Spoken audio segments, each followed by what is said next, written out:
In Kyiv, I was told repeatedly that Ukrainians felt they were alone, left to deal with ongoing aggression by themselves, and I worried then that Russia was waiting. And now, after 2 years of war, many of the people I stood with in Maidan a decade ago are gone. There is a need for a new broad security architecture, which is more than the important continued military engagement and NATO expansion, and provides economic and political security well into the decades ahead. In 20 years' time, what of Russia? Do we need a plan for containment, to write the equivalent of the long telegram? And where does UK relations with the European Union fit in strategic terms in that time period? Many countries, especially in what we call the Global South, are no longer prepared to fall into line with our views simply because it's expected, even if the principle in question is one they accept. As one African leader, when discussing Ukraine, said, when were we going to pay real attention to what was happening in his continent, pointing to the 17 coups in Africa during the last 6 years and the 18 armed conflicts in 2021 alone. Old relationships do not always translate into strong links, especially as economies grow and political alliances shift and develop. Their present and future growth depends on diversifying relationships or dumping old ones in favour of new ones. We need to forge these new relationships. Too often, my lords, we describe crises as coming out of nowhere. Too often, it's because we weren't looking hard enough. I learned a long time ago that there is no issue any nation can solve alone. It is in our partnerships and our alliances that we find the strength and the resources to tackle problems. Governments need to think in decades, not years, to resolve problems that have taken decades or longer to bubble up and burst, to tackle underlying causes, not just manifestations as they affect us, to understand the nature of long-term needs and to commit to resolving them, and to do so based on democracy, human rights and the rule of law, the values that Britain has been known for and respected across the globe. This is above all, my lords, about our own long-term security, and looking across our world, it cannot wait. My Lords, it's a great pleasure to follow the noble Lady Baroness Ashton of Up Holland and to benefit from her considerable personal experience. My Lords, in recent years the Government has undertaken 2 detailed analyses of foreign policy, the 2021 Integrated Review and the 2023 Refresh. It was and is difficult to argue with any of the individual propositions made in either document. The problem, though, is that it can be difficult to discern how the analyses can or should be translated into a strategy for action, into an appropriate balance between ends, ways and means. As the Most Reverend Primate has observed, the reviews are strong on ends and to some degree ways, but weak on balancing these with means. Now, in such a complex and challenging world, it's inevitable that the UK will need to pursue many objectives and respond to many challenges. It's clear, for example, that China represents a major threat to the liberal world order from which we have benefited so much since 1945, that the stability of the Middle East is as important to us and as fragile as it has been over recent decades, that climate change and the scramble for scarce resources are transforming the Arctic from an area of cooperation to one of contest, as pointed out in a recent report from your Lordship's International Relations and Defence Committee. But for us, the issue of overwhelming significance is the threat posed by Russia. The 2023 refresh was, it seems, inspired largely by a perceived change in circumstance resulting from Putin's invasion of Ukraine in 2022. But Putin's war of aggression began in 2014, not 2022. The fact that many people only woke up to the implications 2 years ago does not make this a new challenge. The 2023 document did, though, make clear at last that, I quote, the most pressing national security and foreign policy priority in the short to medium term is to address the threat posed by Russia to European security. Quite right. Protecting this nation must be the UK's top strategic objective, and Russia is the clear and present danger. The 2023 refresh also points towards the main ways through which we should work towards such an end: deterrence and, if necessary, defence through NATO. But what about means? Here, I'm afraid, the review abandons analysis in favour of sound bites. And this weakness is reinforced by a fundamental misunderstanding in the supporting arguments. The review says, I quote, in addition to reinforcing UK's ability to defer and defend, we must also address the risk that misunderstanding and miscalculation could lead to large-scale military conflict. Now, this treats deterrence and miscalculation as separate issues. In reality, they are very closely linked. If deterrence is to be effective, it must leave no doubt in the mind of a potential aggressor about the unacceptable costs of launching any attack. They must be crystal clear about the ability and will of the defender, in this case NATO, to absorb an initial attack and to strike back overwhelmingly. It is not a question of fine balances and narrow margins. It's a question of undoubtedly superior capacity.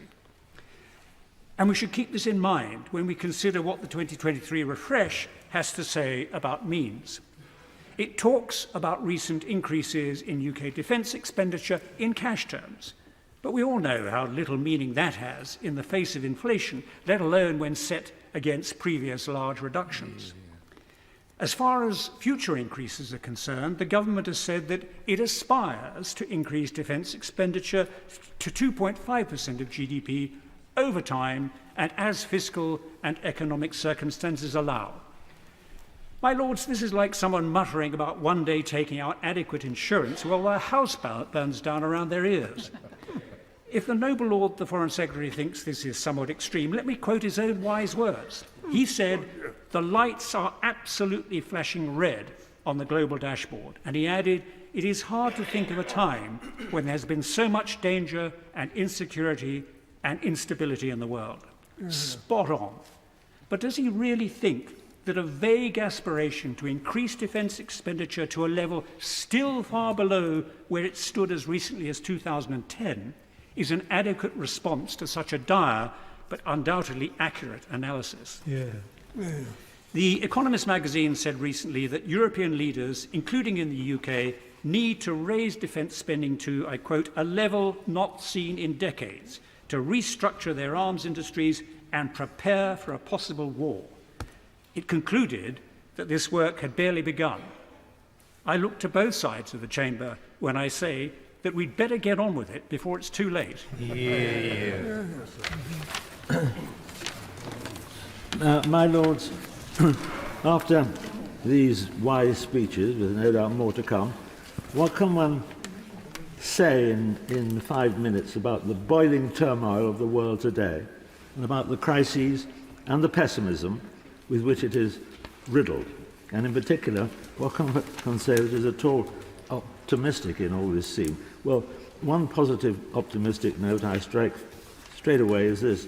It is about the excellent handling of these dangerous problems by our Foreign Secretary.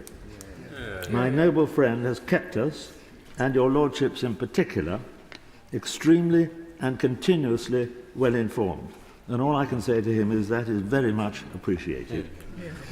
Many of these current situations, Gaza, Ukraine, Afghanistan, all the rest, are deep-seated in long history, but all are vastly intensified and amplified, indeed enabled, by communications technology, and now with the onset of AI, being further twisted with deep fakes and massive and poisoning disinformation calculated to inflame. Now, the result we can all see very, very clearly.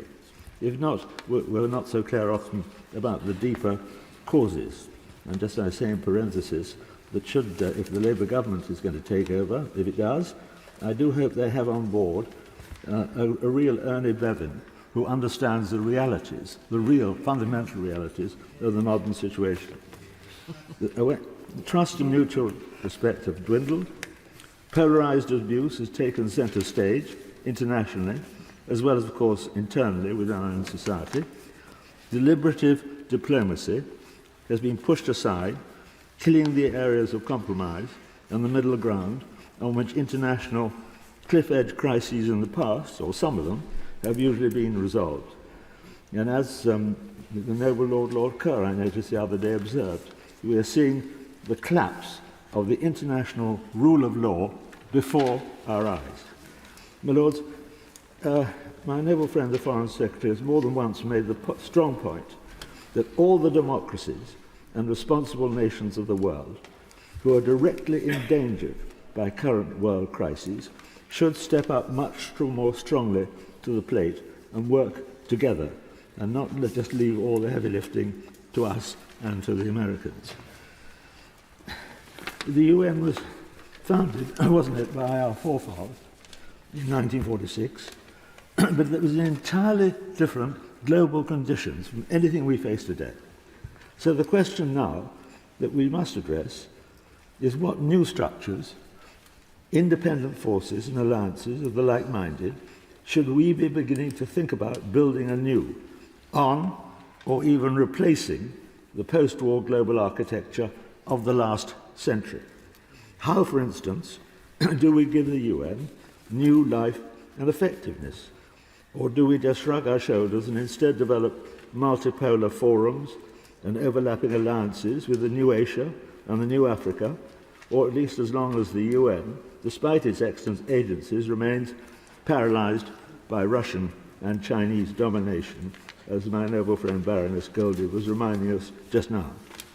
Do we place the 56-nation Commonwealth, still growing, the largest association of like-minded people in the world, nearer to the centre of our own national strategy by looking at our common security concerns and remembering that they are with us in the common values we treasure? Do we replace the Bretton Woods aims and again serious reform of today's Western digital capitalism, which the younger generation dislike, and they feel it's unfair and of no benefit to them, also poll after poll tells us?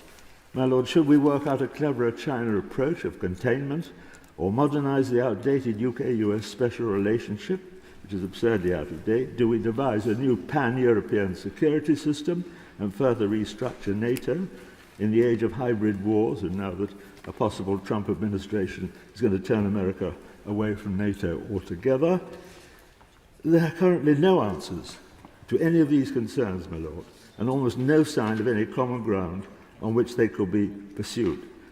The American wise man Francis Fukuyama may not have been correct about the end of history. It certainly hasn't ended. But when he says that people have not yet woken to the magnitude of what is happening or about to happen to humankind as a direct result of the communications and connectivity revolutions, he is dead right.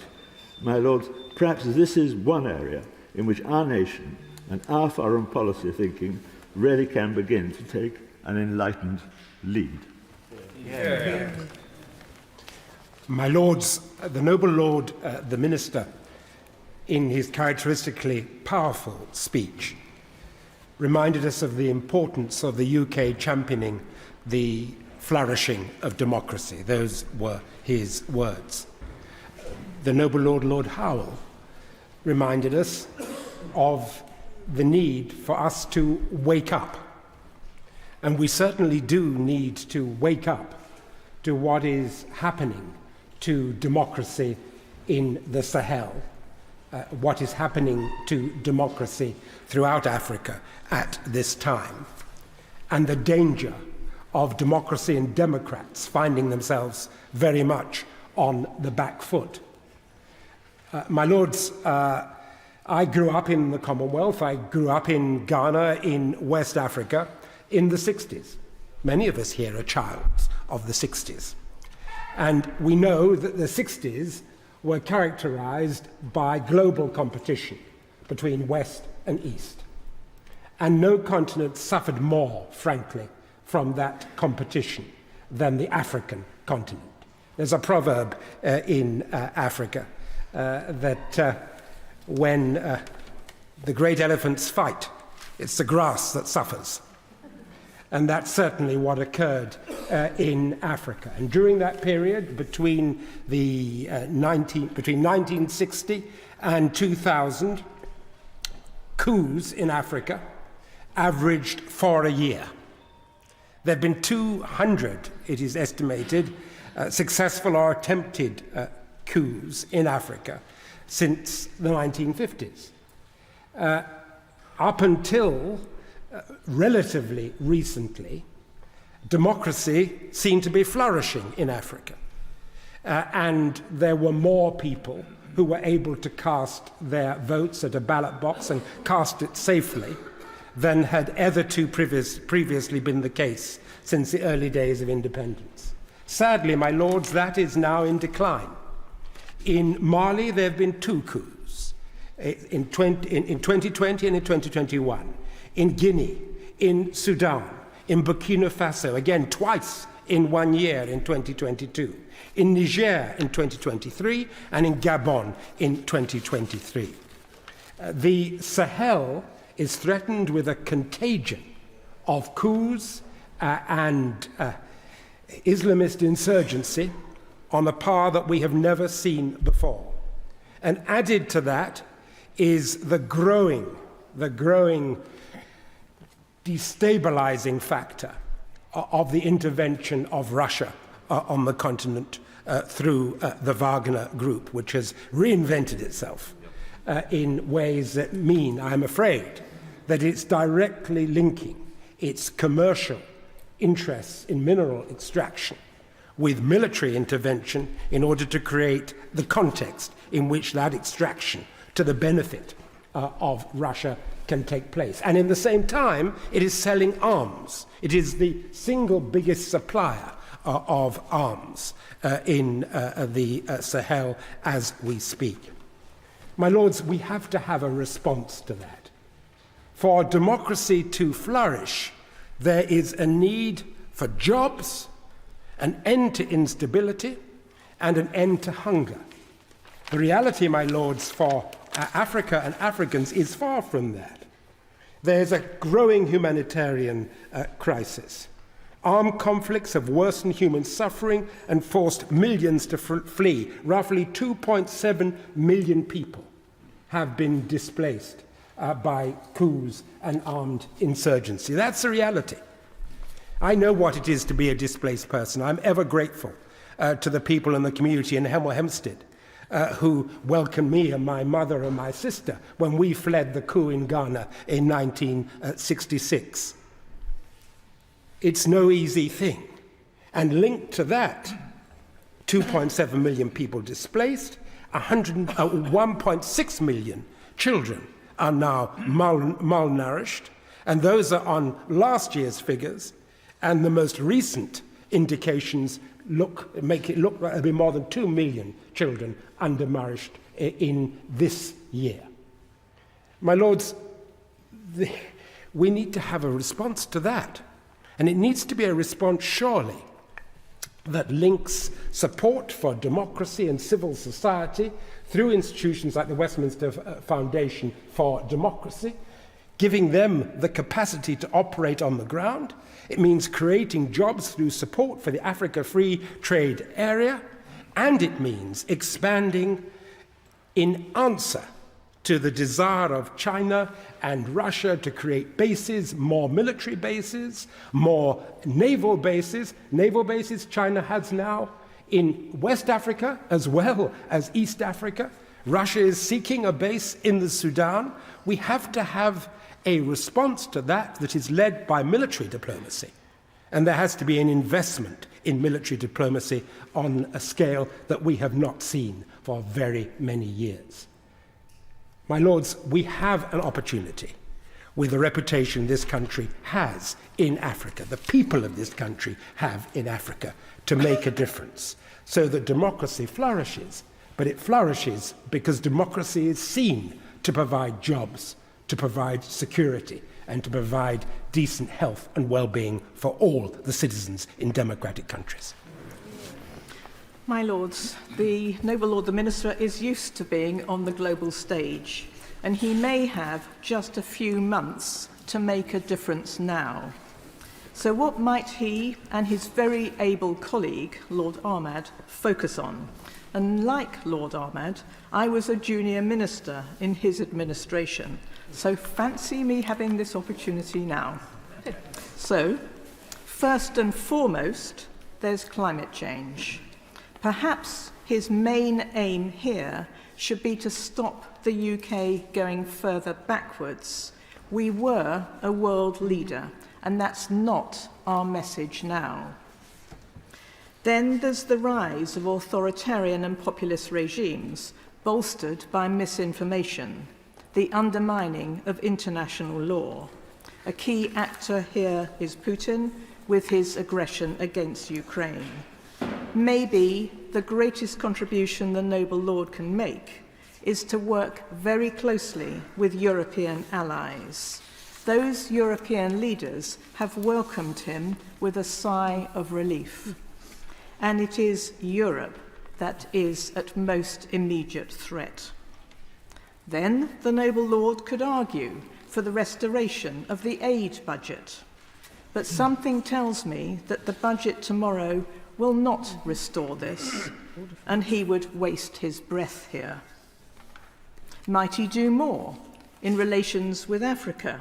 He leaves that, perhaps, to Andrew Mitchell, another very able colleague. But why was the African Investment Summit called off? The explanation that there are elections this year and many other events really doesn't hold water. That was known in advance. We hear that in the tail end of this government, with the UK no longer in the EU, leaders simply prioritised elsewhere. Could he comment? But now I come to an area where I think he can make a real difference, and I hope that he may already be doing so, maybe breaking away from long-established UK government positions, and that is in relation to the conflict in the Middle East. Does he agree with Oliver McTernan, Director of Forward Thinking, and a long-standing negotiator in the region, when he says, and I quote, "Despite the terrible events of October the 7th and the subsequent Israeli assault on Gaza, we still remain convinced that the Israeli-Palestinian conflict is not an intractable problem. It remains essentially a human problem that can be resolved by political will.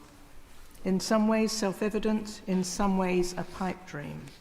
But such a resolution, of course, seemed impossible in earlier years in relation to Northern Ireland, and yet it was.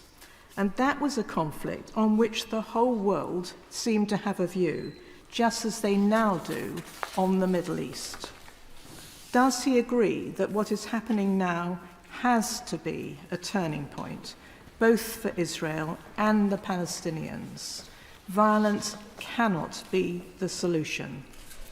There have been so many warnings over the years that here was a tinderbox. The area is alight now. Over 30,000 people have been killed, the largest proportion being women and children. Many others are unaccounted for. The UN speaks of law and order breaking down in Gaza, famine, women and girls at huge risk, of Rafah being the largest refugee camp in the world, yet nowhere safe. The Israeli hostages and their families continue to suffer. Attacks have increased in the West Bank, where support for Hamas has increased, the reverse of the Israeli government's avowed intention. The Noble Lord himself has called for an investigation into what happened with the deaths associated with the aid convoy, where 80% of those in hospital, according to the UN, had gunshot wounds. The humanitarian situation is catastrophic, and tensions are escalating globally, as well as in our own communities. Does he agree that a ceasefire is desperately needed, as the US Vice President, the UN, WHO and so many others are calling for? And from Lord Ahmed, I think he probably does. But above all, does he see tectonic plates now shifting? That's not to say that we do and say the same as we always have before. He is Foreign Secretary at this key point in history. This may be where he can help make a difference, and I look forward to his reply. My Lords, I congratulate Lord Ahmed first on his speech, and I also congratulate Lord Count Cameron on his new post, which, if I may say so, he is carrying out with absolute excellence. Today, my Lords, we have all around us headlines about the need to reduce taxes to make life better for the electorate. Perhaps I could adapt the famous words of President Kennedy.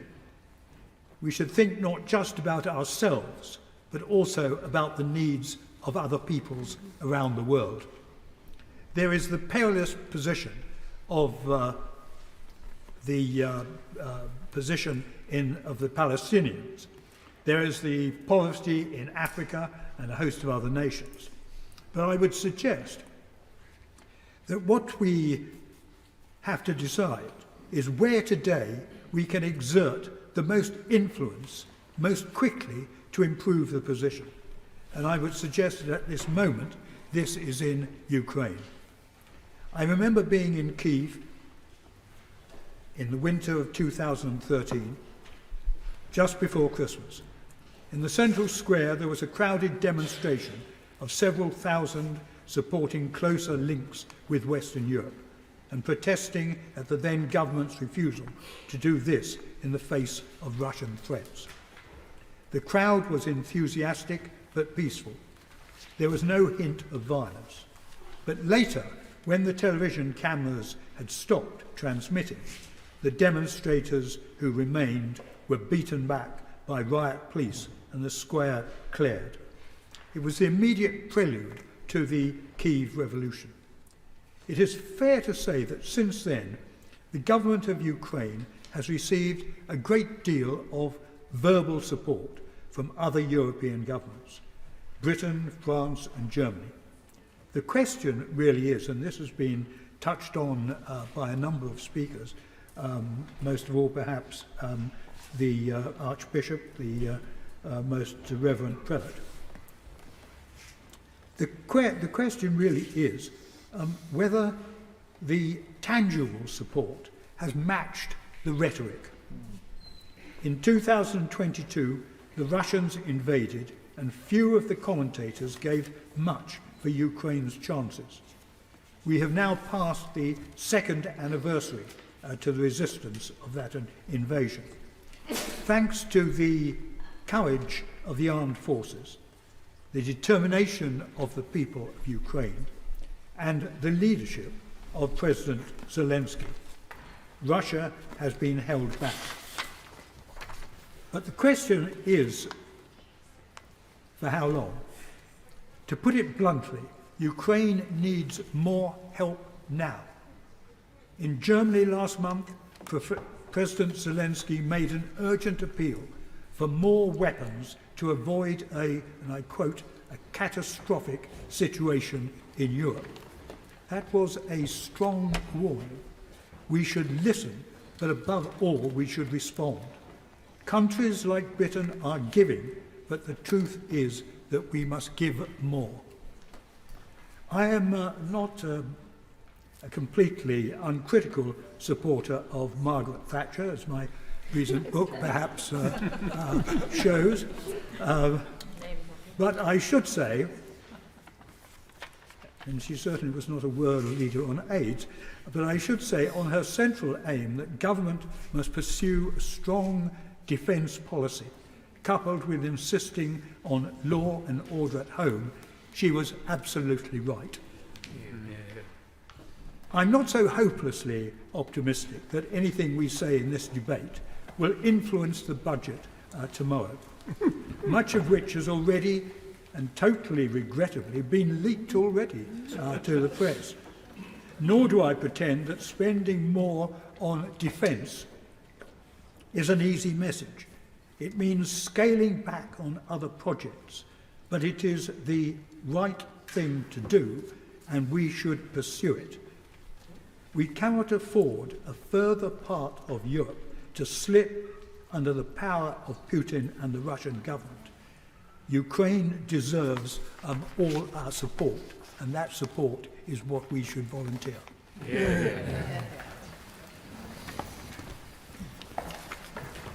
My Lords, it's a pleasure to follow the noble Lord Fowler, and in following him and having seen my noble friend Lord Johnson on the steps of the throne a while ago, I was reminded of dragging them both through the Sinai Desert with a number of others into Gaza. We had to go through Rafah because the Israelis wouldn't let us into Erez. And we arrived very tired and very dusty. And the first visit was to a school, which was 2 containers stacked on top of one another. And these little boys in beautifully whitewashed shirts had learned a song for us. It was, "If you're happy and you know it, clap your hands." I wonder what's happened to them now. I thank my noble friend Lord Ahmed for his excellent opening of this debate, and especially for his depth of knowledge and his commitment to the Middle East. I declare my interest is set out in the register, especially that as Prime Minister's Trade Envoy to Kuwait, Jordan and the occupied Palestinian territories, and President of Medical Aid for Palestinians. My Lords, what has happened over the last 151 days, first in Israel and then in Gaza, is nothing short of tragedy. The unconscionable acts of Hamas on the 7th of October were abhorrent, and the train of events that they have unleashed is heartbreaking. The devastation in Gaza is unimaginable, and yet the hostages have not been released, and 1 in 20 Palestinians, mainly women and children, have been killed or injured. In the north of Gaza, which has consistently been denied food, and with few aid trucks able to get through, 1 in 6 children under the age of 2 are now seriously malnourished. This hasn't been caused by crop failures or drought. As the UN said, this is entirely man-made, and as such could be immediately reversed.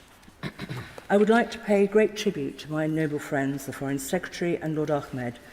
They could not have done more to deliver difficult messages, especially on the access of aid. And where trucks can't go, we have dropped aid from the air in cooperation with our good friends, the Jordanians, and this is more than welcome.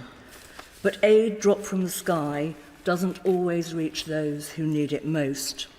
What we need is fully trained workers on the ground to help to distribute the aid and to treat the children. But they cannot gain access with the ongoing bombardment. As of yesterday, 16 children had died of starvation, dehydration and malnutrition. Today, that number will have grown. Children should not be used as a weapon of war. And I agree with my noble and very good friend, Lord Ahmed. The fighting must stop, and it has to stop now. In a powerful and passionate speech, which says everything, and which was delivered at the Cairo Summit for Peace on the 21st of October last year, His Majesty King Abdullah II of Jordan said, "This conflict did not start 2 weeks ago, and it will not stop if we continue down the blood-soaked path. We know all too well that it will only lead to more of the same, a zero-sum game of death and destruction, of hatred and hopelessness, played on repeat. The only hope of preventing the seeds of future hatred growing, my lords, is a 2-state solution." In a speech in October to your lordships last year, I said that I had always hoped that the path to peace might be through the Arab Peace Initiative, that one day it might be picked up, dusted down, and given new purpose. So, amongst all this heartache, I was delighted to read that there was serious work being undertaken by the Arab states, led by Saudi Arabia, to forge a path to peace. I very much hope that the UK government will give any such initiative its full support and that we will help in any way that we can. We are, of course, able to make the first step towards a two-state solution, and that is recognition of Palestine. And I welcome my noble friend's statement on this. My noble friend Lord Soames and I called for recognition in 2011, when the World Bank, the IMF, the UN and the EU had all said that Palestine was ready for statehood. And when President Obama promised that Palestine would be a new member of the UN, we endorsed that promise. We missed the opportunity to change the course of history then. We can do better now. My Lords, few have done more over such a sustained period to promote peace and reconciliation in the Middle East than the noble Baroness Morris of Bolton. It's a great pleasure to follow her. During my remarks, my Lords, I want to mention the new axis of authoritarian dictatorships and their proxies, the danger posed by isolationism, accountability and the rule of law. And for the purposes of transparency, and as it was mentioned earlier by the noble Lord Ahmed, I should note that I'm sanctioned by China and Iran. On this day, my Lords, in 1946, in Missouri, Winston Churchill gave his famous Sinews of Peace, Iron Curtain speech, in which he talked about, I quote, a solemn moment for American democracy, warning that Hitler's Nazism would inevitably reappear in the designs of wicked men or the aggressive urge of mighty states. And here they are, my Lords, an alliance of dictators and authoritarians. Xi's communist China, Putin's Kremlin, Iran's apocalyptic mullahs and their many imitators from North Korea to Belarus. Terrorist proxies like Hamas, Hezbollah, the Houthis, combining a toxic mix of ideologies and criminality. China commits ethnic genocide in Xinjiang, with impunity destroys democracy in Hong Kong, threatens a blockade of Taiwan, which would devastate the world's economy. It persecutes, it imprisons, and it oppresses. Foolishly, we have allowed the CCP to penetrate our markets with slave-made goods. Foolishly, we've allowed it to fill the void in the global south, including Commonwealth countries, with their $1 trillion Belt and Road program, leaving indebted nations hostage to China's strategic hegemonic interests, hostile and inimical to those of the free world. China has happily watched Putin invade a sovereign nation, degrade its munitions, threaten the use of nuclear weapons, as he has sacrificed Russia's place as a great power, and as political opponents die in prison and an ICC arrest warrant is issued against him. Putin's quartermasters are Iran and North Korea. North Korea, which executes a young man for watching a South Korean movie. Iran, where a young woman, Mahsa Amini, is jailed and then dies after being accused of failing to wear clothes approved by the morality police. This is the axis of despots and dictators who say that they will impose a new world order. 2024 does feel dangerous, uncertain, and unpredictable. As in 1946, then, we must counter this by strengthened alliances and combating isolationism, including, as we've heard, through NATO and AUKUS. While it's heartening to see the accession of Finland and Sweden to NATO, it's depressing to hear Donald Trump with his threats and to hear isolationists talk of leaving NATO. He should remember that isolationism did not stop the Japanese attacking Pearl Harbor, and that Article 5 binds the other 31 NATO members to support America in the not inconceivable event of it being attacked. But America also needs to be fully engaged, not just in NATO, but in the United Nations as well, in combating, exposing and reforming the UN, an institution whose organizations and agencies, from the discredited UN Human Rights Council to the manipulated WHO, to the subverted UNRWA, are all in need of new leadership. The UN's pathetic response to Alexei Navalny's death, suggesting the Kremlin impartially investigate itself, defies reason and leaves it looking incompetent and corrupt. In the case of the Hamas attacks on Israel, it initially proved itself incapable of an unbiased, outright condemnation. And where were the blue helmets as 600,000 were killed in Tigray, as the world looked away, and now thousands dead in Darfur and Sudan, with 9 million people displaced, adding to the 114 million people displaced worldwide? My lords, to tackle root causes of displacement will need the equivalent of the post-war Marshall Aid Programme, through which the US, with extraordinary generosity, transferred $173 billion in today's money to the reconstruction of Western European economies. But the 1940s was also a time when we built new alliances based on the rule of law, with lawyers like Raphael Lemkin framing the Genocide Convention and others writing the Universal Declaration of Human Rights. It was when Churchill advocated the creation of the Council of Europe and the European Convention of Human Rights. Their endeavours led to the Nuremberg Tribunal and later to the Rome Statute and the creation of the International Criminal Court.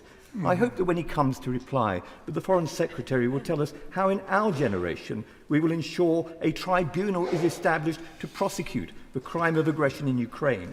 What will we do to preserve the evidence and ensure prosecution for the crimes committed by ISIS against Yazidis and others in Iraq? What will be done to bring to justice those responsible for the genocides in Darfur, Xinjiang and Burma, and crimes against humanity in Nigeria and Tigray? In too many places, impunity has become the norm, and justice is the exception. We must take urgent steps to reassert the primacy of the rule of law and demonstrate to the axis of dictators that they will be deterred and that they will be held to account. It's an honour to follow my noble friend, Lord Alton of Liverpool. But in today's world, it is difficult to separate the domestic from the external and the economic from the political. We have seen this in many crucial issues like climate change, immigration, free trade agreements, and of course, Brexit, to name but a few. Brexit was about what kind of relationship with continental Europe best serves our national interest. But this debate has been going on for the last 1,000 years at least. What has changed since then is that the national interest is equally abroad as it is at home. The dilemma today is what to do when the security and the prosperity of our citizens clash. What to do when the Chinese government invests in key British infrastructure and in our university. Should the economic argument override security concerns? And what about human rights? China has been suppressing democracy in Hong Kong, trying to eliminate the Uyghurs, and it supports Russia's invasion of Ukraine. Yet it is our fifth largest trading partner. How do we reconcile idealism, how would we like the world to be, with realism, how we find it? In March 2021, the government published a sweeping review of its foreign, defense, development and security policies. It named Russia as the most acute physical threat to our security. Several months later, Russia invaded Ukraine. In response, an updated version of the integrated review was published in 2023. Stressing the need to build economic and military resilience. Far from ending, as Francis Fukuyama proudly predicted in 1989, history is back, and with a vengeance. It is far worse than a return to the Cold War. In those days, it was a regulated conflict. It was the politics of détente, with far less economic interdependence. Today, the world appears to belong increasingly to dictators. Russia and China argue that their brand of authoritarian government allows them to act decisively, while their democratic rivals debate, dither, and fail to deliver on their promises. My lords, there is some truth in this. Organization founded after the Second World War under the US leadership, the UN, NATO, IMF, the WTO, and even the EU, have lost their way, while the United States is taking an increasingly isolationist stance. But because our relationship with the United States is based on both countries' national interest, whoever wins the presidency of the United States, as an independent country, we will have the opportunity to play an important role. Since leaving the EU, we have not forfeited our global leadership opportunities. We hosted COP26 and the G7 summit, played a crucial role in AUKUS, became CPTPP member, and led the way to responding to Russia's aggression in Ukraine. We may no longer be the superpower we once were, but we can still help shape history. But would my noble lord, my noble friend, the Foreign Secretary, not agree that we must first regain our confidence, stop apologizing about our past, and stop bickering about Brexit? We should instead focus on what we have excelled for centuries: pragmatism, wisdom, and a strong sense of purpose, and use our diplomatic might to work towards a workable peace. That's excellent. Mass terror of October the 7th and the Netanyahu-Gaza horror since. Can I speak frankly as a former UK Middle East Minister and Secretary of State for Northern Ireland? First, Israel is not going to destroy Hamas, as its leaders promise, not even by destroying Gaza. Although Israel has seriously damaged Hamas militarily, it is a movement and an ideology which in many respects Israel helped promote. Its right-wing government thwarted serious negotiations with Yasser Arafat's more moderate Fatah after Bill Clinton's Camp David summit in 2000. They also oppressed Gaza residents, imposing a state of siege. And surely after Israeli bombing kills their relatives and destroys their schools and communities, Gaza teenagers will resist even more and be recruited even more easily by Hamas and jihadism. As Britain's troubled history in Northern Ireland vividly demonstrates, if politics doesn't work, violence and extremism always fills the vacuum. Remember also that British governments refused for decades to negotiate with the IRA because of its terrorist outrages. But when they finally did so, the 1998 Good Friday Agreement happened, supported by a US President, a UK Prime Minister, a UK Foreign Secretary, and an EU President. As for the notion also peddled by leaders of the global North, that only negotiations with a discredited West Bank Palestinian leadership can be countenanced, that won't work either. Nor will Netanyahu's recently reported plan for Gaza to be run by Israeli-approved administrators without links to either the Palestinian Authority or Hamas. There's a salutary history of trying and failing to promote favoured candidates on peoples demanding self-determination to choose their own. Hamas will have to be included in some way, like it or not, as indeed they are now in the Egypt-based negotiations. My lords, in the end, the solution has to be political. For Palestinians of whatever political stripe cannot defeat Israel militarily, and nor can Israel defeat Palestinians militarily.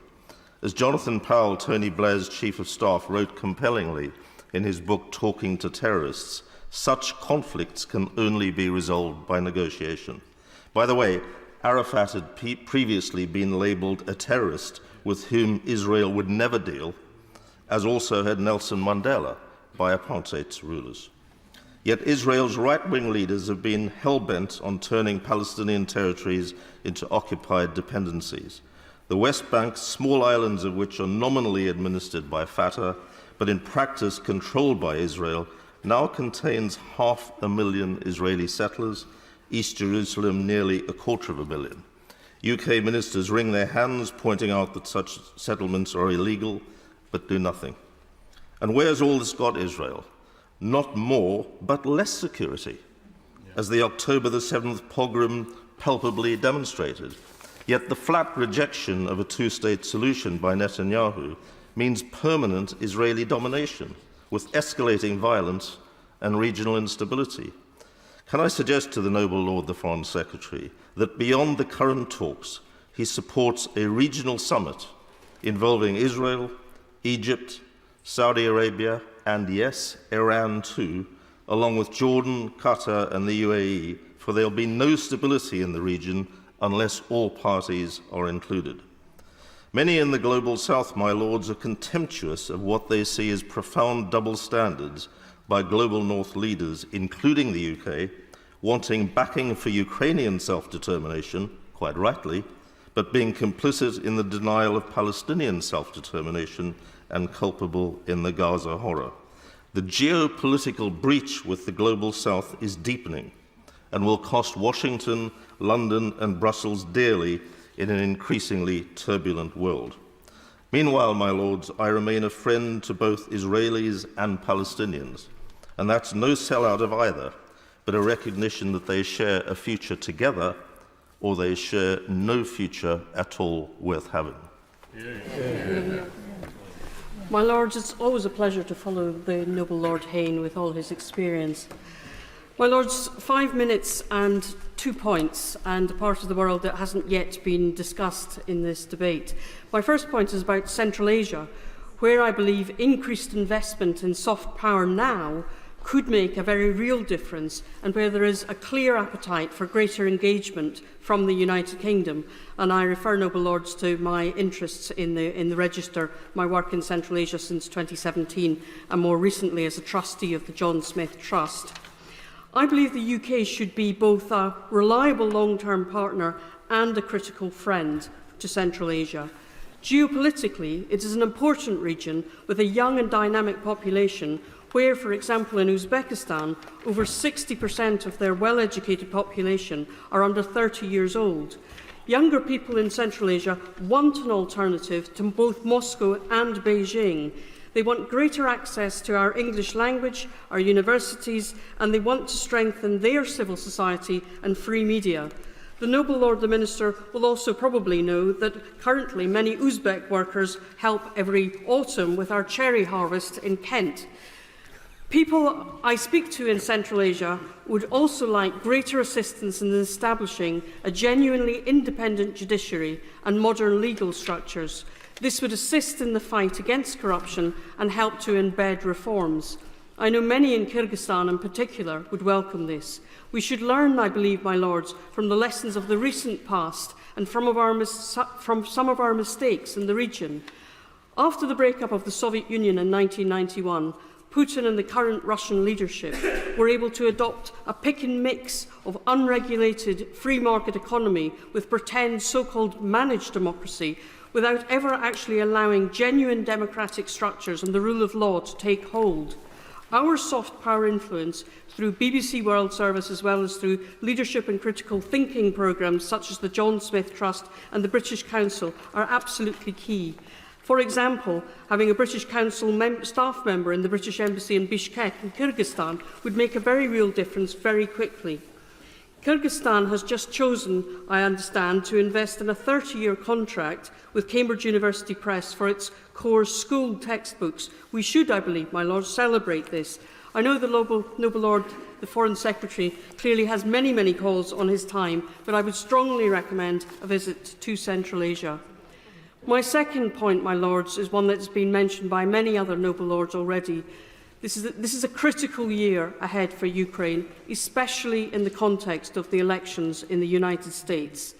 The series of additional sanctions announced by the Foreign Secretary 2 weeks ago are very welcome, but I believe we now have to do so much more to inflict real and meaningful damage on the Russian war economy, and I hope we will continue to work with our G7 and European partners to that effect. Last week, I did an event in Canterbury with many Ukrainians who asked me the question at that event, is it right to continue providing enough so that Ukraine doesn't lose, but not enough for them to win? And I would ask the Noble Lord, the Foreign Secretary, the same question. Putin cannot be allowed to win. This is a view shared by all mainstream political parties in the UK. No country should ever have the right to declare that another sovereign country does not have the right to exist. Putin's worldview is based on a distortion of the truth, a reinterpretation of history based on populism, authoritarianism, and the accumulation of his own personal wealth. It has been hugely convenient for him to use the truly awful wars happening now in Sudan and the Middle East to stir up feelings of resentment against Ukraine in the global south. Just because Putin might not be directly responsible for those other awful wars doesn't mean that he hasn't been indirectly involved. A year ago, more or less exactly, my lords, I was working in Khartoum in Sudan just before the dreadful civil war started there. The presence of Russian Wagner mercenaries was clear for all to see. They have caused untold misery for the people of Sudan, so many of whom are now living abroad as refugees. President Zelensky is right to say this is not just Ukraine's war. It is now a war against authoritarianism and in favour of the international values of justice, freedom and the rule of law.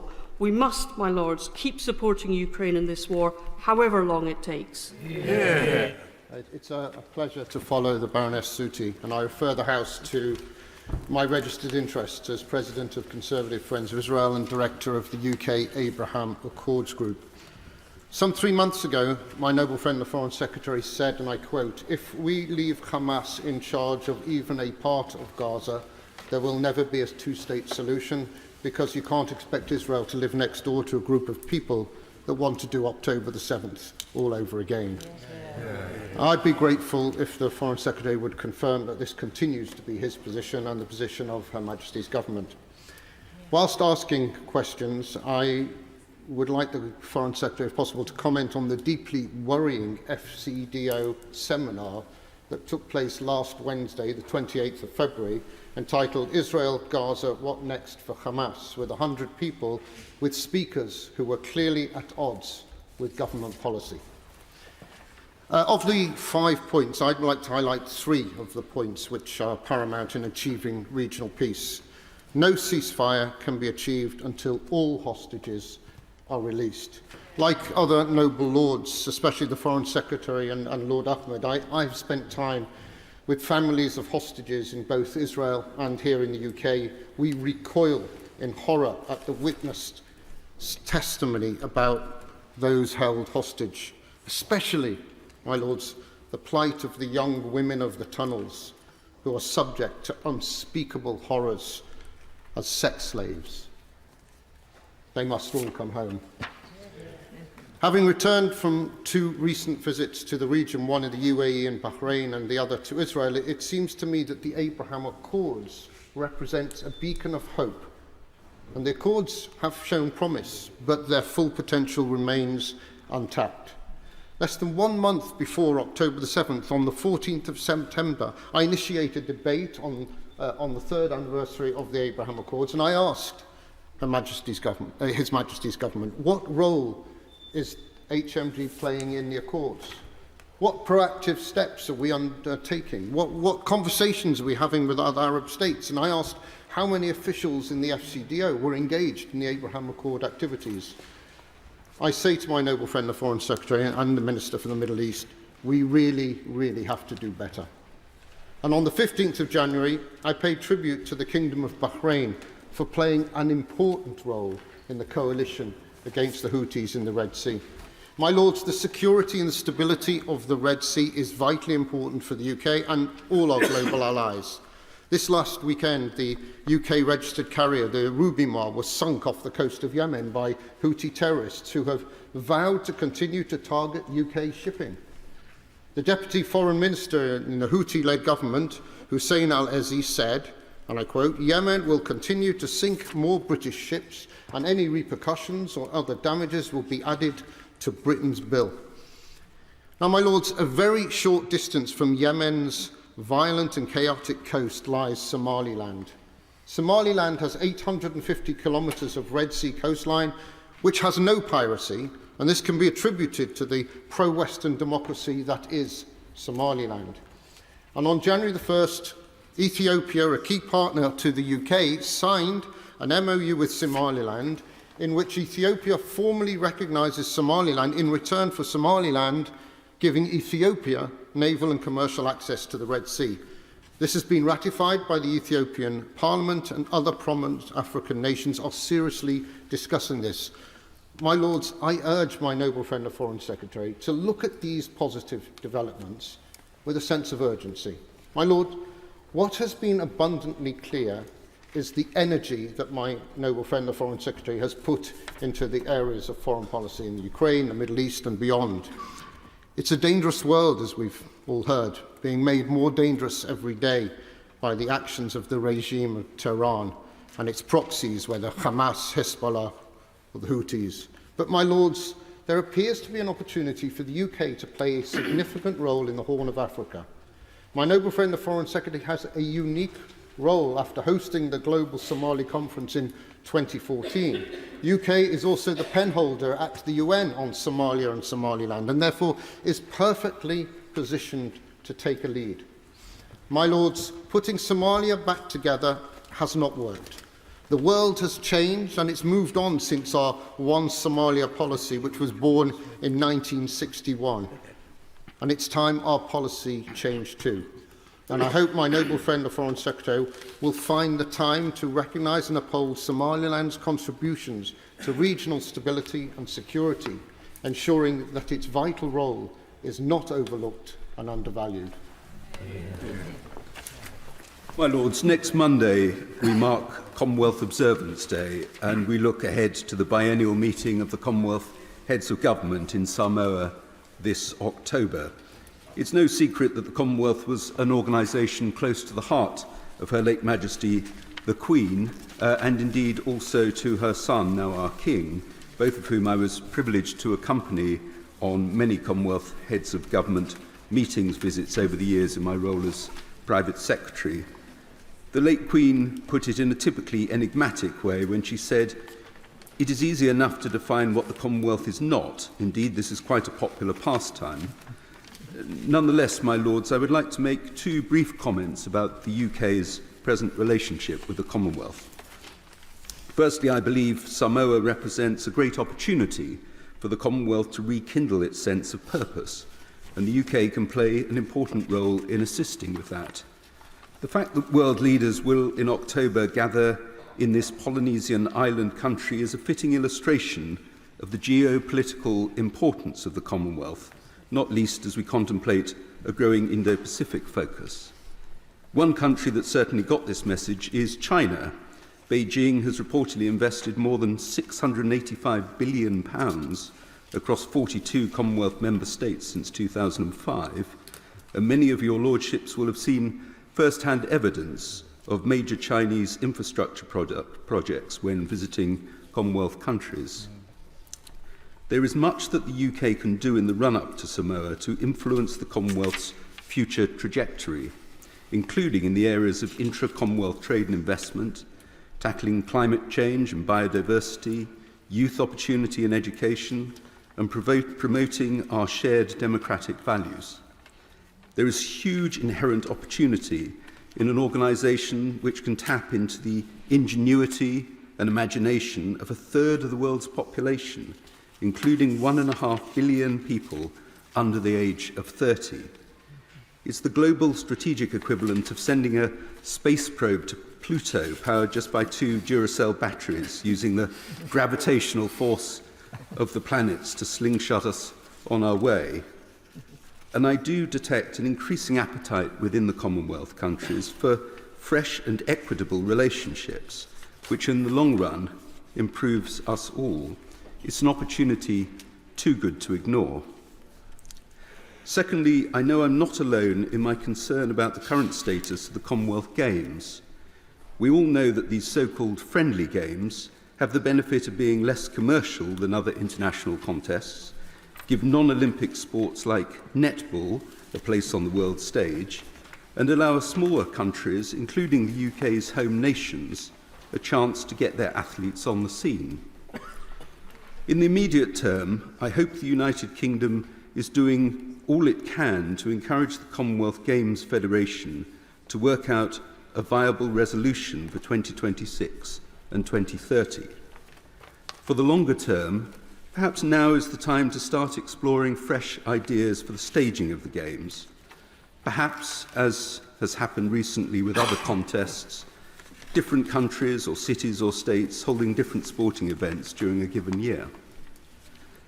My Lords, we often say of institutions in this country, well, if it didn't exist, we wouldn't invent it. But with the Commonwealth, it's the other way round. It's an institution you'd love to have if it didn't exist, but somehow I fear we're in danger of taking it for granted. I do have first-hand personal experience of the Noble Lord, the Foreign Secretary's long-standing commitment to and interest in matters relating to the Commonwealth, and indeed that of, if I may say so, the Noble Lord Ahmed. But I do hope we can receive some reassurance today that they will ensure that the C in FCDO continues to carry as much weight as the F and the D. My Lords, it's a great pleasure to follow the Noble Lord, Lord Young, and I do wish to endorse the comments that have been made by many speakers of the great respect that we have for Lord Cameron and Lord Ahmad. I note also it's not only the anniversary of the Fulton speech by Winston Churchill, but the 71st anniversary of the death of Stalin. Even tyrants are mortal. My Lords, foreign policy is domestic policy and vice versa.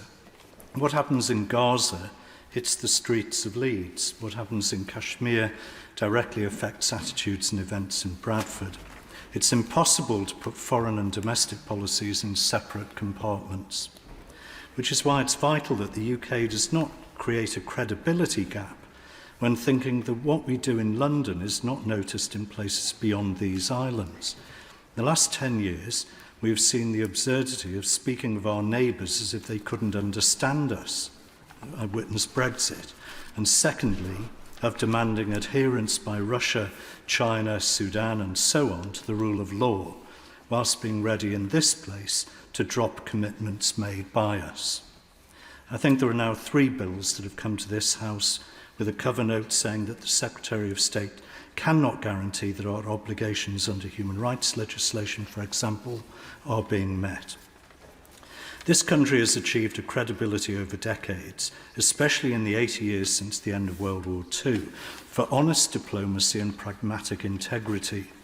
What takes decades to create can disappear in days when that integrity, or at least reputation for integrity, is compromised or questioned. My Lords, as this debate will be wide-ranging and the speech limit is short, I want briefly to focus on 3 points: security, strife, and Sudan. National security is only achievable even when our neighbours are also sure of their security, which is why the absence of a Palestinian state remains a bleeding wound. Equally, any achievable peace in the Middle East depends on Israel also being secure, and this must be resolved diplomatically and politically, not militarily or by terrorism. The current conflict will sow the seeds of the next 5 generations of violence and vengeance, and our response to it matters more than ever. Secondly, the integrated review refresh of 2023 moved us from the language of global Britain in a competitive age to, and I quote, a more contested and volatile world. This is too tame. The world, wherever you look, is now conflictual. It has only taken 3 years to shift from competitive to contested to conflictual. So policy decisions we make now must consider long-term aims, but be capable of sustained investment not purely reactive to the immediate. Ukraine might look different now, and Russia might be behaving differently if Putin's aggression in 2014, despite many warnings, had been met with more than a shrug. Finally, Sudan. It's symptomatic of an age dominated by audiovisual news cycles that the latest conflict takes the headlines. This means that immense suffering falls off our radar too easily. My diocese has been closely linked with Sudan for nearly half a century. The collapse into civil war is appalling. More people, estimated to be between 9 and 11 million, have been displaced here than anywhere else on the planet. Not only are we witnessing genocide in Darfur again, but the whole country now faces extreme famine. Even at the basic level of self-interest, we cannot complain about large-scale migration to the shores of England and other European countries if we don't work with partners collectively to address the fundamental causes of this migration. These are usually climate change, conflict and cruelty. But global crises demand global responses. My Lords, I urge the government to invest more in stopping the drivers of conflict and insecurity in the first place, prioritising conflict prevention rather than resolution alone. If Hamas released the hostages and came out from hiding in the tunnels, the immediate crisis would end. The world is concentrating on Gaza, and the need for humanitarian aid is the basis for the urgent calls from the United Nations Relief and Works Authority for more funding. But the solution to the Israel-Palestine issue is not being progressed. UNRWA is the problem, not the solution. It has not resettled a single person since 1948, whereas the United Nations High Commission for Refugees, with fewer personnel and far less funding, has resettled 50 million people. UNRWA's mission is not to help people, but to perpetuate a political conflict, that is, to keep the so-called refugees in a state of misery until they can return to Israeli territory. That would mean the destruction of Israel and the obliteration of its 7 million Jews. On Holocaust Remembrance Day, we say never again. The Hamas invasion on October the 7th was, to them, a foretaste of their declared aim to remove those 7 million. The only way to resettle refugees and bring peace is to treat Palestinians like all the other refugees in the world.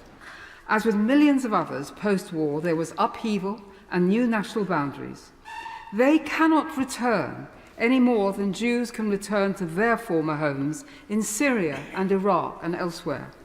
The host countries where the refugees are resident must take over their care and resettlement and full civil liberties, just as every other civilized country does eventually with displaced persons. UNRWA should be abolished, leaving aid to the many other organizations operating in Gaza. Unfortunately, the iniquitous effects that UNRWA has created will unfortunately last. That is the poisoning of the mind of future generations in the way that it has taught Palestinian children to hate, to believe lies about Israel, and to believe that they can return there through violence. It has given make-believe employment to thousands of Palestinians. It continues the myth that there are millions of Palestinian refugees who are in fact not Palestinian and not refugees, and it is a bottomless pit into which countries pour money, not only with no return, but money that has been used to murder and take hostage and starve ordinary Palestinians of the necessaries of life. It is noteworthy that the rich Arab countries that surround Israel do not reach out to support their Palestinian neighbours. The major donors are the US, followed by Germany and then the UK.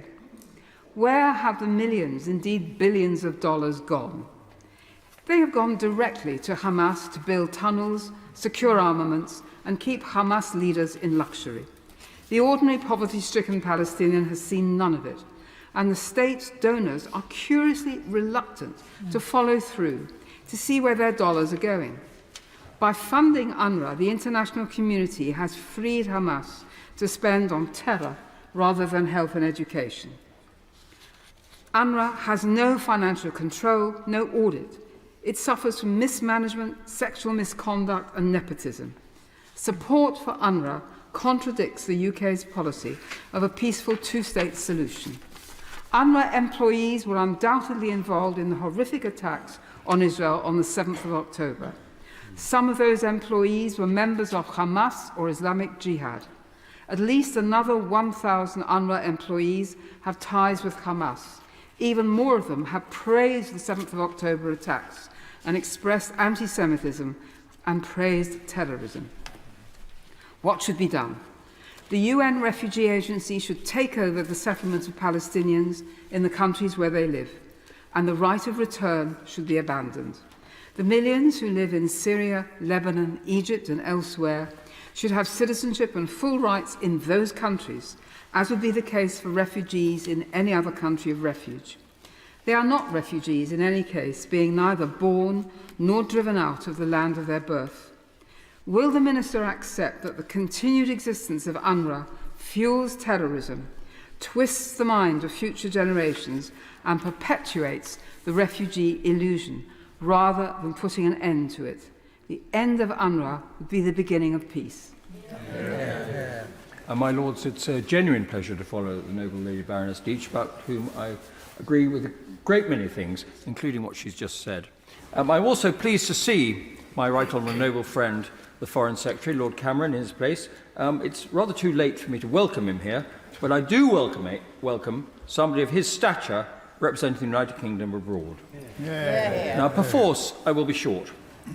I'd just like to mention the noble Lord Stirrup and to give him my support in his dissection of the integrated review, refresh of last year, and also to say to my noble friend Baroness Goldie, who's not here, that and the Archbishop will know this, that there's more pleasure and more rejoicing in heaven over a sinner that repenteth, as she has done over defence spending. It's a pity that she didn't say that when she was minister, but I'll upbraid her for that when in person. I'd like to touch briefly on three conflicts that are currently running. First, Ukraine, about which a great deal has been said. This war in Europe is the most serious for nearly 80 years. The war is a mixture of World War I attrition and 21st century high-tech drones and the like. I congratulate Boris Johnson, who was, of course, a great school friend of my noble friend, the Foreign Secretary. I don't often congratulate him, actually. and UK governments in the last 2 years for their steadfast support for Ukraine. But we must continue to do this and to do more. Are we pressing our allies, particularly France and Germany and the United States, to do more? Because they must do more, not sit on their hands and say, oh, yes, it's all very good, but a bit difficult. This war affects global security and prosperity. The United States, Europe, Africa and India all need to understand that. And our munitions have been extremely welcome, invaluable, but now they are totally depleted for our use or indeed for Ukraine. Is my noble friend pressing for a dramatic increase in industrial production to move away from the mindset of the peace dividend? My noble friend may say that defence is not his brief, but he will be listened to, and he will know well the dictum of von Clausewitz in Vom Kriege, which translates as on war for those that don't speak German, which is that war, I quote, is the continuation of policy with other means. And for foreign policy, with defence, I suggest. In Gaza and the Middle East, my lords, again, the UK has been, I think, very steadfast. It's a dreadful, possibly intractable situation. And I cannot think of anybody who is not very concerned, to put it mildly, about the death of many civilians in Gaza. But Hamas can end this war tomorrow if they give up the hostages, if they stop attacking Israel. And perhaps we could allow for a more peaceful, long-term solution to emerge, probably based on a two-state solution, in which Hamas disappear, together with the illegal settlements on the West Bank, and indeed some of the ultra-Orthodox pressure on the government, and perhaps we get more reasonable governments, both in Palestine and indeed in Israel, more moderate governments, should we say. And finally, the situation in Yemen with Iran and the Houthis. Again, the prosperity of the world is under threat here. It's disappointing to see so few countries defending the shipping routes in the Gulf. My noble friend Lord Ahmed said that I think he spoke of international responses, but as I understand it, the only response has been from the United States, helped by us with one ship. And we need much more than that to defend the shipping lanes in the Gulf. Now, moving on, if I may quote a predecessor of my noble friend, the Foreign Secretary, from some 30 years ago, the noble Lord Hurd, who said, "We punch above our weight in foreign affairs." And also President Theo Roosevelt, some 100 years ago, who said, much better known quotation, "Speak softly and carry a big stick." Well, we've spent the defence peace dividend several times over, and we have no big stick left. Our allies know this, and the United States and NATO say this, and as I speak, we are reducing our defence in terms of number of troops, number of ships, and number of aircraft. I've heard the Chancellor of Exchequer recently say that he wants to dramatically, I quote, dramatically increase defence spending over the next 15 years. That's not good enough. The needs are now. Now, I support the Conservative government. I've supported my party. I've been loyal, mostly, through thick and thin over 32 years. Quite a lot of it's been rather thin, to be honest. But I don't believe a government led by the opposition would do any better. But I say to my right honourable noble friend, our interests, our society, our values, our security are all threatened. We must spend more on defence because the first duty of government is, as always, the defence of the realm. Yeah. My Lords, I would like to thank Lord Ahmed for all the work he has done over the last years, and in particular just recently, on sexual violence and conflict, in visiting countries that many people would be quite afraid to go to, and to negotiate with people, and to keep this agenda going, and the other acts he has done on promoting women and girls' education, women and girls' employment around the world. I don't think many people in this House know the work he has done. He's always there, and if he can't be there, he's there on a Zoom or something else. But he has done magnificent work for this country, and I know that across the divide, people would give him that support. Turning to today, with regard to foreign policy, the government has listed its attention to prioritising building resilience and strengthening security, both domestically and abroad. My Lords, important progress has been made in recent weeks via the Windsor Framework and with the Irish Parliament, and I would like to remind the government to respond to the findings of its inquiry on regulatory diligence and the Windsor Framework. My Lords, the UK upholds a prominent position as a leading in soft power, and this is important that we leverage this influence to cultivate opportunities for collaboration amongst nations, sharing our values in pursuit of the common good. We must always keep talking. We must keep all the doors open, absolutely open. Often highlighted by Sustainable Development Goals, my Lords, hard power seems to be the name of the game these days, and you can see where that has got us. Rather than succumbing to the allure of strong men policies, we must harness the positive soft power of our culture, our values and ideas to force enduring connections and facilitate dialogue across the borders. My Lords, creating a more peaceful and stable world for us all. The impact of the recent global shocks, including COVID-19 pandemic and the conflicts in Ukraine and Gaza, and the climate-related catastrophes that has led to the concerning decline in the UN Human Development Index for the first time, my Lords, in 38 years. I commend Lord Cameron for his pivotal role in fostering consensusness around development, particularly in upholding government's commitment, and Britain, to the 0.7% target set by the Labour government. However, my Lords, the recent decision by the government, under the direction of Prime Minister Sunak, to reduce the development target by 0.5% and slash funding from vital aid programmes is deeply concerning. If our aim is to address the vulnerabilities and promote resilience, my Lords, such actions are counterproductive. Instead, we must adopt a long-term approach that addresses vulnerabilities at their roots and reduces our susceptibility to crises and hostile actors. It is imperative to recognise, my lords, that women and girls have borne a disproportionate burden of the consequences of the past decisions. The intersections of climate change, conflict and gender inequality highlight the urgent need to reinstate development aid in a meaningful manner before irrelevant harm occurs.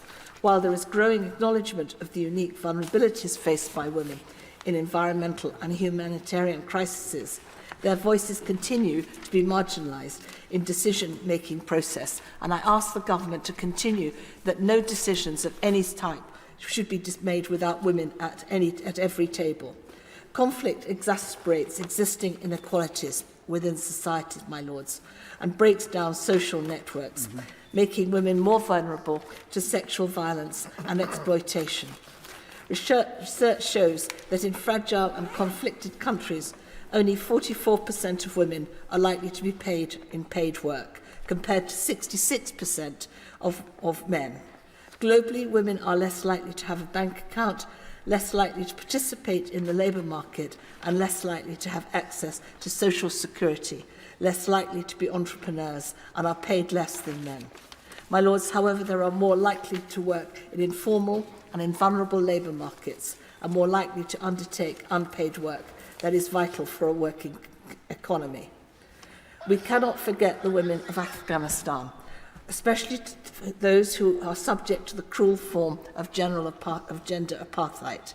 Their decisions to bar girls from middle school through higher education has led to the closure of schools and the erosion of education and opportunities. What will this do to a society as it comes going forward, and to the country, which we hope one day will be at peace and working with us?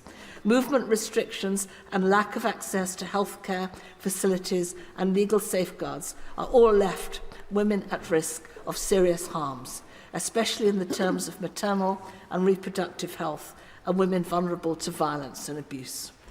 My lords, women's ability to engage in gainful employment outside their homes has been significantly curtailed, which can only undermine their economic and independence, but also contributes to the rising poverty rates amongst Afghan families and to suicide.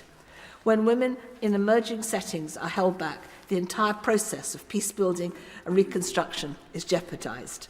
Stable economies are paramount to the transition in a country that makes from war to peace and can help to prevent conflict breaking out in the first place.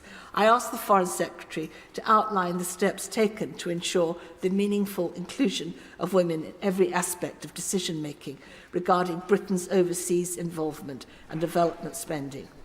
Each decision that crosses the Foreign Secretary's desk must be evaluated based on its impact on the empowerment and success of women and girls worldwide. I urge him to consult sources such as the Georgetown Institute for Women's Peace and Securities Index to gain insight into the pressing needs of women globally. And I would ask him to support the request from my friend the Archbishop of Canterbury on the more funding for the peace section in the Foreign Office. Thank you. Well, my lords, it's a pleasure to follow the noble lady, Baroness Goody. I'd also like to join others in thanking my noble friend, the Foreign Secretary, and the ministerial team in the Foreign Office for the impact that they're bringing to British foreign policy.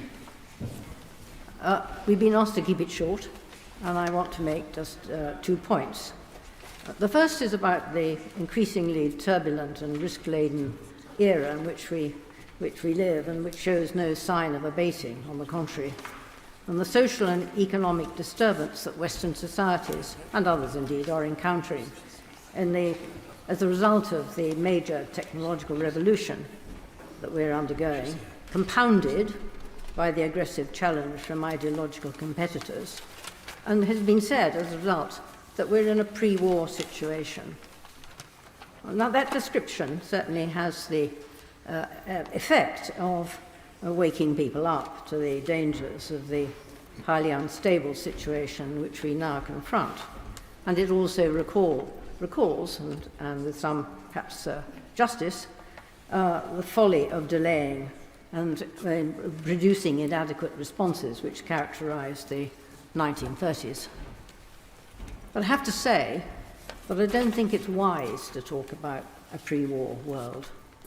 The use of the term pre-war, I think, implies that we are on a treadmill to war. But it's only the case if we allow it to happen. And we must not do so. We need to build our defences, increase our capacity to deter our enemies and our opponents, and convince them of the seriousness of our purpose and of our resolve to prevent war. That is not appeasement, it's the opposite. And as others have said, this involves spending more money on defence now. That brings me to my second point. In this House, and I think more widely in this country, we understand the supreme importance for our own security of a victorious Ukraine. And we know that Russia does not need to succeed in her maximal ambition of controlling the whole of the Ukrainian territory to deprive Ukrainians of the integration into the Western economy and institutions that they wish, and to create an indefinite and not so frozen conflict in the middle of our continent.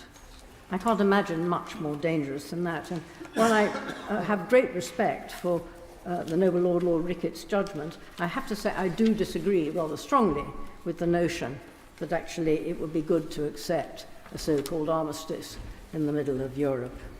It would demonstrate that we had lost control of events, and we can't allow that to happen. And it would certainly invite third parties to take advantage of our demonstration of weakness. You know, Taiwan springs to mind. So, it's good to learn from the press, and I hope it's true, that the government is discussing with European partners how to aid Ukraine should the American arms package not pass Congress. But I'd like to take that a little further. I think time has come when contingency planning could and should go further. And I hope the Foreign Secretary will tell me that his department has started to think about what should happen when the war ends. Sadly, that's not going to be soon, and sadly, the longer the war, the more profound the consequences are likely to be. And that's a very good reason for thinking about them. Now, you might say that that's an ex-planner speaking, but if one recalls during the Second World War, unfortunately we're not in a global war, or I trust we'll never get there, but thinking about where the world was heading that we wanted to create was started very early, and I think it's not too soon to think about where we want to be at the end of the war. Mm-hmm. And there's another reason for that, which is that if you want to take measures during the course of a war, you need to be very clear that you're not going to, as a result, engage in actions which you regret subsequently.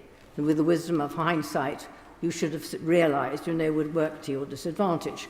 For instance, I think the issue of the sanctioned money is a good example where we need to get it right, how we handle that issue, so that we are not actually put in a difficult position when it comes to the end of the conflict. And I could cite other examples. Now, I don't want to take the argument any further.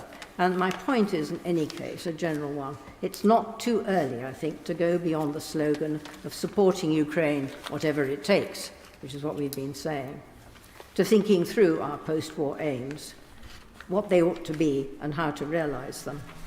Now, it may be argued that disagreement will arise out of this, and it's a risky thing to do, but I would argue that hiding from an unavoidable agenda would be a bigger mistake. My Lords, I try to use the privilege of speaking in your Lordship's House to be a voice for people whose voices are not often heard.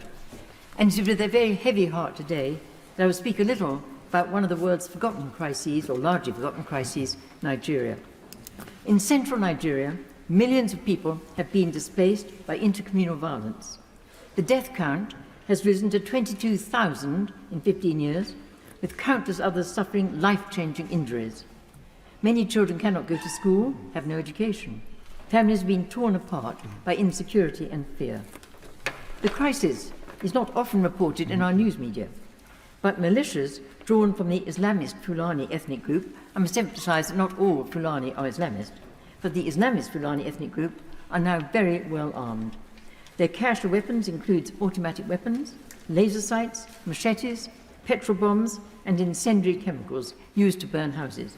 They have carried out hundreds of attacks on Christian villages. My small not-for-profit organisation, Humanitarian Aid Relief Trust, or HEART, has made numerous fact-finding visits to dozens of these villages. I have witnessed firsthand the ruins of homes, farmland, food stores, and churches. During my most recent visit, I heard detailed accounts of the deliberate targeting and slaughter of children, a 98-year-old woman burned alive, and people being hacked by machetes as they ran from rapid gunfire. One survivor, I use the word Beatrice, it's not her name, but she told me, I quote, "I returned in the morning, but everything was burned.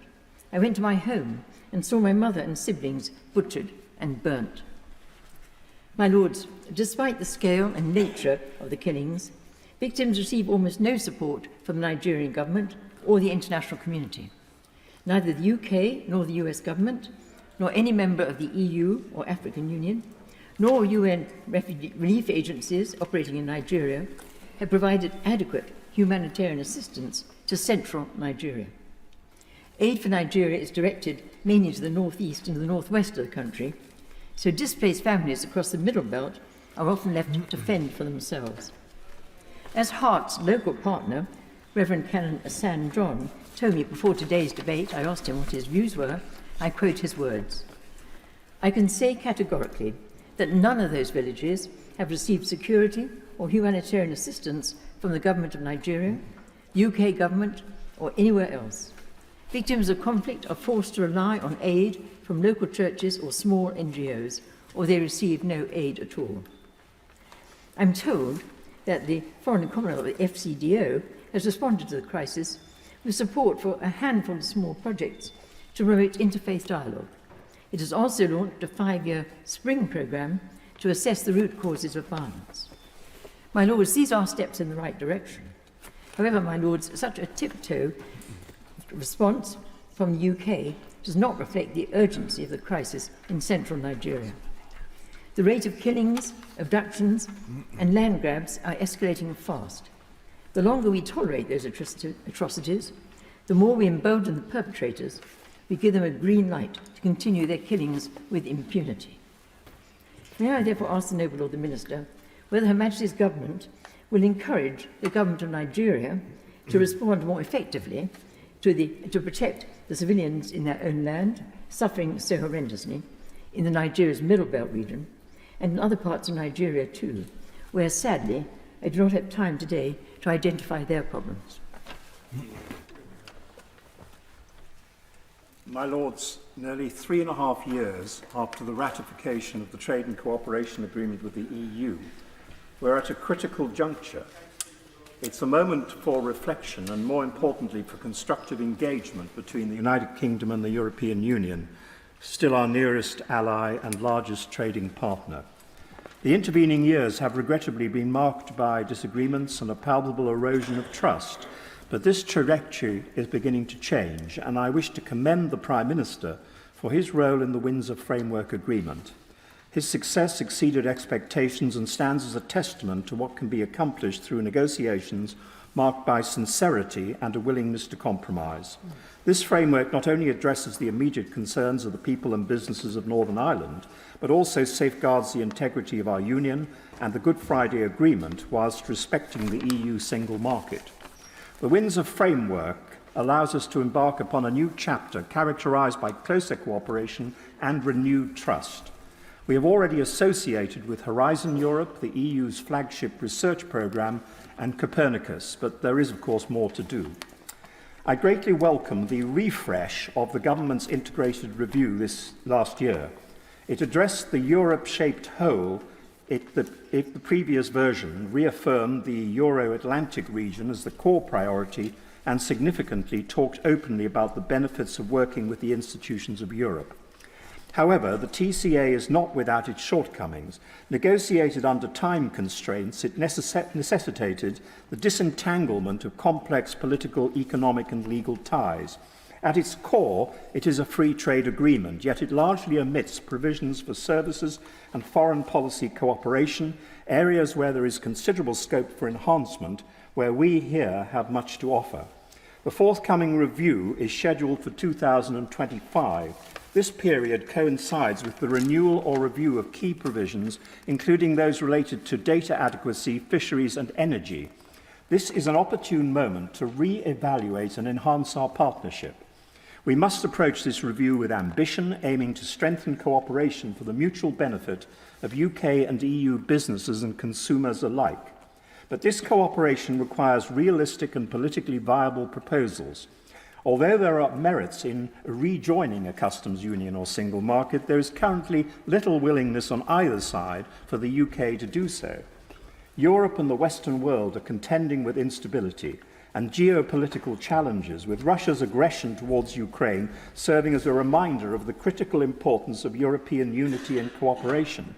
Yet we have no formal mechanisms for foreign and defence policy cooperation, an obvious gap in the TCA. We really must change this. And I also suggest a new framework participation agreement, allowing the UK to engage selectively with EU operations, maintaining our strategic autonomy while fostering collaboration.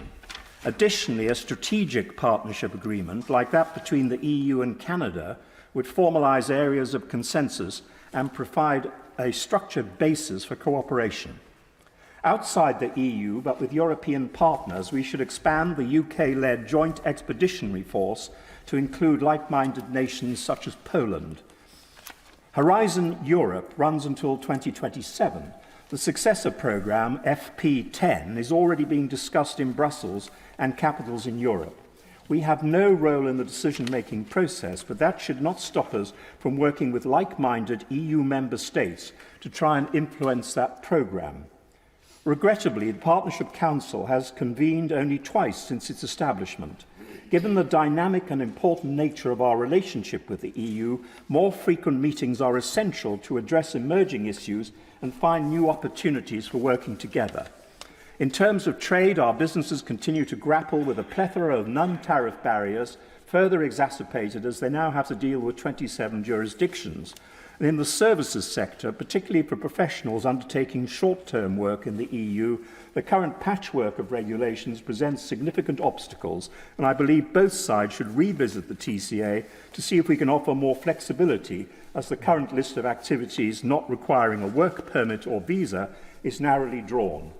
My Lords, the forthcoming TCA review should not merely be an administrative exercise, but a pivotal opportunity to enhance the UK-EU relationship in a manner that reflects our shared interests and the changing geopolitical landscape. The Conservative European Forum, my Lords, has recently concluded a year-long inquiry into the TCA and our relationship with the EU. Our report, due next week, will set out recommendations aimed at enhancing the economic prosperity and collective security of both the UK and the EU. I will ensure that my noble friend, the Foreign Secretary, receives a copy and would urge him to pursue our recommendations with our European counterparts. My Lords, last week I met a minister from Ukraine who told us that North Korea had supplied Russia last month with 1 million shells, but whilst Ukraine had received just a few thousand from her allies. She was displaced from Crimea and she wondered whether her young child would grow up in a free Ukraine. She was determined to restore Ukraine's damaged infrastructure and to build resilience, but she wanted to know how we were going to help. The free world, even Europe by itself, has the capacity to outproduce Russia several times over. And yet, what are we doing to achieve that? What is the British government doing to step up our production capacity and encourage allies to do the same to meet the immediate needs now that Ukraine requires? And at the same time, recent information suggests that components from UK and EU defence equipment are getting to Russia through third countries. What are we doing to stop that from happening? And given the global nature of conflicts today, countries in the south are assessing the likely outcome and wondering where their interests may lie, a point which I very much was appreciated from Lord Boateng about Russia's intervention in Africa. Both Russia and China are actively trying to isolate the free world from Africa. And recent reports reveal that with the demise of Wagner, the group has been reinvested in the Russian Expeditionary Corps, an agency of the Russian state backed by billions of dollars. And undemocratic, authoritarian governments are being offered support to suppress challenges to their power in exchange for mineral rights, power to suppress democracy. Countries identified include the Central African Republic, Mali, Burkina Faso, Niger, as well as Libya, north of the Sahara, and it's also active in several other countries. And Russia is also increasing its influence in South Africa. This strengthens pro-Kremlin support at the UN and extends authoritarian rule and the suppression of democracy. So what steps are the UK government taking to counter the advance, and in particular to support democracy and poverty reduction focused development? See, cuts in UK aid to Africa, the DFID-FCO merger, and the diversion of funds to the fallout from Afghanistan, Syria and Ukraine mean the UK has lost influence and trust right across the continent. UK aid to Africa has fallen year on year from a peak of £2,989 million in 2019 to £1,240 million in 2022. That dramatic cut means programmes cancelled, expert aid deliverers sacked, development partners in poor countries left bereft, poverty increased and lives lost. And until this policy switch, we had built up a reputation as reliable partners, in it for the long term, building up relationships and underpinning resilience, all trashed. When I asked him last month about aid in Africa, the Foreign Secretary said it was being increased. But as I've just indicated, the increase will not cover a fraction of what's already been lost, and we have to rebuild trust and delivery as well. It's only too easy for Russia and China to play the evils of colonialism while offering a modern colonialism of their own. So if we're to tackle the challenge of poverty in Africa, to realise the continent's potential for its people, it will be by working with local partners in the public and the private sectors with sustained long-term commitment. We have to rebuild the trust to know that that's forthcoming. And development possibilities depend on aid, trading and public investment, often building from the grassroots in countries where the economies depend on millions of small businesses. And the question is, we need coherent, long-term strategy. I have to challenge the government to say, is that even possible, given our government's record? More than 500 million people are living in absolute poverty in Africa, yet this is a continent rich in resource and potential. The UK should engage in the exemplary way it has in the past, not to exploit, but to help the people of Africa, especially in countries where there's a legacy of mutual goodwill, where Russia and China haven't yet got their teeth quite as deep as they have in other countries, and to build those countries' own future of peace and prosperity. This is surely a challenge and a worthy ambition for the UK, but what are we doing to achieve it? My Lords, I'd just like to start my contribution by saying a huge thank you to my two colleagues on the front bench and to their families. The amount of travel and commitment that they have shown is an example to all of us, particularly, I would say, to some other countries around the world. Just under a year ago, I had a debate in this very chamber, the title of which was Climate Change in Developing Countries. That arose out of the UN report, which said in its final bit, the cash flows to help developing countries cut their emissions must be raised by 6 times over current levels. And I gave a number of examples. One of the examples I gave was the Falklands and the situation there. And I know my noble friend, the Foreign Secretary, has been to the Falklands recently.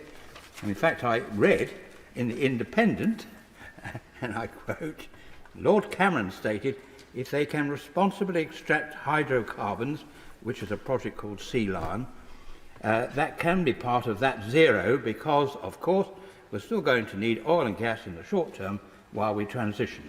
I think that's an important point to make. It's net zero, not zero. So there is this new project. I would just hope he would be able to influence his colleagues in Cabinet to give some moral and sort of backing financially as final lender, if necessary, for that really imaginative project. Secondly, there's the Caribbean. Now, the Caribbean view with great care and worry the annual hurricane season, and I declare an interest that I have family in the Cayman Islands. And it's pretty devastating when it hits. And my understanding is that we do now provide and pay for some special resources to Antigua, Barbuda, Jamaica and St. Lucia by a gentleman or woman called the Climate Advisor. But my question to my noble friend is, well, why is that not extended to the Cayman Islands, Turks and the Caicos and Bermuda, who equally suffer from these difficult hurricanes? I then move on, my lords, to a country I know probably better than any other. I served there in 1963 for the Reckitt and Colman Group.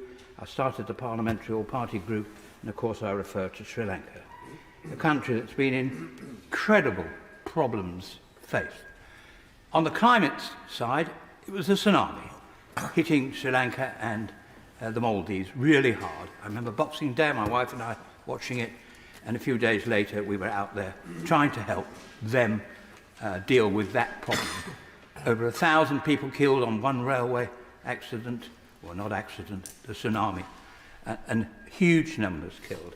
And there's a country that's been through massive difficulties, some of them of their own making, some of them not, but it doesn't matter. They are an important part of the Commonwealth, and I say a thank you to our Foreign Office for the way they've stood by them and questioning them very hard at times, but equally, I think, underneath, the Sri Lankans know that they are part of the same family. So at this point in time, two things are really happening. There is the talk, and more than talk, work being done on a Truth and Reconciliation Commission. And that is, in my judgment, to be greatly welcomed. And I reflect on the late Sir Desmond de Silva, that great lawyer, as evidence that the quality of lawyer you have in Sri Lanka is second to none. And it would be, if we set it up, or it is set up, it would be, of course, across the ethnic groups. It would have to be. But there are people there who are thoroughly objective. And I think there is one challenge still, though, that country lives by good tourism. At the moment, it's recovering, but the one element that's missing are those of 75 and over. They are, on the whole, British citizens. It is the FCDO comments on that country that at the moment cause me concern, because they refer to the fact that there are protests going on. Well, there aren't any, and there's been there is a fuel shortage. There isn't one, hasn't been for 18 months. And firstly, also, that there are other difficulties from a terrorist nature, which we haven't had for 5 years. So could I ask my noble friend if he could look at that guidance? It helps that particular age group, because at least from surveys that have been done, 80% of that age group look at that guidance. And perhaps I could bring a couple of people from this newly set up group, Experienced Travel Group, which is private sector, to talk to perhaps a junior minister about amending that. My Lords, as has been said today, foreign affairs and what happens here are becoming more closely linked. So I hope I won't need to apologise to your Lordship for making a partially domestic plea in this debate. 10 days ago, I was in Kiev. The mood there is anxious, but the determination is great. And there is frustration, as many noble lords share, that not nearly enough weapons from us, from EU countries, and above all from the United States are reaching Ukraine. And the American elections could well prolong this agony until November, and actually even beyond November. That's really a frighteningly long time. And I'm afraid there is evidence, particularly in Germany, that some Europeans are taking this delay not as a spur to action, but as a cue to hedge their bets. But what I also found in Kiev, however, was that Britain's reputation still does stand high in Ukraine, an impression reinforced by what the most Reverend Prelate, the Archbishop of Canterbury, whom I'm sorry I didn't run into in the streets of Kiev, reported. We were the first major country to support Ukraine during the Russian invasion of 2022, and our support remains solid. And Ukrainian morale is bolstered by the knowledge that not only our government, but so many British people are active supporters. We lead the world in our charitable and voluntary backing for Ukraine. My lords, such popular backing is not merely a pleasant extra. In this grim war, morale matters particularly greatly, and so does practical and humanitarian help, which goes beyond the supply of weapons.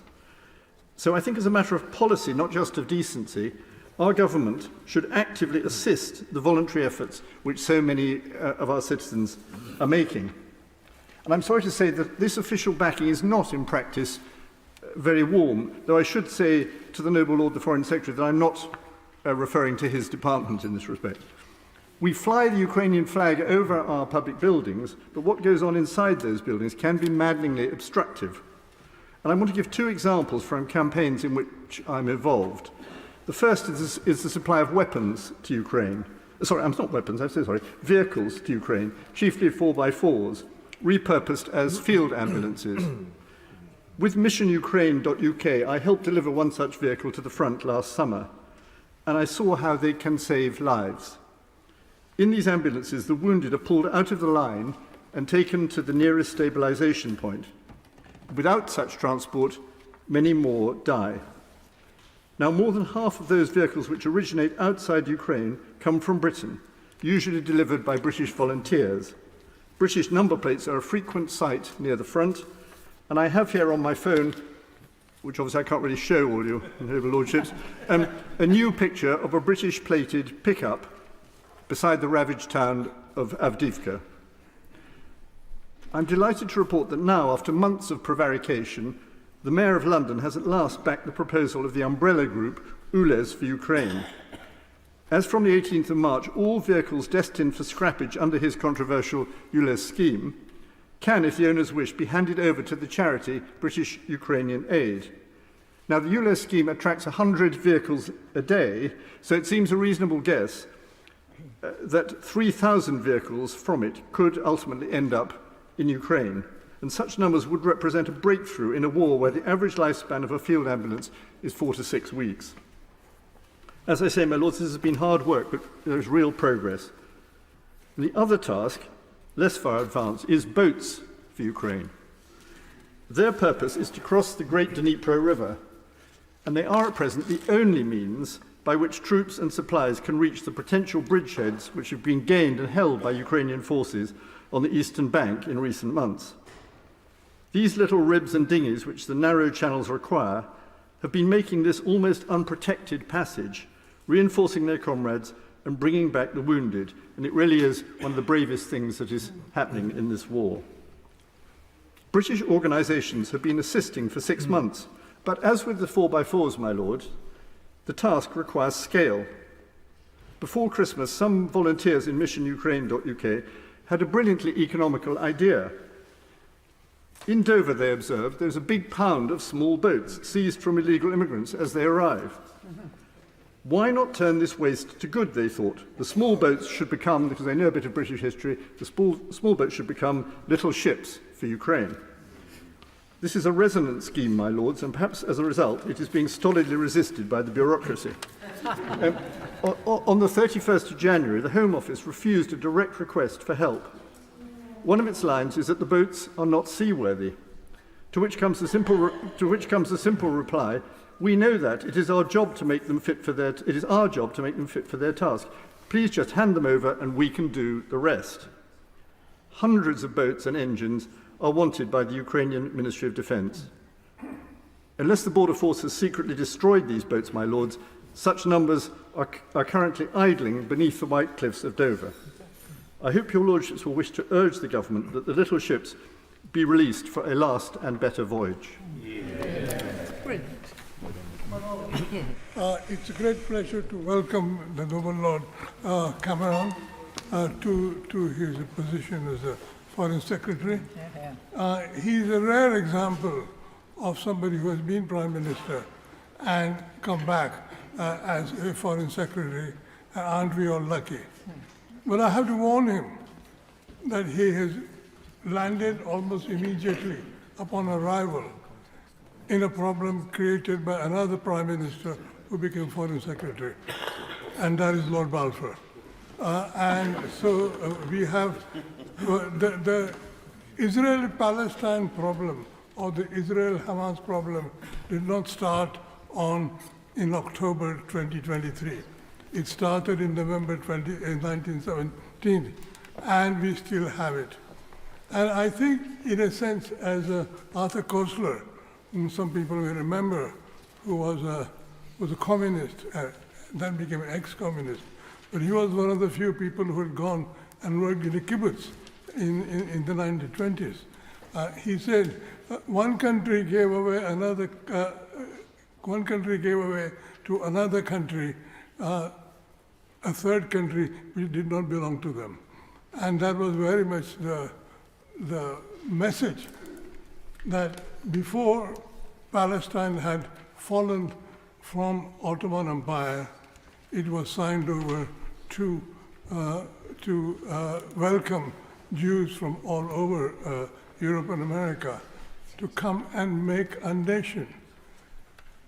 And it is actually a fact, and I have been reading lots of books about this, that at no stage did we say that the Palestinians had any claim on the territory where they had been living for several centuries. But that is the dilemma of the problem. Two communities of very ancient origin can claim truthfully and simultaneously that it is their country and not anybody else's.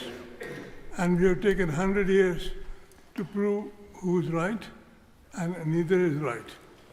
So, but we will have to solve this problem, because already, not only since October 2023, but for a long time, there has been a lot of killing and damage to both communities, carried on with a passion which is quite surprising. Now, obviously, being an atheist, I blame religion for this. The children of Abraham have always quarreled with each other now for about 2,000 years. And after all, anti-Semitism was not invented recently. It was invented by the Christians. And then the rest, of course, we know. Now, the problem is this. The October events having happened, and they are of a scale which we had not expected for a long time. It partly shows that Hamas was better prepared than it had been until recently. And given that the retaliation by Israel in Gaza and of course elsewhere, is a two-state solution at all feasible to anticipate? Because I think passions have been highlighted so much, and so much sort of killing has been going on.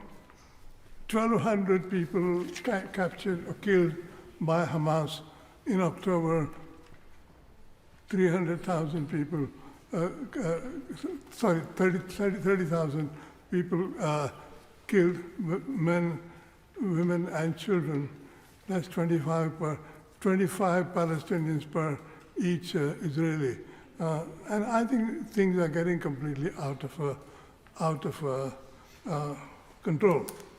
The question for the Foreign Secretary is this: is a two-state solution any longer feasible? Is it at all likely, given the very peculiar shape in which the partition was decided by the UN, is it at all likely that peaceful solution can be implemented and that these two communities would be able to live with each other for even a day longer if ceasefire had happened? And I don't obviously know the answer, but there are two different answers possible.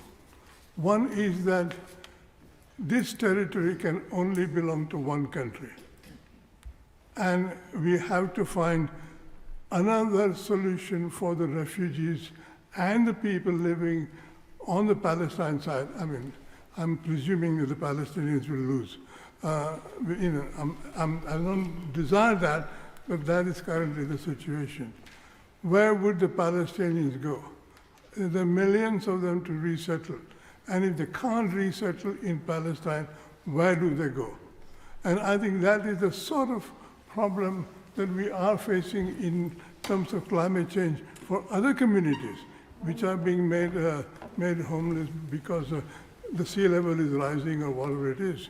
So we need to think, A, how to stop the war right now in Israel-Palestine as soon as possible, and then how to rehouse the refugees who are scattered in Syria, Lebanon, Iraq, and all those places, plus people who are actually are being thrown out of Gaza and West Bank and everywhere else. Because that is the prospect. The prospect is very simply that we will have to have two different settlements, because it is not possible to think that they could live in a single area. And that is going to be a major challenge. We will have to create some room. I have one slightly quixotic suggestion, and then I can sit down, and that is that across the Caspian Sea, there are the many Islamic states which were formerly part of the Soviet Union, Kazakhstan, Turkmenistan, and so on. And I think a tremendous amount of money ought to be raised to resettle the Palestinian refugees in that region. And if everybody agreed to that, we may have peace for a while. Well done. My Lords, it is a pleasure to follow the Noble Lord Desai.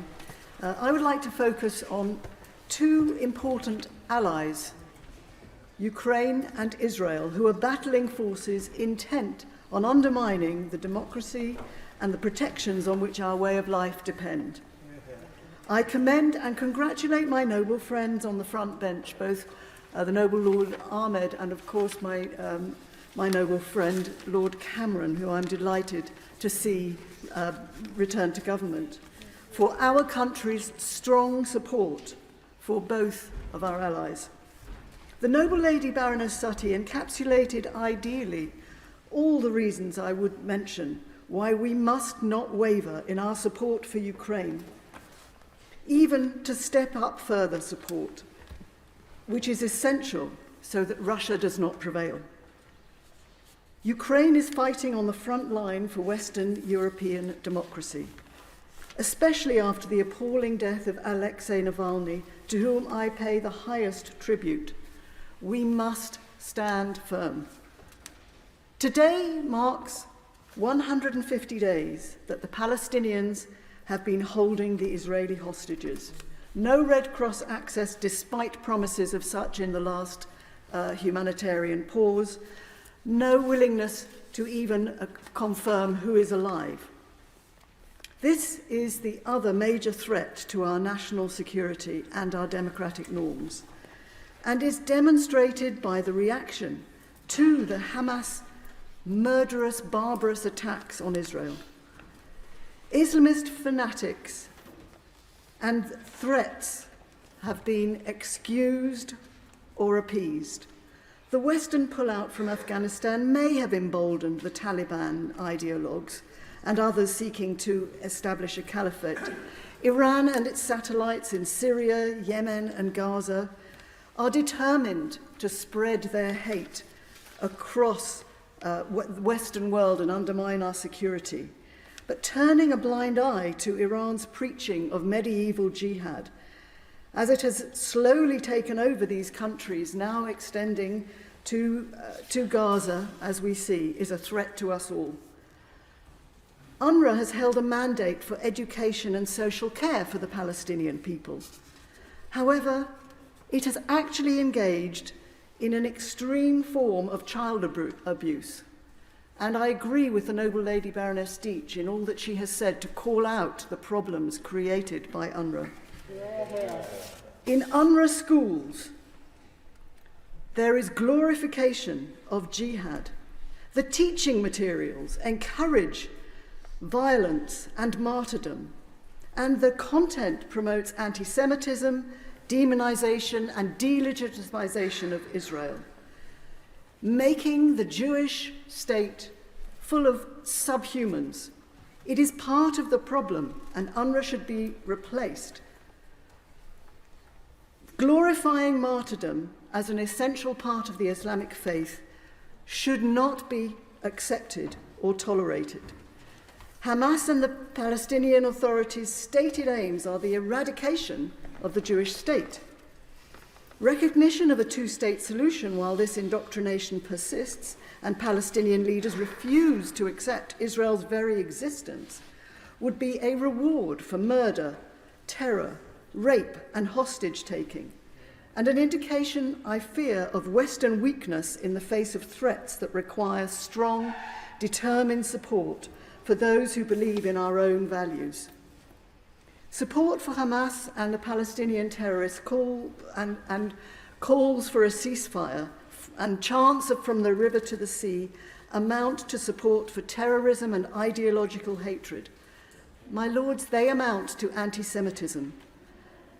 And in particular, I am exercised by the sexual violence that is also being excused. There is no excuse for rape, wanton assault and torture of Israeli women and children. Rape is not resistance. Hamas filmed and glorified its pogrom and violation of Jewish women. Yet Western supporters here and in other countries ignore this.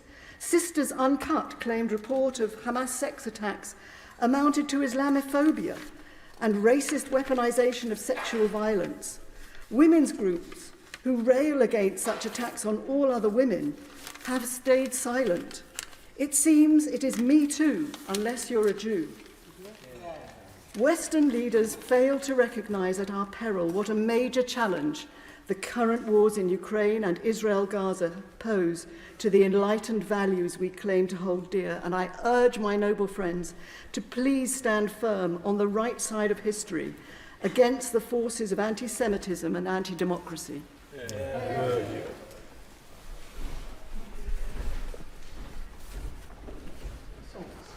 I don't think Lord Milesford's here, so it's Lord Mitchell. Thank you. My Lords, the 6th of October saw Israel approaching the zenith of its dreams. Following the initial success of the Abraham Accords, full diplomatic relations with Saudi Arabia were tantalizingly close. After 76 years of rejection by the Arab world, Israel was poised to achieve what she wanted, most of all, international acceptance. Cruelly, the 7th of October changed all that. At the beginning of January, I went to the Gaza border, along with the noble Lord Pollock. I saw the mangled bicycles and the smashed barbecues. I saw the bullet holes and the bloodstains on the walls. I read the names and saw the photos of those who were butchered. The people of Israel were traumatized. I was traumatized. They still are. I still am. But as I stood there, I looked to my left, and no more than a kilometre away, I could see the Gaza border. I could hear the pounding of the shells. I could see the smoke hovering over the buildings, and I could smell the explosives hanging in the air. Of course, I felt, I felt rage that such barbarity was committed against innocent Israeli civilians, but I also felt the horror that such pain and death was being inflicted on the people of Gaza. It's hard to reconcile such inner conflict. 5 months into this war, the hostages have still not been fully released and Hamas is still functioning. Gaza has been flattened and its people are starving and desperate. 1,700 Israelis are dead, many wounded. Tens of thousands of Palestinians, men, women, and most of all children, are also dead and wounded. If we condemn one party, we must condemn the other, and I do. 50 years ago, the great Israeli statesman Abba Eban made the famous quote that the Palestinians never miss an opportunity to miss an opportunity. Sadly, the same can be made about Benjamin Netanyahu today. His day after plan was presented last week. It offers the Palestinians nothing more than continual subjugation. The great tragedy of today's situation is the craven, ineffective leadership of both the Palestinian and Israeli governments. Mahmoud Abbas is old and immovable. I've never heard a brave or constructive word pass his lips. He does the Palestinians no favours. Benjamin Netanyahu is just as immovable. His mantra has always been, not an inch. He portrays himself as Mr. Security, and he will never give the Palestinians the state they deserve. For him, it's always about the next election. He has allied himself with ultra-right-wing clique. Ironically, my lords, they too believe in from the river to the sea, but in their case, meaning the total annexation of the West Bank and Gaza. Both countries need new leaders who have new visions. You may say that all this has been tried before and it has failed. True, but the Oslo Accords and the negotiations in the year 2000 came very close. So what is different now? First of all, the parties are exhausted. Secondly, there are now other powers who can guarantee a peace. The US, of course, and Europe too, but also Saudi Arabia, the Gulf states, Egypt and Jordan. They all have skin in the game. They could provide the massive funding that could be used to rebuild Gaza and give hope to Palestinians, both in Gaza and the West Bank. They could also give Israel guarantees by way of a military alliance, and they could ensure that the Palestinian state remains demilitarized for the foreseeable future. My lords, I have been a friend of Israel since its creation 76 years ago. Believe it or not, at the age of 5 years old, I do remember Israel being created. Nobody could call me a fair weather friend. I've been there through thick and thin. But now, I think it's necessary that they accept a sustainable ceasefire, that work hard to make it permanent and get back the hostages. I will end by quoting Abba Eban once more. History teaches us that men and nations behave wisely once they have exhausted all other alternatives.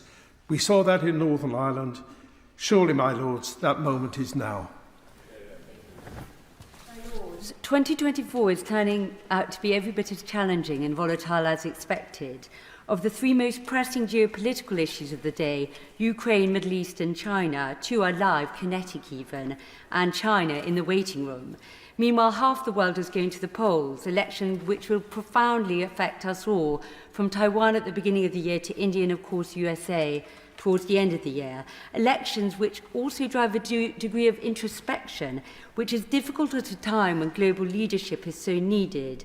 And I can think of few more important moments to be a British Foreign Secretary. And I thank you and also Lord Ahmed for your leadership, judgment and humanity on the world stage to date. My question today is what, within the confines of British influence, can we do to help? And given the time constraints, I'm going to just touch on three, the ones we can't ignore: Ukraine, Middle East and China. First, Ukraine, my lords. Following a bleak winter of stalemate, we arrive at the grim second anniversary of the invasion. Navalny's death, a stark reminder of how those who oppose the regime are treated, but also in his bravery that Putin does not speak for all Russia. However, with Putin's imminent re-election and Russian troops on the offensive, we must be prepared for things to get worse, all at a time when American willingness to stay the course is called into question. So what can be done?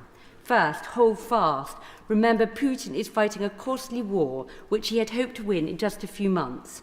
Ukraine may not be winning as it enters its third year, but nor is Putin. Second, we must continue with the reinvigoration and expansion of NATO, exactly what Putin never wanted, and be resilient to Trump's taunts. But that also means meeting the 2% target, especially amongst those who seek to lead the organisation.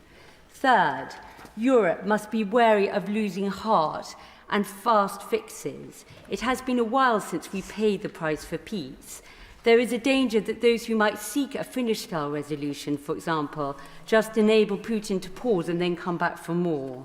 Fourth, I urge the Foreign Secretary to continue to make the case to our American allies that for a relatively low price they are fighting a war which we, the West, cannot afford to lose.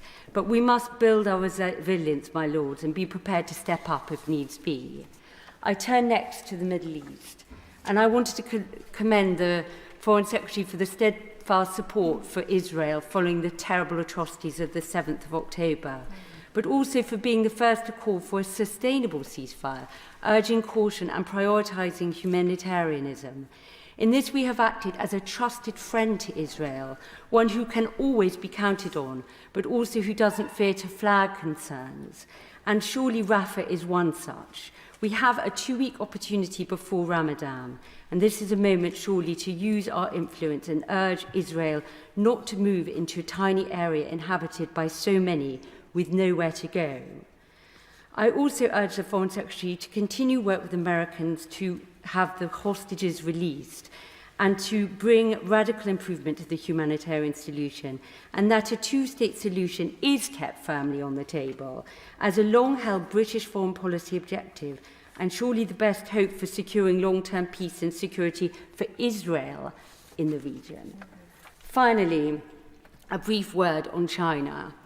I commend the government's policy, which has been largely consistent over the last decade, balancing between national security, human rights, sovereignty, and economic considerations.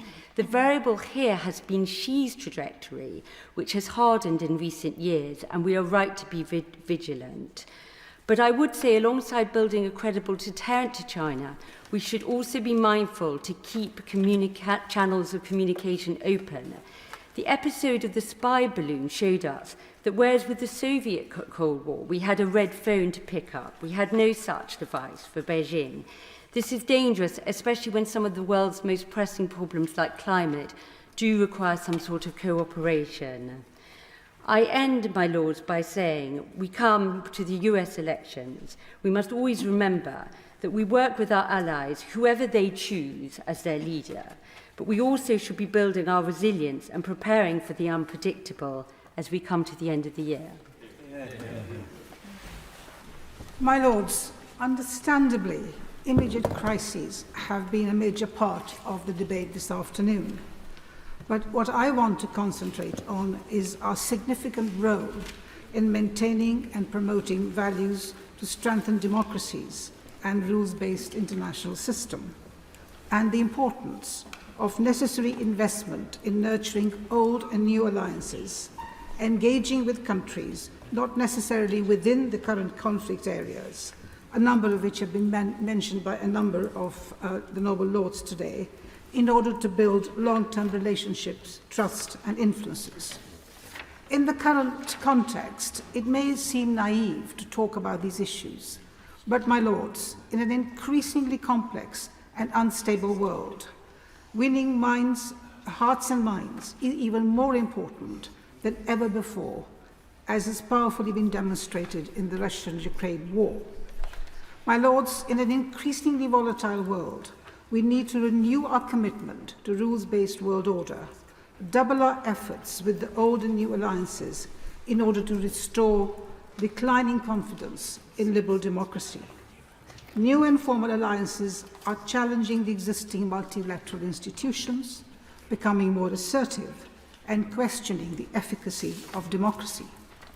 Survival, security, and prosperity in a hyper-connected world now have new dimensions which require better understanding, new thinking and approaches, and redoubling our efforts with regional and other emerging powers whose actions will determine the future.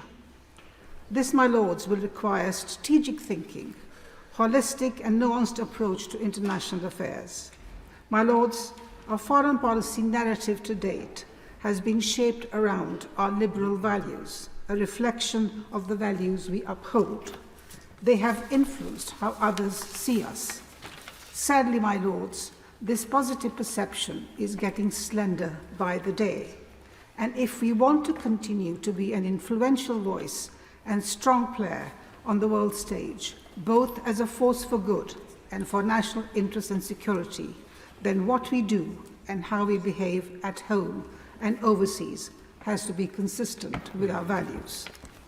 Ability to influence, build trust, relationship lies in the credibility and the moral authority we generate through our actions and our behaviours. The way we act and influence we bring to bear will determine our ability to shape the future.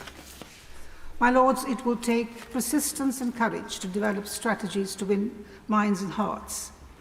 This will mean maximising effectively all levers at our disposal: military, economic, diplomatic, social and cultural. Intercultural interactions, country engagements and people-to-people dialogues are crucial components of our foreign policy. We have been in this space for nearly 90 years. British Council, our prime organisation, was founded in the 1930s at a time of global instability, when Britain's influence was weakened and extreme ideologies were gaining ground. My Lords, there are parallels of what's happening now, and there are lessons to be learned. British Council was born to create friendly knowledge, understanding by developing closer cultural relations. And we have been a world leader in this space, well ahead of everyone else, and well before the term soft power was coined by Joseph Nye. My Lords, creating friendly knowledge and understanding is neither soft nor power. In today's hyper-connected world, it is about mutual exchange and understanding, an essential and strategic part of foreign policy to create a fertile ground for diplomacy, to create an environment conducive to dialogue, alliances, partnerships for business and security cooperation, supported by our policies and behaviours which enforce our respect for rule of law, democratic processes, and so on. Our internal affairs and our shared societal values and our domestic political context is equally important. It is key in enabling or constraining our ability to forge an effective foreign policy in a fast-changing world. My Lords, we can be in an enviable strategic position if we build a refreshed strategic relationship with Europe, maintain but not be subservient to transatlantic access despite the challenges we're going to face, and engage meaningfully with the Commonwealth through that to the global south. And along that, we have our footprint in over 101 countries through the British Council. My Lords, there is no room for complacency or taking our eye off these long-term issues. These should be an integral part of our overall strategy, backed by proper investment in diplomatic networks, in organisations like the British Council, the BBC and other cultural and educational organisations. They are an essential component in our foreign policy and not an option extra. My Lords, I know that both Lord Cameron and Lord Amherst are committed to the issues I've been talking about, and I want to end by paying my tribute to the excellent work they are doing in very difficult circumstances, and I look forward to their response. My Lords, I will speak today about our government's response to global Christian persecution.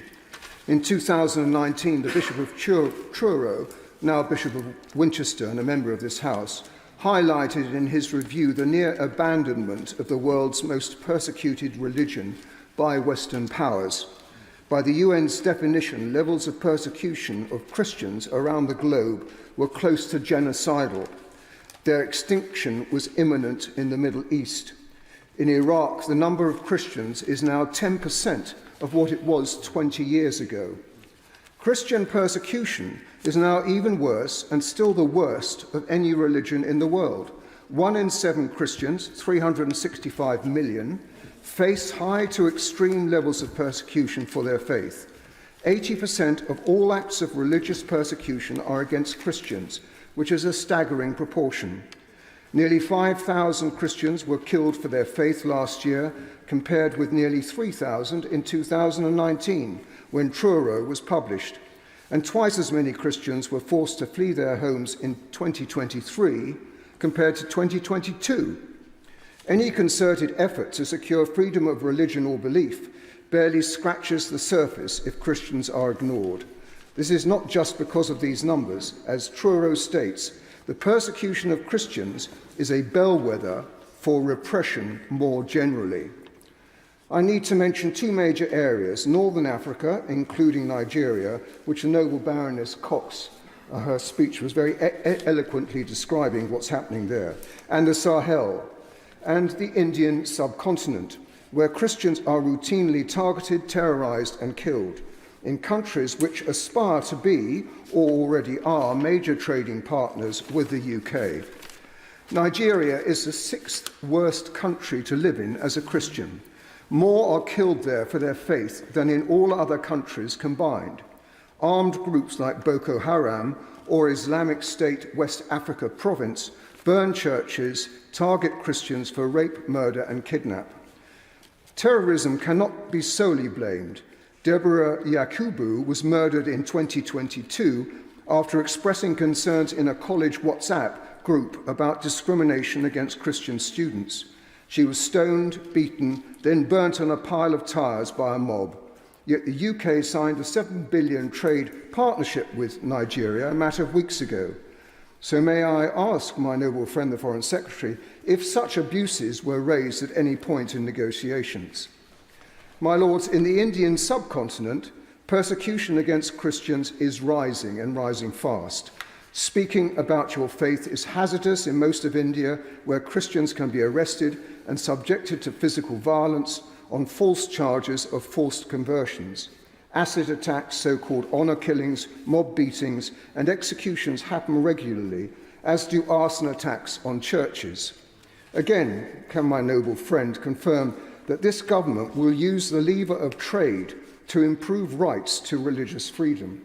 The Foreign Office's own assessment in 2022 found that many Truro review recommendations had not been implemented. It cited failure to create both an early warning mechanism for religious persecution and a data gathering system of religious freedom abuses. There was still no name or term for Christian persecution and no meaningful culture shift in the Foreign Office to take it seriously. More positively, on the FCDO scorecard, their November 2023 white paper on UK aid refers for the first time to and prioritises persecution on grounds of religion or belief as a driver of poverty. I commend my right honourable friend Andrew Mitchell, the minister who listened to FORB concerns and included this. Additionally, the Prime Minister now has a highly effective envoy for freedom of religion or belief, my honourable friend Fiona Bruce. Her important role should be established in statute. Will the government support the bill to secure its continuity? It acts as an important counterweight when considering with whom we trade. I understand the pressure to the government to bow down to the god of bilateral trade agreements while sacrificing the weak and vulnerable and our own British values. But where did these values come from? The historian Tom Holland says in Dominion, so profound has been the impact of Christianity on the development of Western civilization that it has come to be hidden from view. Without Christianity, where would there be tolerance, respect for others' views, and the impulse to move beyond narrow personal or indeed national self-interest?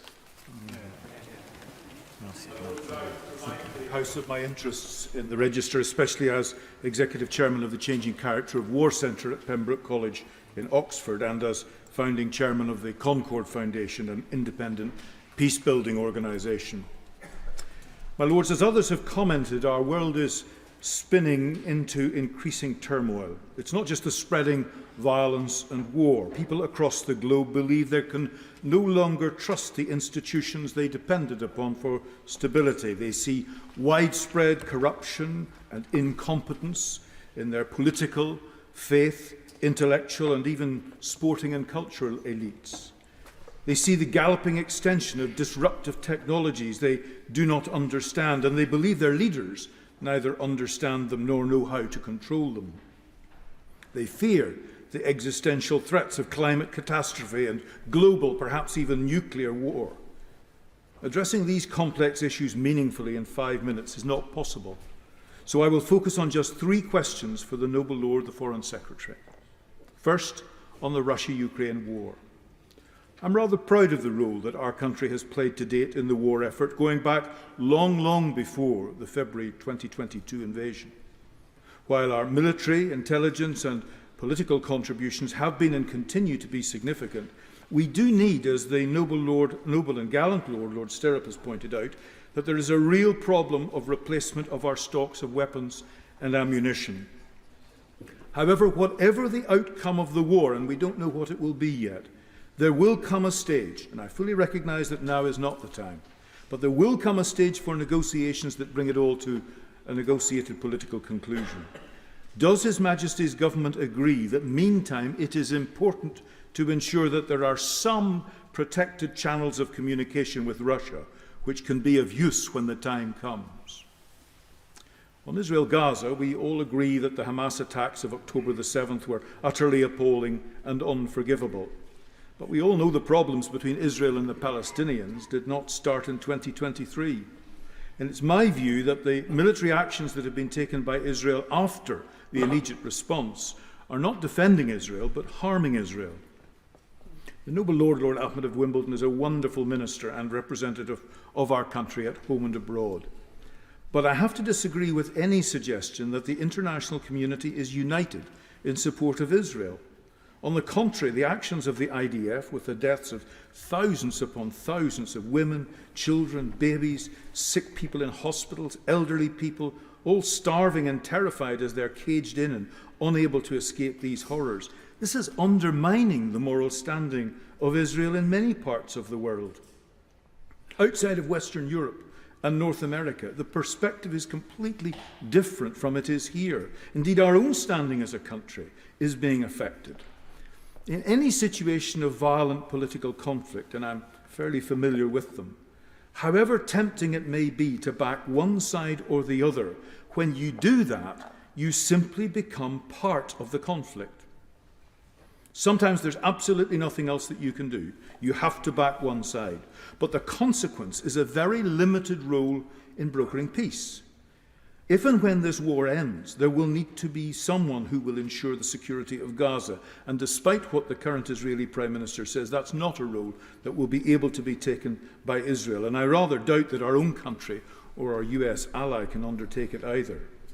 Is His Majesty's Government taking seriously, as I believe they should, the offer from President Erdogan of Turkey for his country to play a significant role with others in providing some security to all sides in that context? And finally, I turn to Tunisia, a country that triggered the so-called Arab Spring, which gave us such hope for democracy in the MENA region.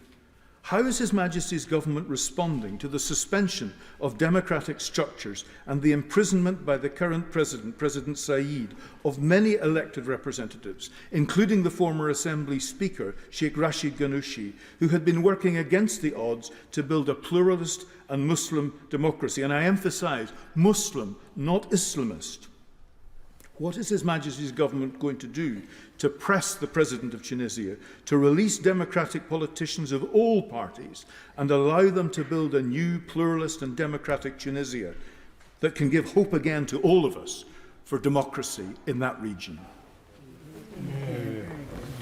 My Lords, I join others in my recognition and thanks to our noble friends, the Foreign Secretary and Lord Ahmed, for all the work they do. It gives us all confidence seeing you on the world stage on our behalf.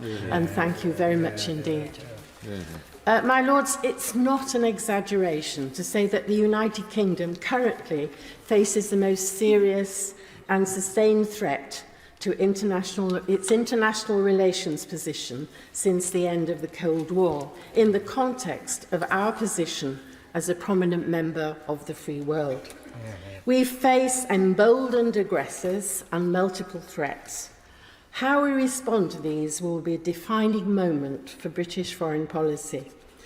Two current conflicts encapsulate the possibilities and problems for the United Kingdom in a fast-changing world: Ukraine and Gaza.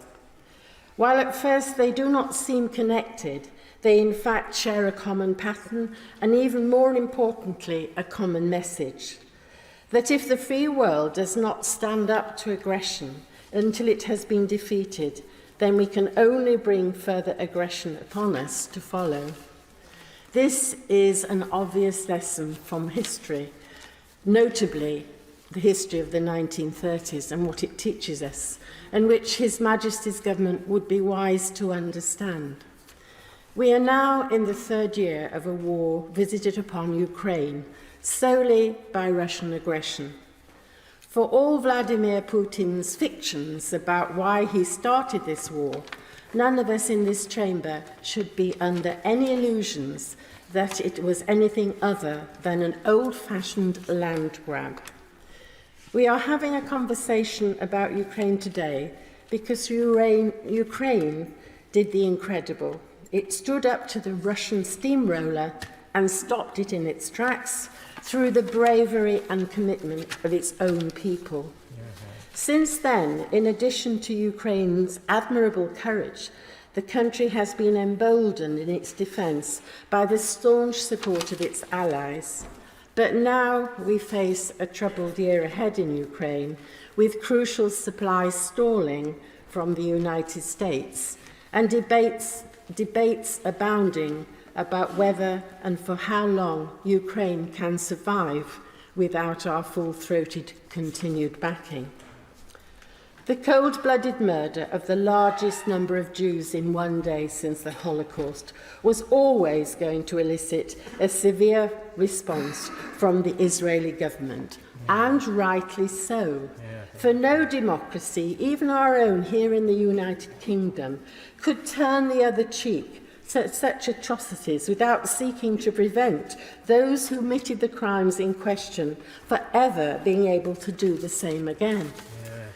There is all the more, this is all the more so given the despicable taking of large numbers of hostages by Hamas and others in Gaza, 130 of whom remain unaccounted for nearly 5 months into the conflict. We all grieve and react in total distress at the horror of the tragic deaths of children and women and all those citizens killed in Gaza. But far from being a genocide or the greatest crime in history, the care that the Israeli Defense Forces have largely taken during this operation to minimize civilian casualties will likely come to be studied for years by free world military planners facing similar campaigns. As with Russia's war of aggression in Ukraine, the Hamas war of aggression against Israel initially elicited firm free world support. Free world leaders, this country included, understood entirely that Israel could not allow Hamas aggression to go unpunished and that the hostages needed releasing and freeing. In only a few short months, that solidarity of purpose has been undermined as country by country, elements of the free world have peeled off from the idea of defending democracy. Instead, we have seen vapid and inane requests for an Israeli ceasefire now, sometimes with even no conditions for Hamas's continued rule in Gaza or the release of hostages attached. I would posit, therefore, that British foreign policy must make 2024 a year of decision for the free world, and that our stance in the two conflicts I have addressed will be central to this. It might be tempting to give up on supporting Ukraine because we're growing weary of doing so, or forcing Israel to compromise because we are tired of fending off the aggression of the street mobs here in the UK that did so much damage to the reputation of the other place a couple of weeks ago. But neither approach is in our national interest. For if Ukraine is driven to the negotiating table through weakness this year, then Mr. Putin's decision to wage war will have been vindicated with additional territory. And if Israel gives in to the international pressure before it has succeeded in delivering a final death blow to Hamas, then terrorism will be seen to have triumphed through the improbable act of survival, even after committing the most heinous of crimes? And do we think that Russia and international terrorists will be satisfied with their ill-gotten gains after achieving them? Of course not. They will come back for more after a period of reconstruction, certain that the free world will eventually crumble before aggression if they just wait out our period of outrage over their actions. For this reason, I implore my noble friend, the Foreign Secretary, to stand firm with our fellow democracies in 2024. We must make the decision that allow our allies to finish the jobs that they did not want, but were forced upon them, and which we would do the same if we were in their place. My Lords, the Middle East is a part of the world the UK understands and is in turn held in affection. So it is with concern that I hear from long-standing friends there that those feelings are changing. We are being seen as either bystanders or complicit in the current conflict in Gaza.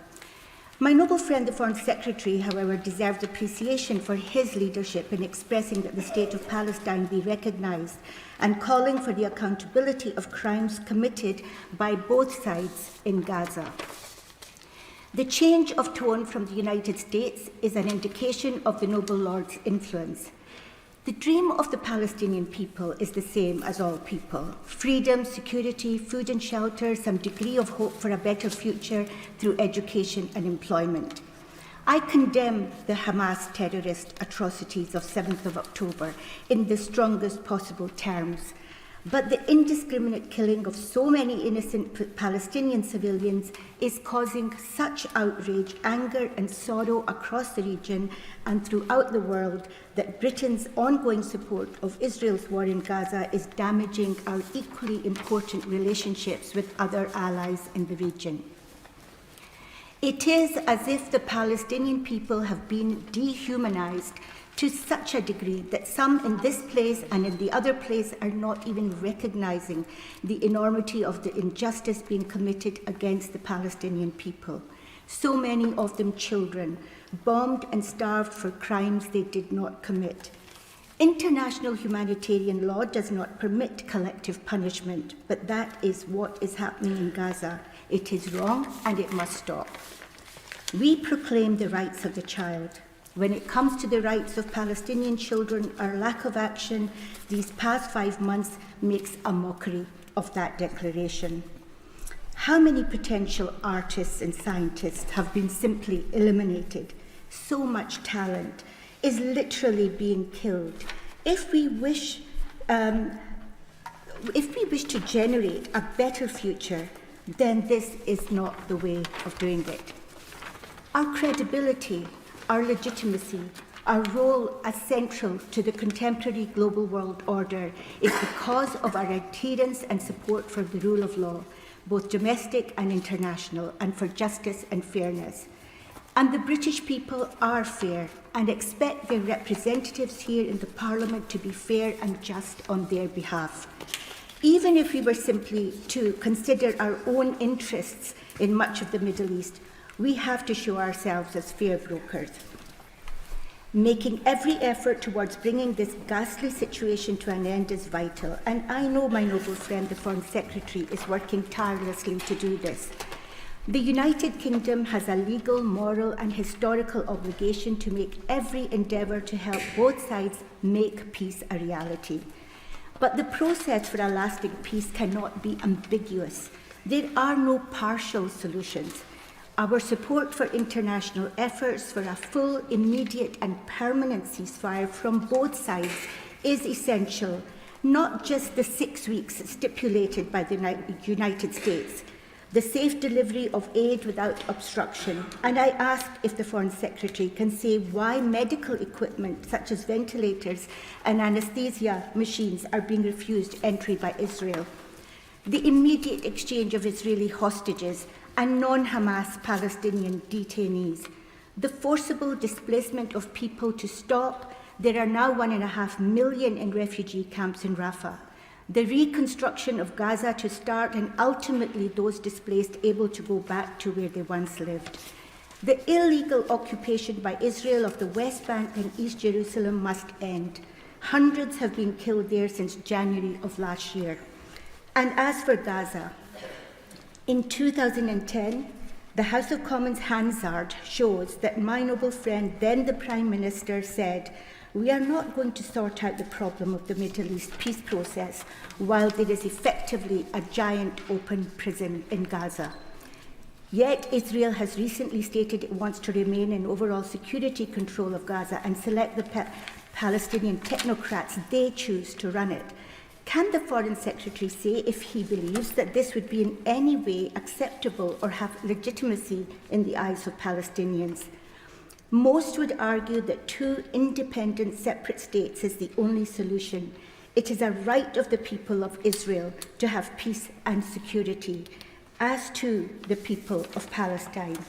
Two separate, independent states that recognize each other's right to exist.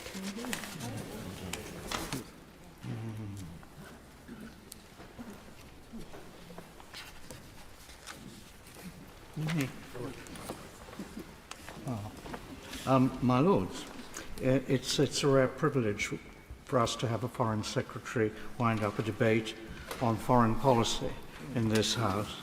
Such are the quirks of politics, I suppose. I'd like to concentrate on one topic, and that is economic sanctions. The sanctions regime has emerged as one of the most important tools of British foreign policy. Despite, or perhaps because of their long and tangled history, their rationale remains deeply mysterious. Are they tools of war avoidance, or are they an extension of war by other means? A hybrid. It's a hybrid tool at best. This ambiguity, I would argue, is fatal to any peacekeeping or peacemaking purposes they may have, because they insert a warlike mentality into what should be efforts at peace. Hence, the utmost clarity is needed in defining their purpose and assessing their results. Since 2014, the number of individuals and entities designated under the UK sanctions regime has grown from 230 to 2,000. The Foreign Secretary added another 50 a fortnight ago. Their stated purpose is to degrade Russia's war-making capacity, to deplete Putin's armory. These are direct quotations. And another one, the Russian economy will be devastated by sanctions, predicted US Treasury Secretary Janet Yellen after Russia invaded Ukraine in 2022. But 2 years on, Russia's economy is a long way from being devastated. Indeed, it has proven far more resilient than many believe possible.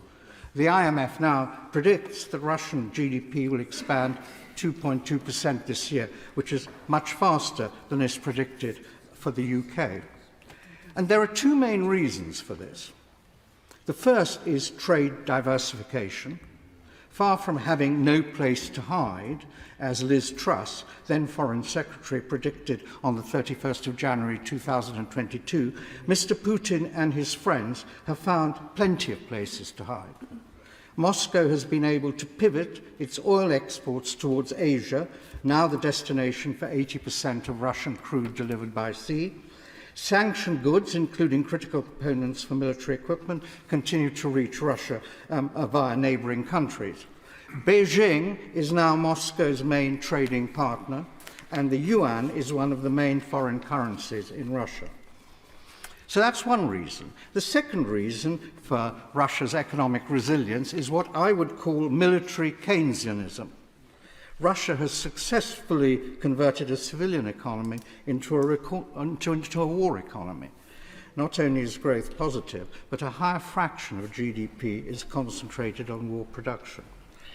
So the efficacy of economic sanctions has been repeatedly challenged by experts. Not least, I should say, the report on economic sanctions of the House of Lords Committee on Economic Affairs, on which I had the honour to serve. So not only may the efficacy of sanctions be questioned, but they stitch animosity into the fabric of international relations. They thus precipitate the breakup of the global trading and payment system, which in turn makes the world more warlike. So there are lots of unintended consequences here, and we need to be very clear about what they are before simply urging more and more sanctions. It would be an important outcome to this debate were the Foreign Secretary to authorise a strategic review of the purpose and track record of sanctions to be made public before international relations are allowed to drift into a permanent warlike state which may easily topple over into actual war between nuclear powers. My Lords, may I add my gratitude and appreciation to the Noble Lords Cameron and Ahmed for not just for what they do, but for the way in which they do it. I want to spend a little time focusing on how we continue to apply moral principles surrounding war in this ever-changing landscape. These are dangerous, as we've heard countless times this afternoon, dangerous and uncertain times for which we must prepare, and good preparation is itself deterrence. And I would add my name to Baroness Goldie's appeal that we see a significant increase in defence funding. There is now a risk that the changing nature of war and warfare is shifting our understanding of when military force should be resorted to and the restraints that should check its use. The concerns lying behind just war theory still apply. What is proportionate response and engagement? How do we protect non-combatants? What is preemptive action and what is preventative action? And how will military engagement contribute to a just and lasting peace? My Lords, old-style wars, at least in theory, as von Clausewitz expounded, were contests of wills. He defined war as an act of violence designed to compel our opponent to fulfill our will. But today, and for many decades now, the potential exists that our opponent could be destroyed, and us too. And we've seen contemporary conflicts which involve networks of states and non-state actors, and where most violence is directed against civilians as a way of controlling territory rather than against enemy forces. Forced migration is often an unintended consequence. Such wars are decentralised and have low levels of participation and tend to disassemble the state or involve the fragmentation of federations. In their place, they create new, unstable, inward-looking sub-state entities. In these situations, state services such as health and education and the rule of law are degraded, with finance coming less from taxation and more from war-related and criminal activities. Such wars often produce transnational extremist political or religious ideologies. And of course, all this is exacerbated by the impact of climate change. Then the failure to plan a just post-war situation can prolong the war, can lead to internal chaos after the war, the failing of the state, or the seeds of a new war. And my Lords, we're also fighting wars differently, with highly advanced weaponry and the increasing use of AI. The speed of development in military applications of AI inevitably raises concerns. We shouldn't, of course, forget the huge potential of AI systems in defensive context. But the wider ethical problem is that when we delegate decision-making to machines, they will act according to the moral assumptions with which they have been fed. Those who develop AI applications for use in military offensives as opposed to defense need to do so with such moral understanding that they do not inadvertently design algorithms that risk committing war crimes in our name. My Lords, if I return to where I started, even when the use of armed force is considered justifiable, the overarching aim of just war is a just and durable peace. It means that just war advocates are concerned with limiting the occurrence of war, and when it does occur, ensuring that its conduct is as humane as possible.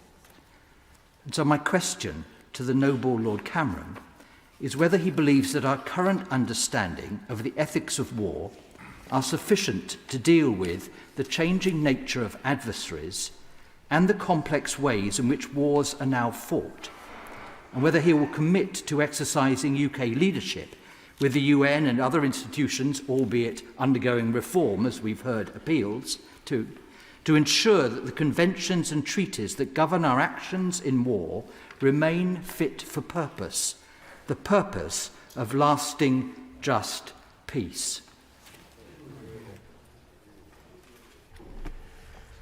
My Lords, it may be for the convenience of the House to pause the debate at this point and to take the statement.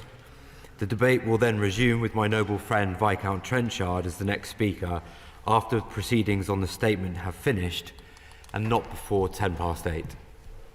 Before I call the next business, perhaps we could have a short break to enable noble lords to withdraw.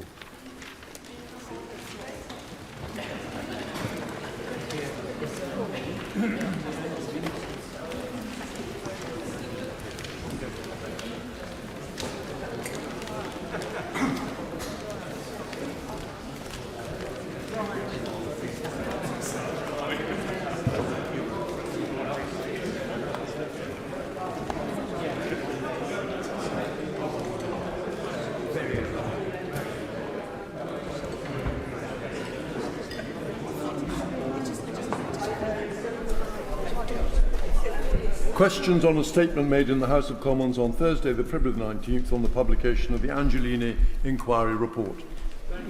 Thank you. My Lords, this damning report is about women's safety. It is also about trust and confidence in policing and whether we have the standards in place to maintain confidence in individual officers. The work of the vast majority of police officers is that they work immensely hard and with integrity to keep our communities safe, and it is undermined when standards fail. And I think we need to thank Lady Ellis for her inquiry and its comprehensive first report. My Lords, this report exposes a catalogue of appalling failures in police misconduct processes. And what is truly frightening is the line that is present in this report, which says there is nothing to stop another Cousins operating in plain sight. And we can believe that that might indeed be the case, because there is the story of PC Cliff Mitchell, who was vetted months after Sarah Everard was killed, and he had an allegation of rape in 2017 and a non-molestation order against him, and it did not stop the Met from recruiting him.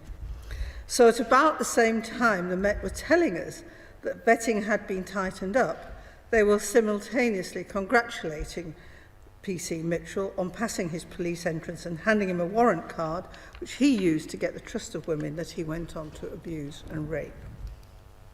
This government has been repeatedly warned about failures around vetting and misconduct. Independent inspectorate reports of 2012, 2019, 2022 and 2023 all highlighted serious failures in vetting processes, which is why 2 years ago on these benches we called for mandatory national vetting standards. And I have to ask the Noble Lord the Minister why this has yet not happened. As for the misconduct charges the statement referred to, most of them are not even in place yet. And again, this is 3 years after Sarah Everard was murdered. So will the Noble Lord the Minister commit today to a new mandatory vetting framework underpinned by legislation that all forces must abide by, under which any evidence of past domestic abuse or sexual offending will be pursued and not simply taken into account convictions? At a minimum, the Noble Lord the Minister really should accept recommendation 6, which is about, and I quote, a review of indecent exposure allegations and other sexual offences recorded against a serving police officer. At a minimum, surely the Noble Lord the Minister could accept that today.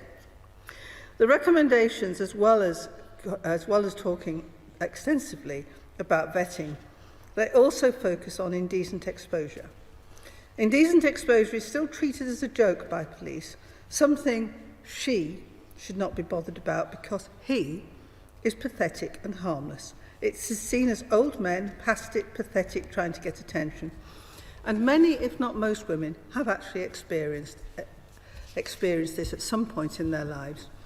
But indeed, Cousins was in his 40s and did this 5 or so times, including one scary time when he masturbated on a banking on a country lane as a lone woman cyclist cycled past.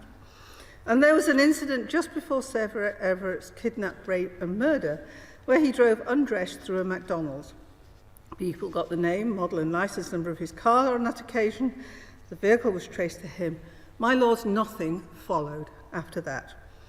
Clearly, the sexual impulse that drives indecent exposure is to force attention to the man's sexuality on a woman who doesn't want it. And we have to ask the question, how far is that the motive which drives rape? What is clearly a terrifying experience for a woman, often isolated and confronted with a man bigger and stronger than she is, and who will be afraid of what might happen next, and his getting away with it encourages a predator to feel that they can act more boldly next time, increasing the threat to women. The recommendations in this report are absolutely clear, and they have a timetable. So will the Home Office insist that all police forces have a specialist policy on investigating all sexual offences, including so-called non-contact offences such as indecent exposure, by September this year? Will the Minister commit to guidance and training on indecent exposure being in place by December this year? Will the Minister ensure that the College of Policing, in collaboration with the National Police Chiefs Council, should improve guidance and training on indecent exposure? And will there be an immediate review called for in Recommendation 3, which concerns treatment of masturbatory indecent exposure within the criminal justice system? The review needs to focus on recognising the seriousness of the offence, identifying it as an indicator of disinhibition by perpetrators, and understanding and addressing the wider issue of sexual precursor conduct so as to prevent victimisation and to improve the response to victims when it occurs and bring more offenders to justice. Recommendation 4 is research into masturbatory indecent exposure with immediate effect. Does the Noble Lord the Minister have a schedule he can tell us about today? Recommendation 5 is a public information campaign on indecent exposure by March 2025, where the Home Office, together with the National Police Chiefs Council, should launch a public campaign to raise awareness about the illegality, criminality and legal consequences of any type of indecent exposure. That's March next year. My Lords, when it comes to women's safety, the reality is that the number of prosecutions for domestic abuse have halved. Rape prosecutions are still taking years. Early active action and intervention just still does not happen. There is a shocking drift on women's safety, and in what the Home Secretary has said on Thursday, how long must we go on saying the same things, which is what my honourable friend Yvette Cooper was saying on Thursday. My Lord's first Women's Safety March was on the streets of Leeds nearly 50 years ago, and we are saying the same things about our daughters and our granddaughters' safety today. We really cannot stand for any more of this, my Lords. My Lords, what happened to Sarah Everett was horrific and made worse by the fact that this callous murder was committed by a serving police officer. The report says that Wayne Couzens should never have been a police officer, that numerous opportunities were ignored to end his career, and it lays out a number of steps to ensure this appalling tragedy is not repeated. The Minister has promised decisive action, outlining several welcome measures. Yet the vehicle required to take such action is available to him now. The Criminal Justice Bill is due to reach this House in the coming weeks. As it stands, the charity Refuge says it is seriously disappointed with the bill's measures on police perpetrators, which it believes will do very little to rid our forces of abusers. The government has so far resisted a series of amendments, such as one which would mean all allegations of police-perpetrated domestic abuse would be recorded either as a police complaint or conduct matter. This would inform vetting and any potential future investigations. Can the Minister reconsider placing such provisions on the face of the bill rather than falling back on regulations and, worse still, voluntary codes of practice which seldom, if ever, work? Does the Minister accept The time has now come to spell out in no uncertain terms that violence against women and girls is not acceptable if you're a police officer. That surely means being clear that domestic abuse is not just a criminal matter, but a disciplinary matter within the police services themselves. I also want to address the issue of consistency. At the moment, there's too much variation around the country, and the issue of warrant card removal illustrates this well. In some forces, officers are required to surrender their warrant cards if they're suspended. In other forces, they are not. Sarah Everard's murder horribly underlines the power that comes with a warrant card. At the very least, surely suspended officers should be required to surrender warrant cards nationwide. This is something the Domestic Abuse Commissioner is calling for. Another matter of consistency is on the issue of suspensions themselves. The government is now saying there will be an automatic suspension of police officers charged with certain criminal offences pending trial. Can the Minister confirm that domestic abuse offences will be among those leading to suspension? The government is also planning to change the rules that make it easier for forces to remove officers without vetting clearance. But removing those who fail vetting or are guilty of gross misconduct will still not be a legal obligation. These measures will not be mandatory or backed by primary legislation. A Liberal Democrat Freedom of Information request last October revealed that 129 Metropolitan Police officers were still working on the front line while under investigation for allegations of sexual or domestic abuse, 8 months on from the Casey review. This is frankly a disgrace. Meanwhile, a clear issue of culture and leadership remains to be addressed, and this is particularly critical in the context of an increasingly young and inexperienced workforce, a third of whom have less than 5 years' service. The Police Foundation describes a culture of silence and complicity, where the default is to keep quiet if you want to get on or to fit in. This report rightly says that our police must be held to a higher standard of behaviour and accountability given the powers they have. Good officers will welcome anything that does this. My Lords, time and again, we've had excellent reports which identify the issues and make recommendations to stop them happening again. Most of the recommendations are accepted, but they are seldom, if ever, implemented. So can the Minister explain what the government proposes to do to ensure a full and speedy implementation of the recommendations in this report? And crucially, can he also say what the consequences will be for those forces who fail to comply? Well, can I thank both noble ladies for their comments? And again, I think the first thing to say, and I said it earlier, but my thoughts are obviously with the family and friends of Sarah Everard. The second thing to say, and it was highlighted by the noble lady Baroness Thornton, and it was remiss of me to neglect to say this earlier, is that we do owe this to all the decent police officers out there, and they are very many, who I would like to thank. We owe it to them to get this right. And finally, I'd like to place my thanks on record as well to Lady Eilish, who has delivered a very efficient, speedy report. It's obviously only part one.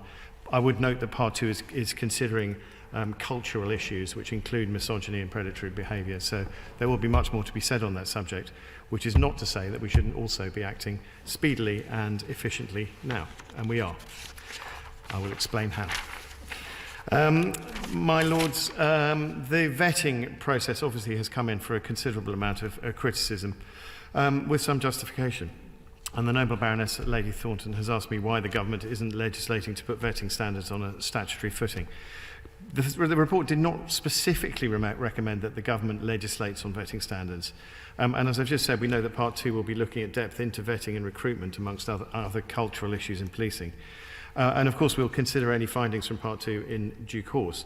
But we do expect policing to examine the Angelini findings from Part 1 in detail for them to be addressed. And to ensure that forces are adhering to the existing standards as set out by the College of Policing, the College will be establishing a process of national accreditation, setting out the high standards that policing must meet, with the aim of increasing confidence in policing. We are introducing regulations on vetting which will make it easier for forces to remove those who cannot hold the minimum level of clearance. As Lady Eilish says in her report, it's not possible to make any conclusive finding that earlier interventions would have prevented the horrific crimes that obviously the report was responding to. But I don't think that Cousins would have been able to remain a police officer if he was serving today, and I think it's important to state that for the record. Vetting has been significantly tightened and tolerances are lower, and forces now do a full re-vet on transfer. Lady Eilish highlighted that is clear in the new vetting code.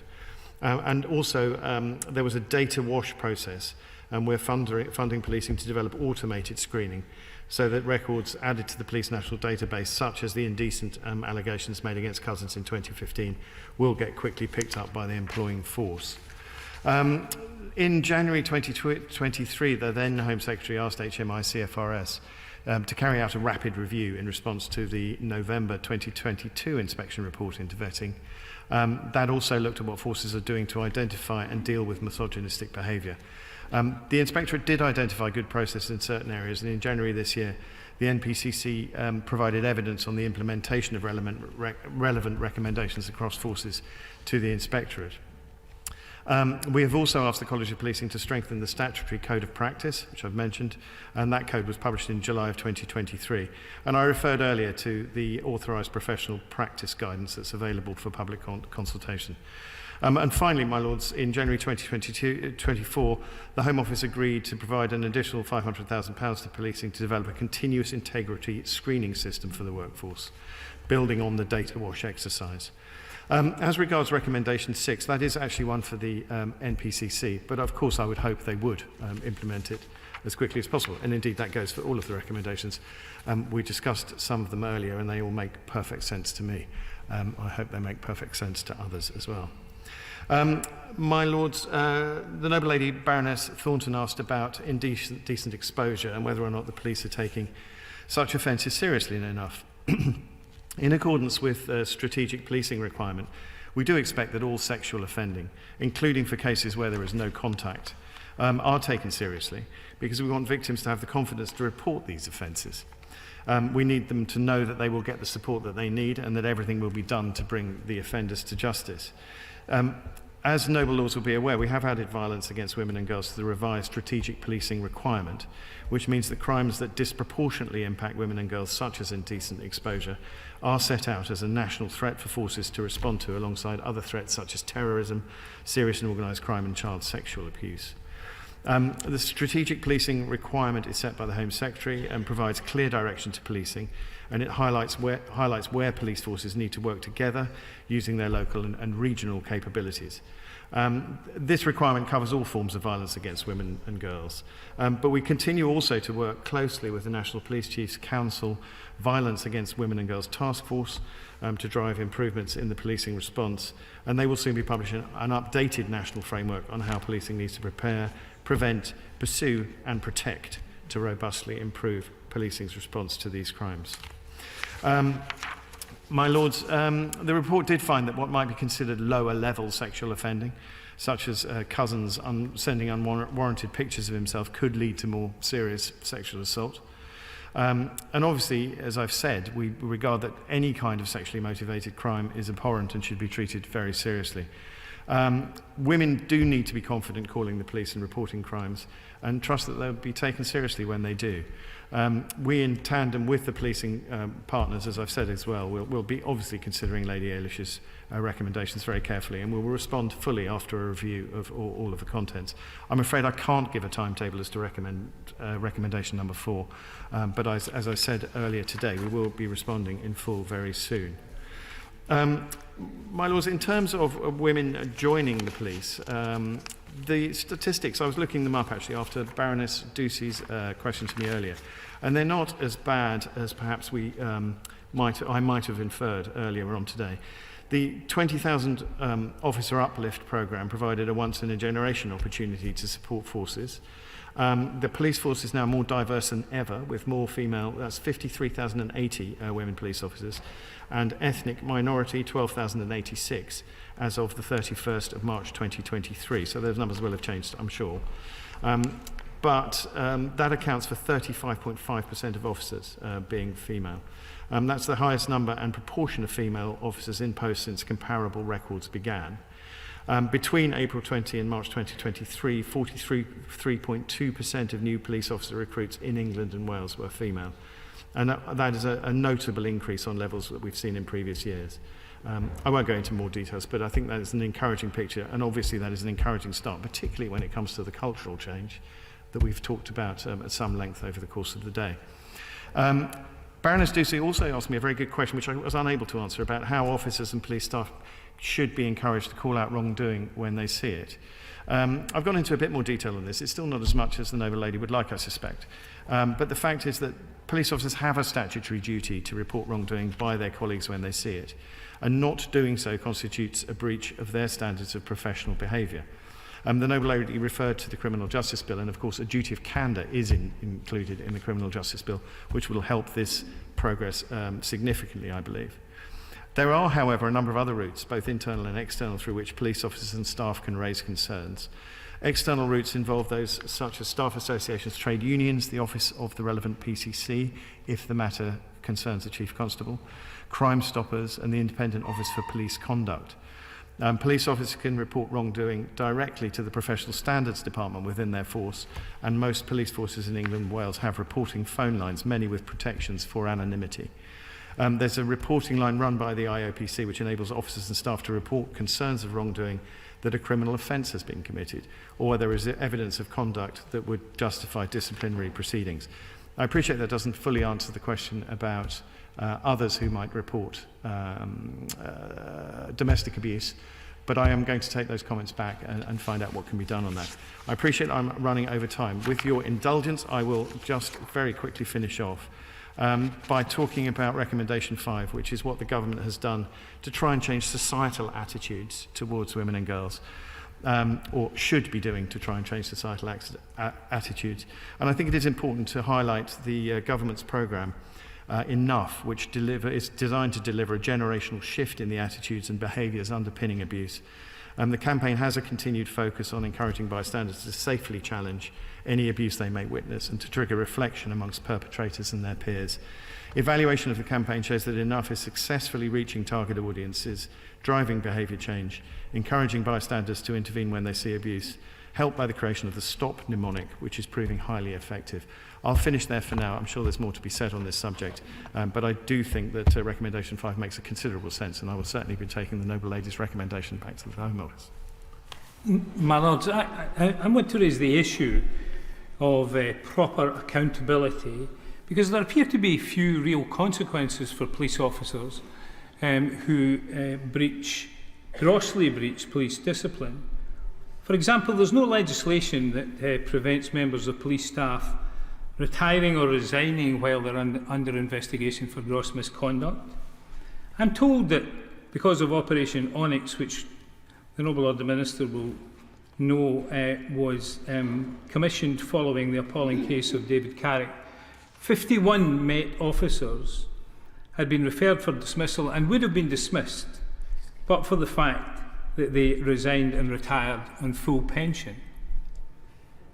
My Lords, if I understood the Noble Lord the Minister correctly, there was a statutory duty on Cousins' colleagues to report his behaviour which earned him the nickname the Rapist. Were such reports made, and are people being investigated and possibly prosecuted for not doing that? Because they should be.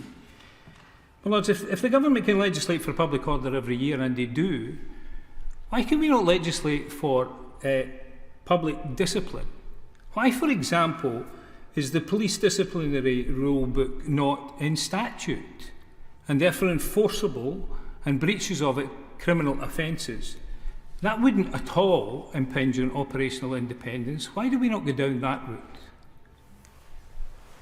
My Lords, I think it's important to say that the first thing I would observe from the Noble Lord's remarks and question is that Lady Eilish didn't find any evidence of that particular name being applied to Cousins, and I think she was explicit about that in the report, which is not the same as explaining away the accountability of the officers who were perhaps aware of his behaviour.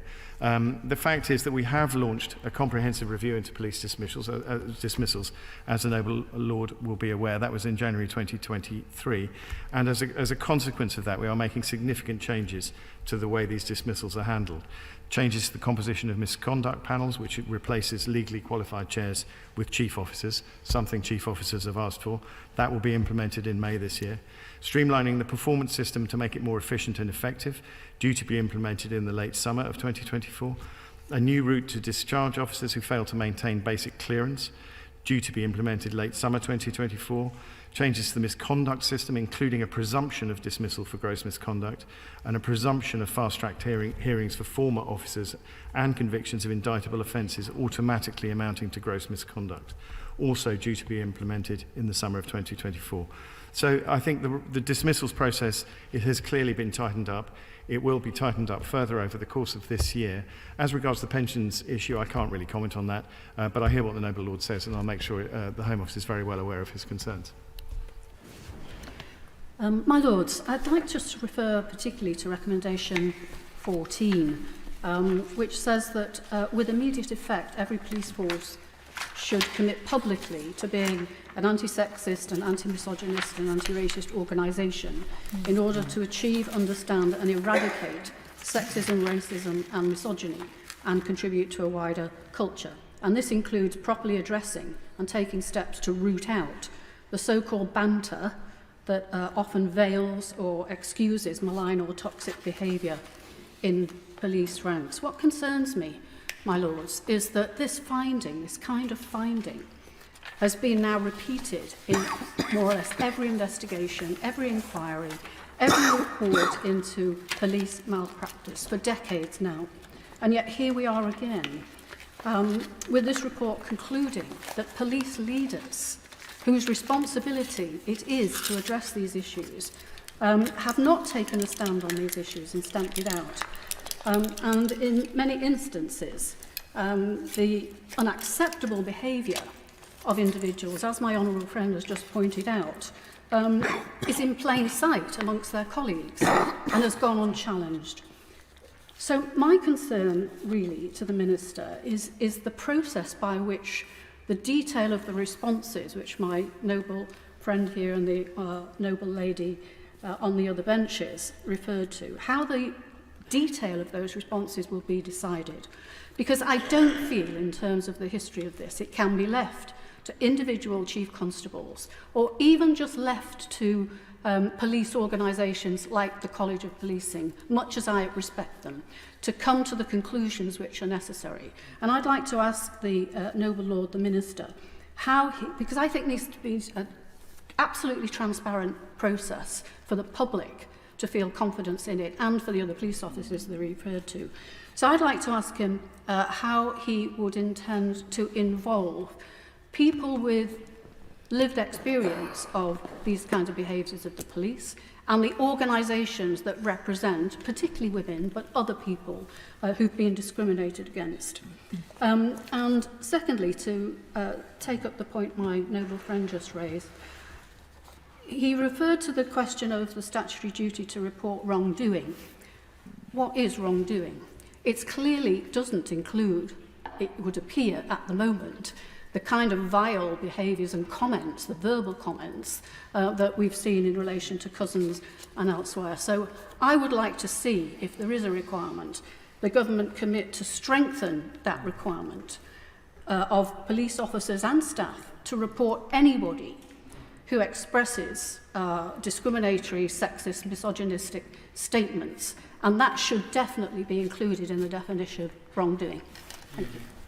Well, I think, excuse me, I think the first thing I would say to the noble lady is, isn't it lamentable that recommendation 14 had to be written at all in the 21st century? I mean, it's pathetic, frankly, that we have to be having this conversation still as regards this behaviour. I think the Noble Lady is absolutely right. It's about leadership, it's about culture, and the Home Secretary was extraordinarily explicit on this particular subject, as I referenced earlier. The culture change has to come from the top. Leaders are responsible for setting the standards, and we obviously expect them to keep pushing for improvements to be made across policing. This recommendation is directed at police forces. It is important to remember there is local accountability via the Office of the Police and Crime Commissioner, and that local accountability absolutely should be engaging with all sectors of the community who elect them after all in order to do precisely this. The government, however, has invested in the College of Policing's National Centre for Police Leadership, and that's already set out national standards for leadership at every level. This has to be embedded across forces so that officers at every rank know what is expected of them and what development they need to get there. And actually, I think that also goes back to a question that Baroness Ducey asked me, which I didn't answer, about consistency. She's 100% right. There is a lack of consistency across policing forces. But of course, when all ranks are trained nationally, then that will introduce the element of consistency that we clearly need to see. So I completely agree with the Noble Lady. However, this recommendation is directed at police forces. I do have to maintain the operational independence line because it is entirely appropriate that police forces should be free from central government control. But there is local control that could certainly exercise the type of oversight that the Noble Lady wants. Local accountability. Is he satisfied that the various assurances and procedures he has described will apply to the Civil Nuclear Constabulary and to other forces which do not have local accountability? I think the Noble Lord raises a good point, and obviously the Civil Nuclear Constabulary comes under the Atomic Energy people. I forget their precise title, and they were referenced in Lady Eilish's report. I haven't been party to the conversations that are ongoing there. I would imagine those are ongoing, and I would like to report back in due course when I can. Obviously, I can't say more at the moment. To ask the Minister on the policeman's pension, isn't it right that when they commit these sort of offences, that pensions should be suspended as well immediately as part of the punishment? I can't say that it's right across the board. I don't know. It would obviously have to be decided on a case-by-case basis, I think. But the way that we've changed the dismissals process will hopefully give that decision-making power to the right people going forward and make the dismissals process much easier for those people to navigate. But as I say, I think it would be foolish of me to say a blanket yes or no. It depends on the case.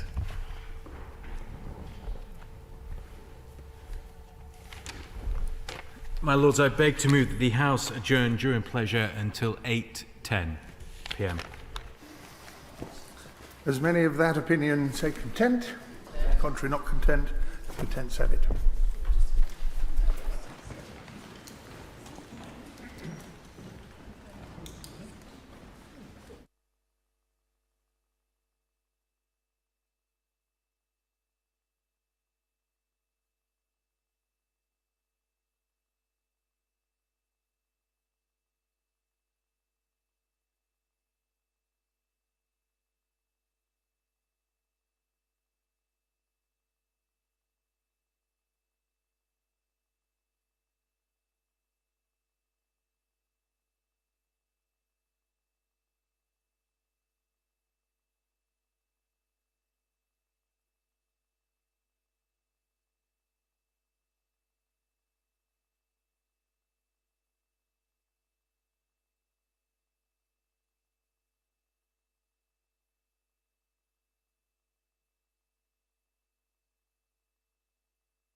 further debate on the United Kingdom's position on world foreign affairs?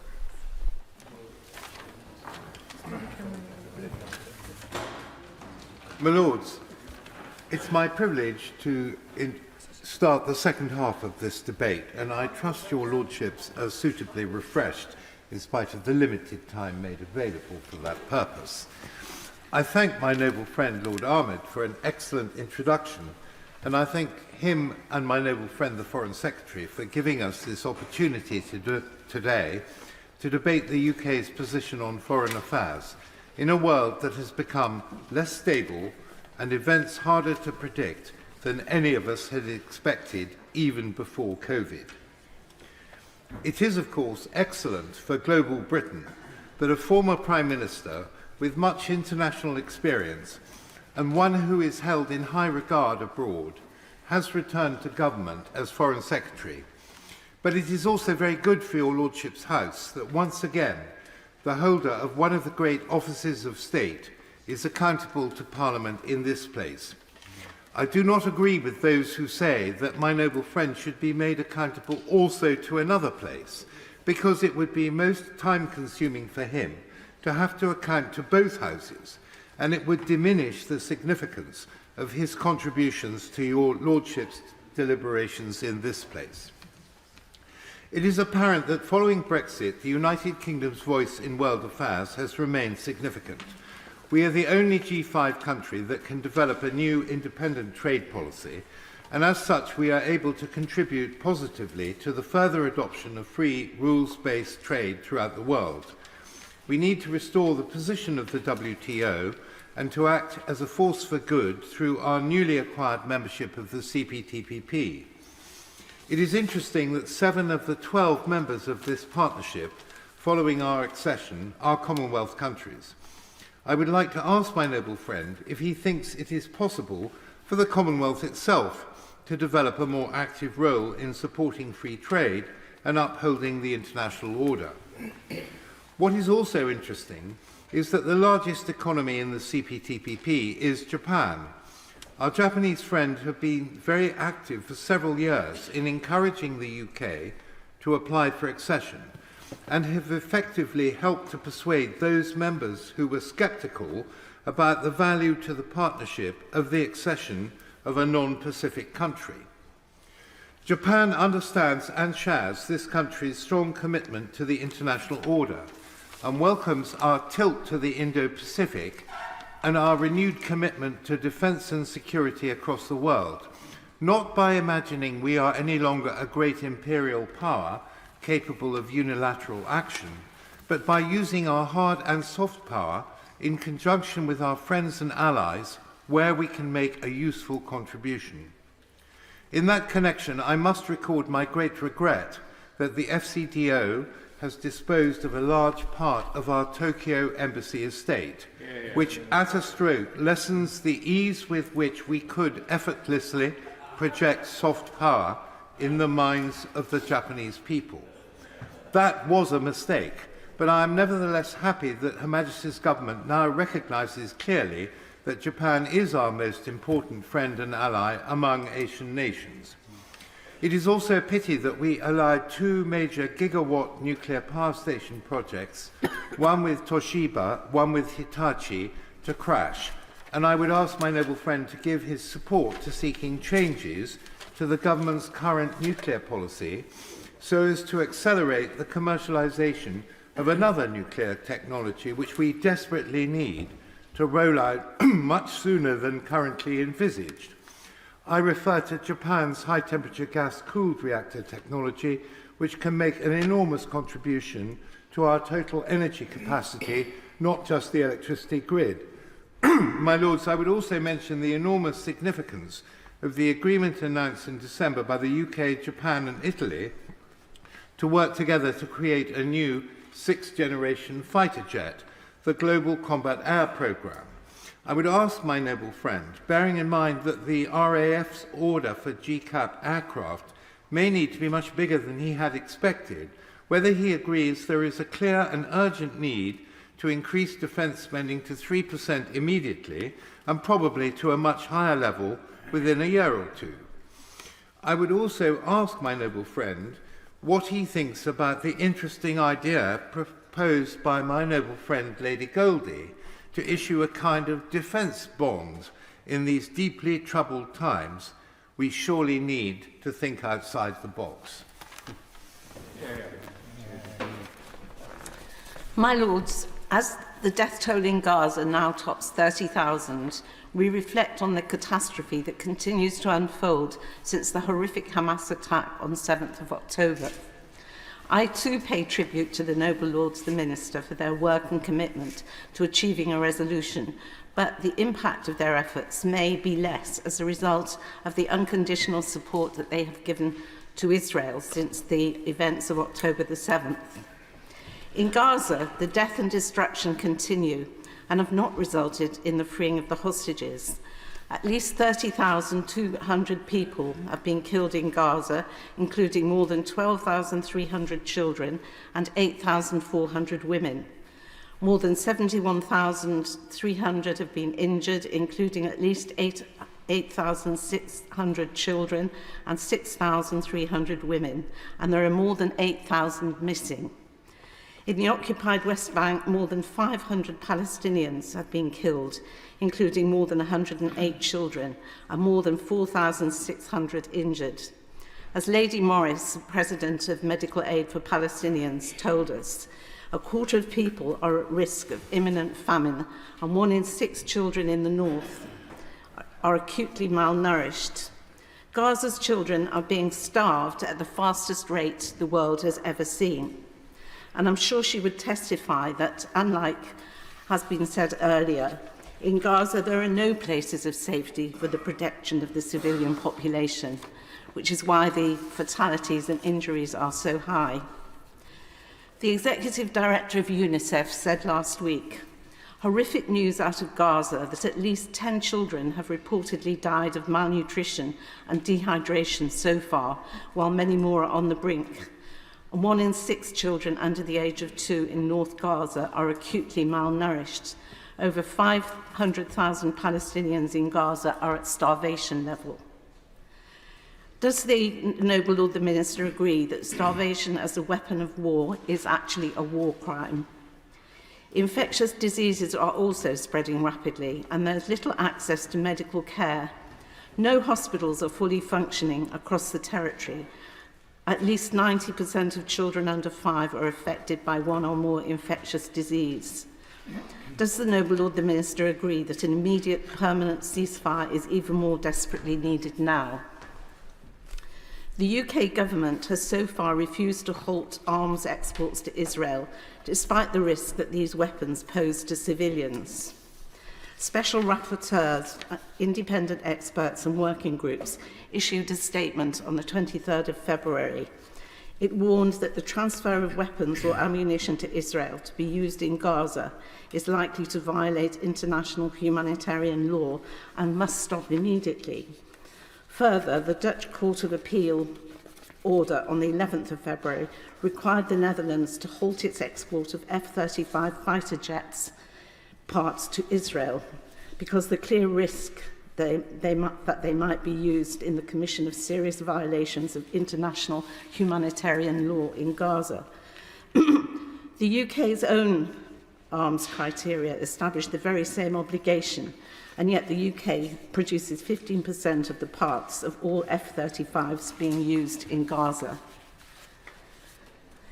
The UK did suspend arms licence to Israel during the bombardment in Gaza in 2014, despite the very much lower deaths and injuries, and the Foreign Secretary was then Prime Minister. In the light of the potential complicity of the UK in war crimes, will the noble Lord the Minister halt arms exports to Israel as he did in 2014? Is he aware that hand-wringing pleas for restraint while still supplying weapons seems rather hypocritical, whether it is the UK or the United States? Israel is now pushing ahead with an additional 3,300 illegal settlements in the West Bank. Could the noble Lord the Minister let us know what's the British government's view of this and of further expansion of settlements potentially into Gaza?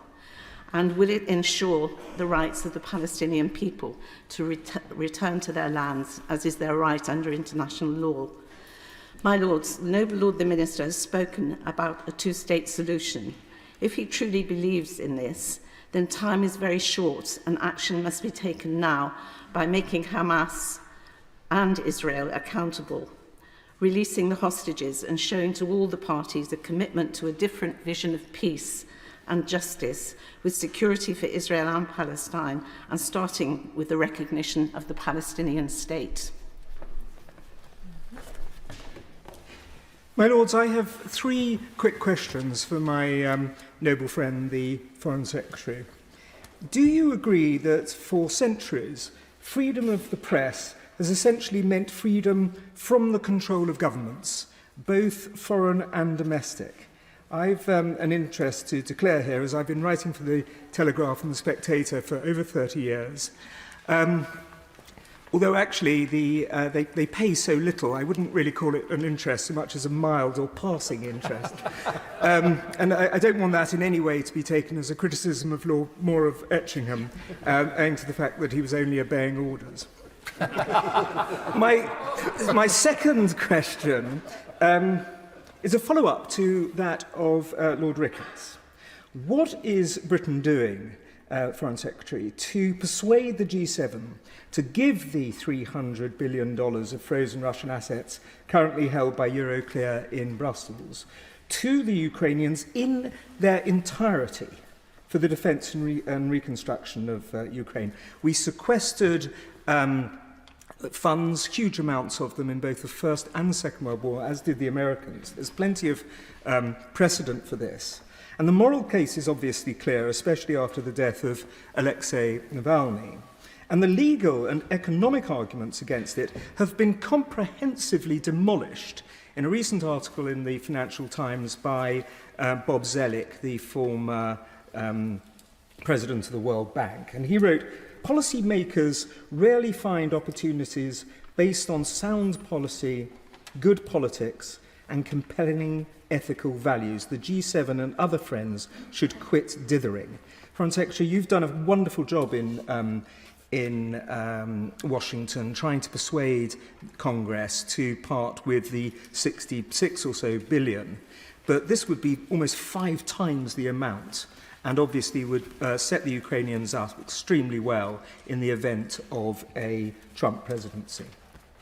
My third question is, which country or group of countries will genuinely guarantee Israeli security against a future Palestinian state if it turned out to be revanchist?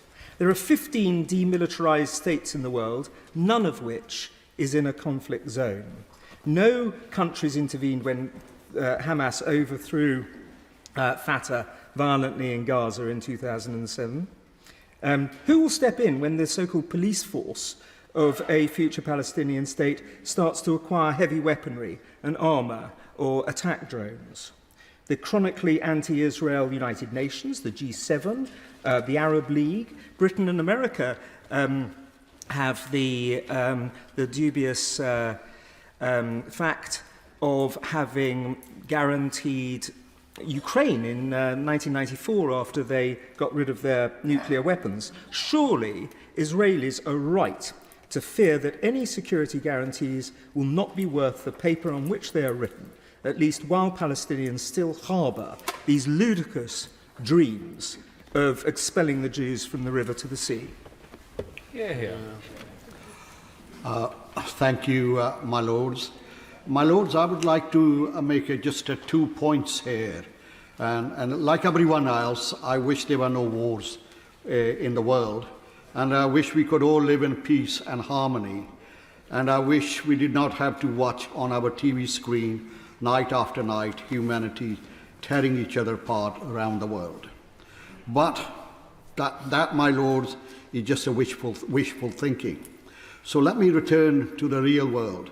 At this moment, we have a conflict in Gaza and Ukraine. Ukrainians are fighting for the survival of their country against a tyrant, Putin.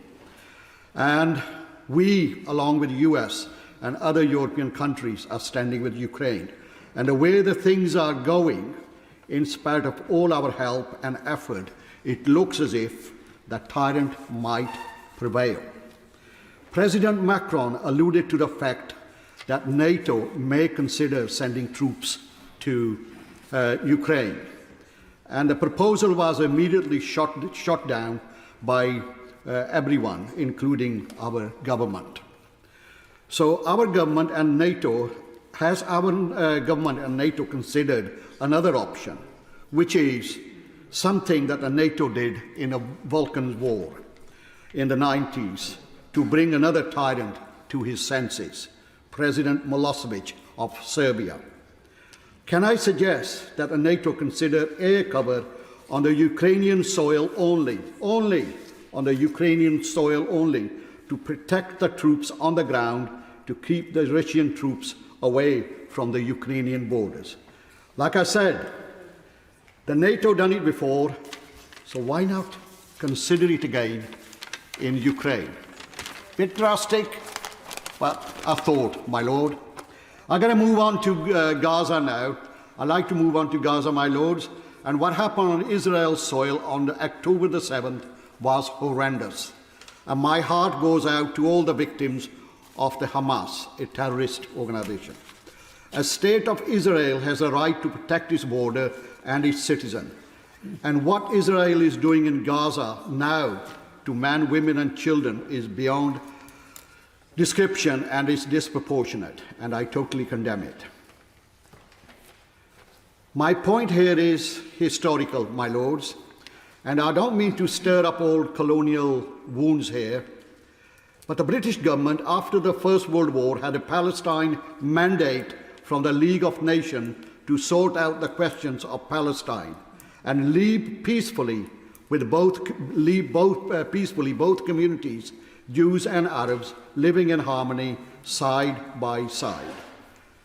But we failed on that count and left in a hurry. My point being, my lords, I feel that the British government even now bears a moral obligation. I think like Baroness Mubarak has used that word, moral obligation towards the Palestine conflict, stemming from its historical involvement following the 1947 withdrawal from there, and we left behind a complex and unresolved situation, which resulted in decades of conflict and bloodshed on both sides, resulting in immense suffering for Palestinians, and millions of them became stateless refugees in their neighboring countries,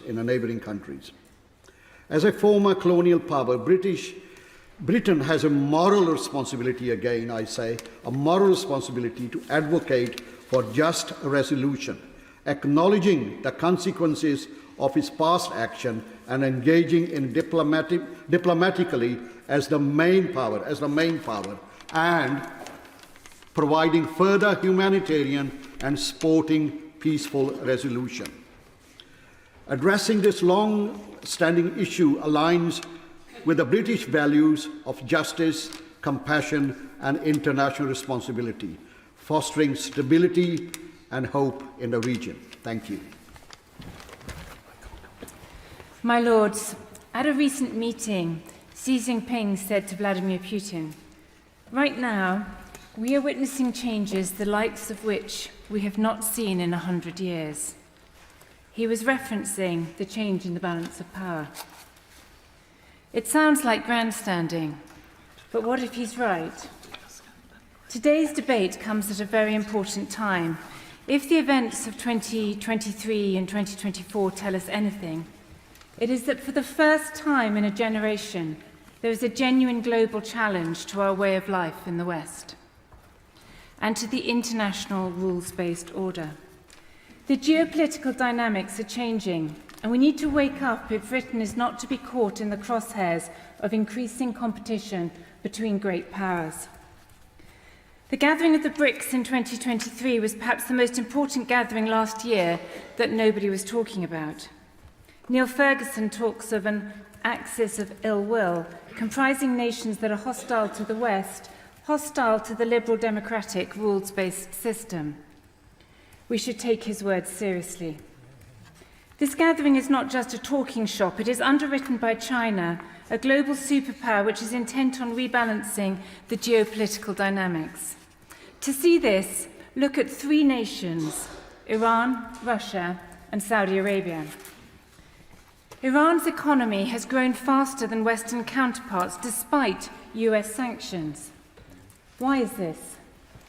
Because Beijing has consumed 90% of Iranian oil imports in 2023 and signed a $400 billion partnership agreement in 2021.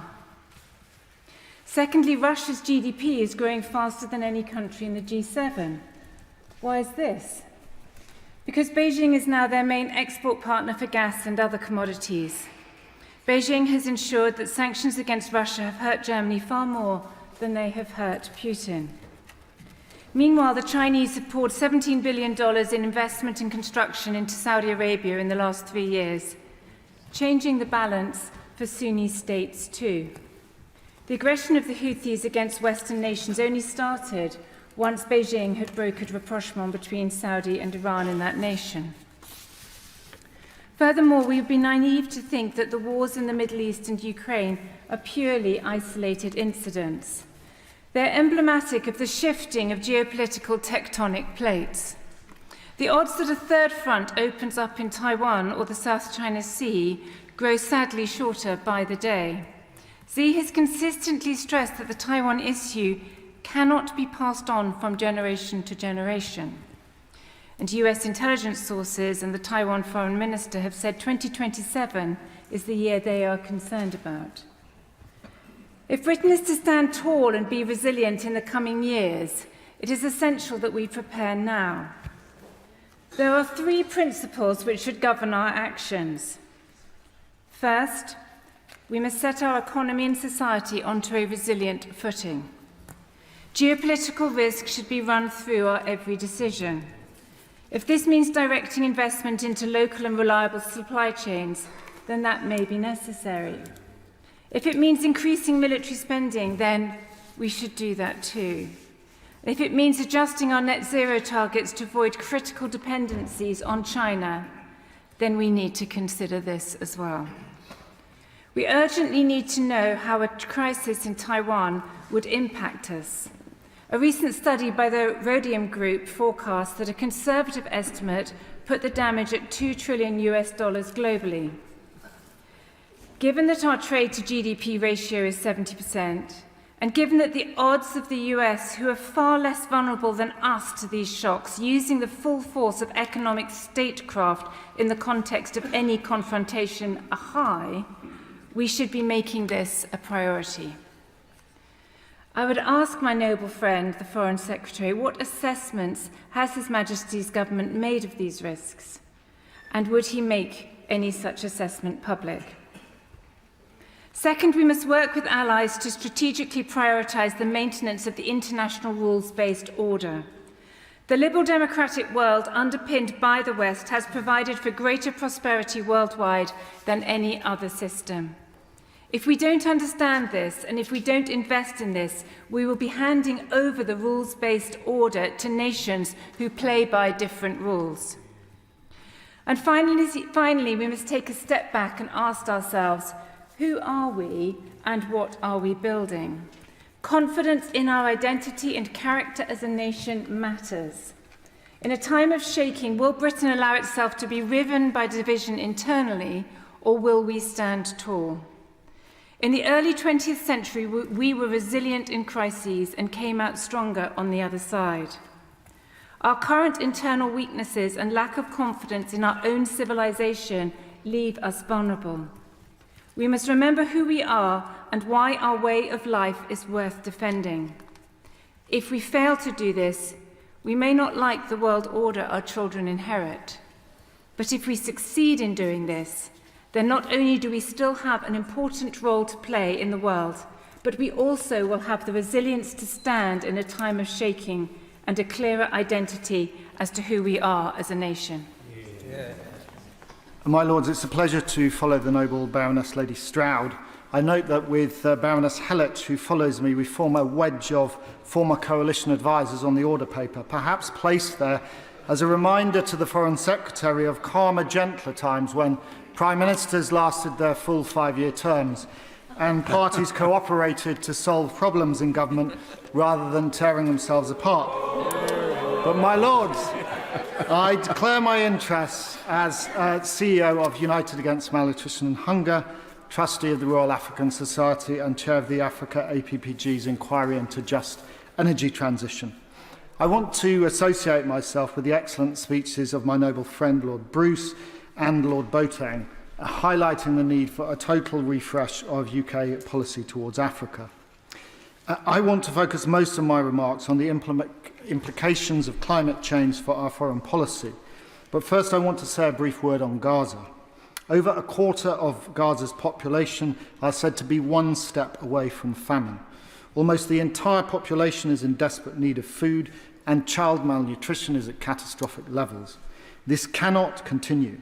As my noble friends on the Liberal Democrat front bench and others have argued, there must be an immediate ceasefire. Sadly, Gaza is not the only place where conflict is fueling malnutrition. In Yemen, in DRC, in Ethiopia, in Sudan and South Sudan, and in Ukraine, conflict has exacerbated a global hunger crisis already driven by climate-related extreme weather events. The impacts of climate change will only worsen. The science is unequivocal. Warming is already above 1.1 degrees Celsius above pre-industrial levels, and further warming is inevitable, with the 1.5 degree Paris target almost certain to be breached, and probably far beyond. This is already having huge impacts through more frequent and longer duration climate events such as heat waves, floods, droughts, and tropical cyclones. A few weeks ago, I was in Isiolo County in Kenya visiting impressive projects run by UNICEF to prevent and treat severe acute malnutrition. Isiolo County is only now recovering from prolonged drought, which is becoming more and more common in this part of Africa, creating acute food insecurity for millions. Every increment in warming will bring escalating hazards for human health and ecosystems. As the APPG on malaria and neglected tropical diseases notes, changes in precipitation combined with increasing temperatures will alter vector breeding habitats and pathogen development, changing the geographical distribution of diseases, transmission risks, prevalence rates, and the virulence of disease. 500 million more people could become exposed to chikungunya and dengue by 2050, with a recent UK Health Security Agency report warning that dengue could be transmitted in London by 2060.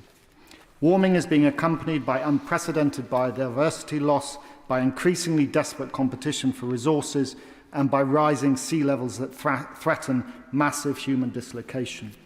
Our foreign policy needs to shift dramatically to meet this reality. First and foremost, this means seeing ourselves as others see us, not just as we would like to be seen. It means understanding that lecturing nations on clean energy transition who've done little to contribute climate change but are most vulnerable to it, while granting new oil and gas license in the North Sea destroys credibility. It means honouring our pledges on international climate finance. The Independent Commission for Aid Impact recently stated that to meet the UK's pledge to spend £11.6 billion on ICF by 2025-26, we need to spend 55% of the total in the next 2 years. I hope in his reply the Noble Lord, the Foreign Secretary, can tell us whether that is actually going to happen, and if so, how the spend will be profiled. ICAI also criticised the government for moving the goalpost by changing the way the target will be met, which they said amounted to an additional $1.724 billion being categorised as international climate finance, which was not new, and additional spending for developing countries. Again, this is destructive of our credibility in an area we once led on. My Lords, we also need to recognise that addressing climate change will require us, as the Noble Baroness Lady Fall said, to work with governments and countries we do not like. That doesn't mean abandoning our values and principles, but it does mean cooperating together for a wider good. My Lords, the climate crisis poses an existential threat to humanity. We need to face up to that reality and make and make global cooperation to protect our planet the #1 priority of our foreign policy. My Lords, it's a pleasure to follow my noble coalition friend and the noble lady. And may I just start first by joining many noble lords who have paid tribute to my noble friend Lord Ahmed for his tireless work and endless optimism and energy. I would also like to pay tribute to the late Lord Cormac, and I will miss the wisdom and experience he would have brought to this debate. Future generations may study this period as an example of how the world stumbled into a major upheaval. The world order as envisioned after the destruction and horrors of the Second World War is dangerously close to coming to an end.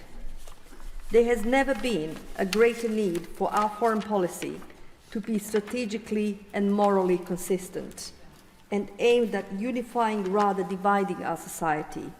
I fear that we are in danger of lacking on both accounts. I will give you 2 examples necessarily briefly. First, Russia's invasion of Ukraine has brought into question the idea of a Europe at peace, a Europe of prosperity and progress. Vladimir Putin does not see Ukraine as a final destination, but as a starting point in his campaign to undermine the stability of Europe and NATO, from the Baltics to the Balkans. Logic and national interest dictate that we must support Ukraine in resisting Russian attempts to redraw its borders. Yet we are not applying the same logic in Western Balkans, where Russia is actively cultivating separatist proxies and where the risk of conflict is higher today than at any time in the last 20 years. I know my noble friend, the Foreign Secretary, is alive to the danger. In January, he described his sense, and I quote, that the posture of the West when it comes to Kosovo and the Western Balkans is set in a time before Russia's invasion of Ukraine. Could he give an update on what has been done to bring our policy in line with our wider strategy towards Russia? And will this include a UK commitment to reinforce the military deterrent in Bosnia through Operation Althea, as we have done so effectively with KFOR in Kosovo? The second inconsistency arises from Israel-Gaza war. In an 1987 interview with the Jewish Chronicle, against the backdrop of the First Intifada, Margaret Thatcher, a great friend of Israel, repeatedly urged restraint, stressing that it was, and I quote, vital not to use excessive force. In response to a question about settlements, she set out what should be an abiding principle, and I quote, what you do not like yourself, you must not do to others.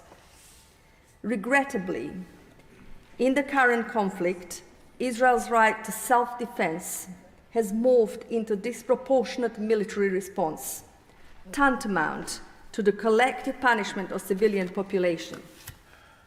Civilians are being killed and starved as their homes, schools and hospitals are destroyed and their children maimed.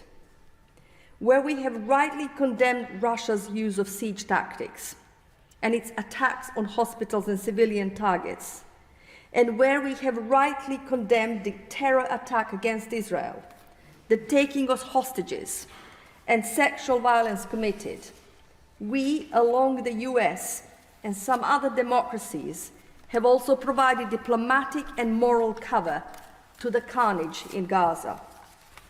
The apparent double standards have been noted by British people and in countries around the world.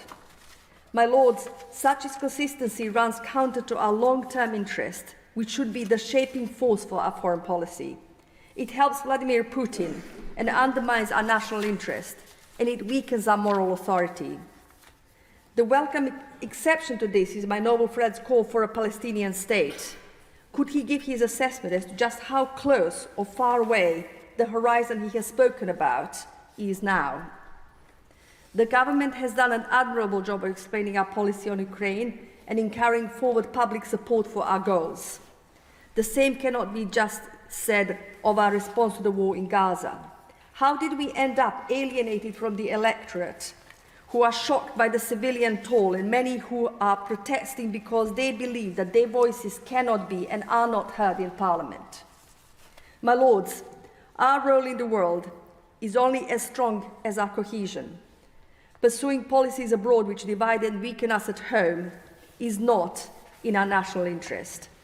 I recall the words of my noble friend, the Foreign Secretary's predecessor, Lord Haig. Speaking in 2010, he said, "Foreign policy is domestic policy written large. The values we live by at home do not stop at our shores. Human rights are not the only issue that informs the making of foreign policy, but they are indivisible from it." My Lords, for some months now, it's been evident that 2024 was going to be a nail-biting year for governments worldwide and for foreign policy practitioners, not just because of the plethora of elections, some more properly democratic than others, but also because so many of the fixed points of international relations are under siege.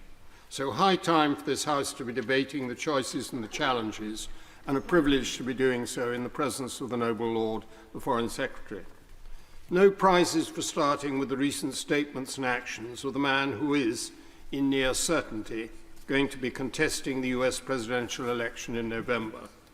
Donald Trump's incitement to Putin to attack NATO member states is not only a blow to NATO's deterrent capacity, but a breach of the UN Charter, and it is damaging to America's own interests. How much good did US isolationism in the 1930s do for its security? But his actions too, the torpedoing of a bill in Congress which contained what he'd been asking for on migration, was shocking, reversing, as he has done, Louis XV's dictum, après moi le déluge, after me the deluge, into avant moi le déluge, ahead of me the deluge. One conclusion can be drawn already. Whether it's Biden or Trump in the White House after November, we Europeans are going to need to do more in our own defense and to do more together, working in concert, than we have done hitherto. And we need to get started on that now, not later. We need, too, to tighten the noose of sanctions on Russia, working with the EU and the G7 to reduce third country leakage. Then there is the war in and around Gaza and more widely in parts of the Middle East. No one can have followed events since the 7th of October without feeling deep anguish. Anguish for Israelis whose compatriots have been killed in a terrorist attack and some of whom are still being held hostage. Anguish for the many thousands of Palestinian civilians who subsequently lost their lives. But we really should stop tearing ourselves apart over whether we back an immediate or a sustainable ceasefire, neither of which we are in a position to deliver, and instead concentrate on how to prevent such appalling events happening again. And in that context, I applaud the shift in policy over Palestinian statehood, which was hinted at by the noble Lord, the Foreign Secretary, and the move away from the long since bankrupt policy of only offering statehood at the end of a process over which Israel had a veto at every stage. Would that be to offer Hamas victory? Certainly not. They don't even contemplate a two-state solution. And because any such approach would necessarily involve all concerned, Israel's Arab neighbors and Israel itself, recognizing each other and committing themselves to respecting each other's sovereignty. The UN has taken some hard knocks in recent years, but now is not the moment for the UK, a founding member and a permanent member of its Security Council, to give up on it, to walk away washing its hands. Nor would it be sensible to propose a process of fundamental reform in such unpropitious circumstances. So better surely to focus on sectoral reforms, and in particular ones which relate to the priority concerns of the countries of the Global South, thus helping to bridge the gap that has opened up between them and the West. Measures like strengthening the World Health Organization, enabling it to deal more effectively and more equitably with the next pandemic when it comes along. Measures like bridging the gap between the warm words agreed at COP meetings and members' actual performance on climate change, with additional resources for mitigating measures in heavily indebted developing countries. Measures like getting the Sustainable Development Goals back on track and like restarting a dialogue on strategic stability between nuclear weapon states. I conclude with a plea that we do not give in to counsels of despair or to the siren songs to appease actions which we know are wrong and which we have all committed ourselves to resist. Diplomats, to whose ranks I belonged, and democratic politicians are professional practitioners of the art of the possible. But that art has to be anchored in common interests and common values. So I would express the wish, and I will do so myself, that we dedicate our debate today to two outstanding men who gave their lives to making the world a better place. To Yitzhak Rabin, Prime Minister of Israel, who knew that Israel would never be secure or prosperous without a two-state solution.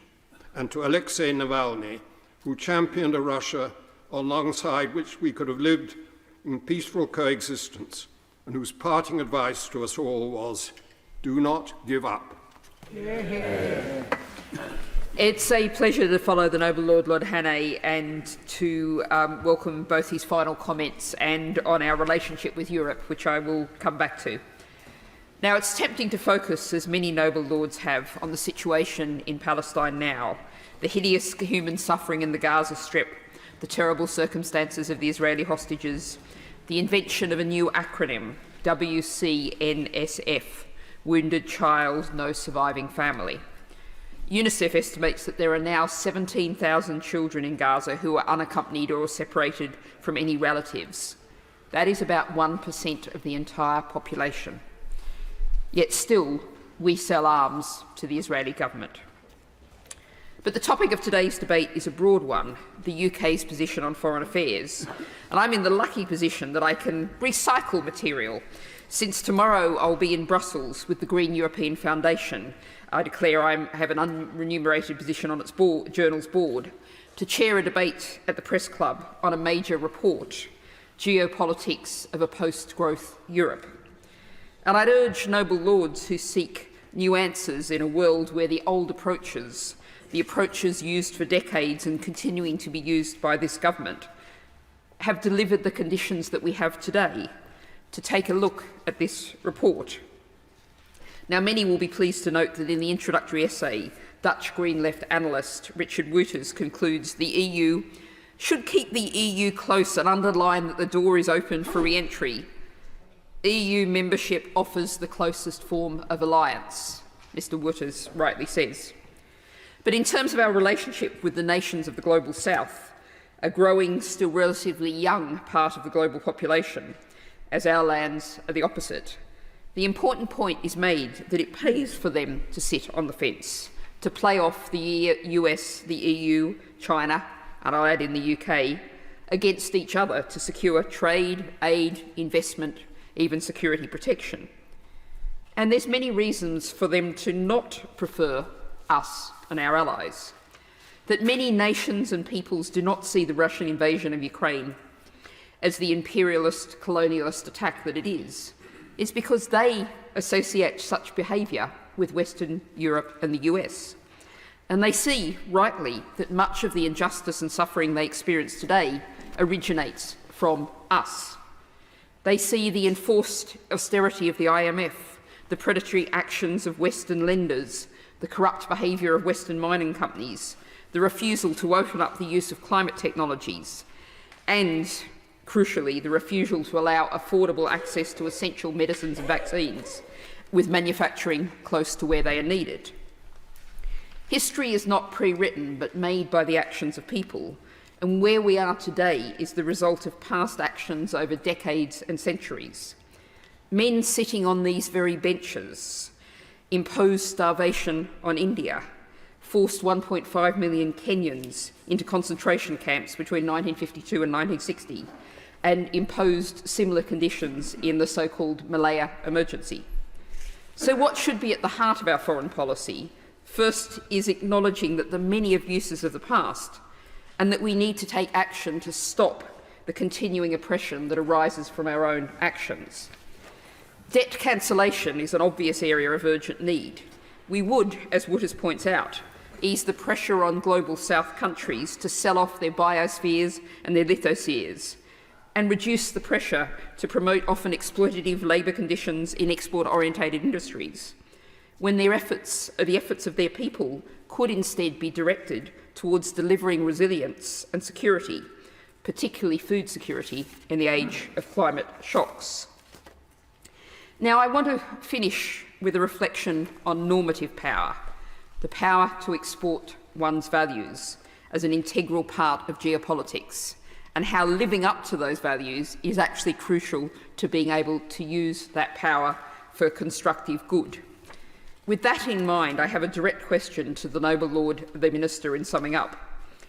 As Prime Minister in 2015, you made a public call for the halting of the planned execution of child defendant Ali Mohammed al-Nimr in Saudi Arabia.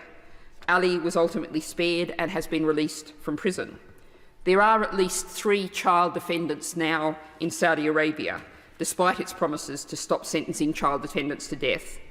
Will you tonight publicly call on the Saudi authorities to prevent the executions of Abdul al-Darazi, Yusuf al-Manasef and Abdullah al-Huwati? And a second question. The published value of UK arms sales licensed to Saudi Arabia since the bombing of Yemen began in March 2015 is £8.2 billion. The Campaign Against the Arms Trade says it's much more than that. What is the world reading of Britain's values when we export those arms? We hand them over to one of the world's regimes that's most abusive of human rights, particularly the rights of women and vulnerable migrants.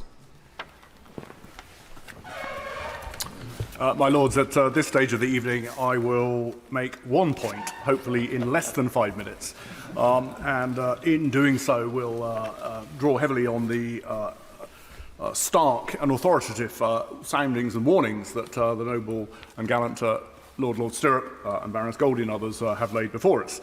And that point is that as a nation we are not yet facing up to the fiscal consequences of the defence capabilities we now require.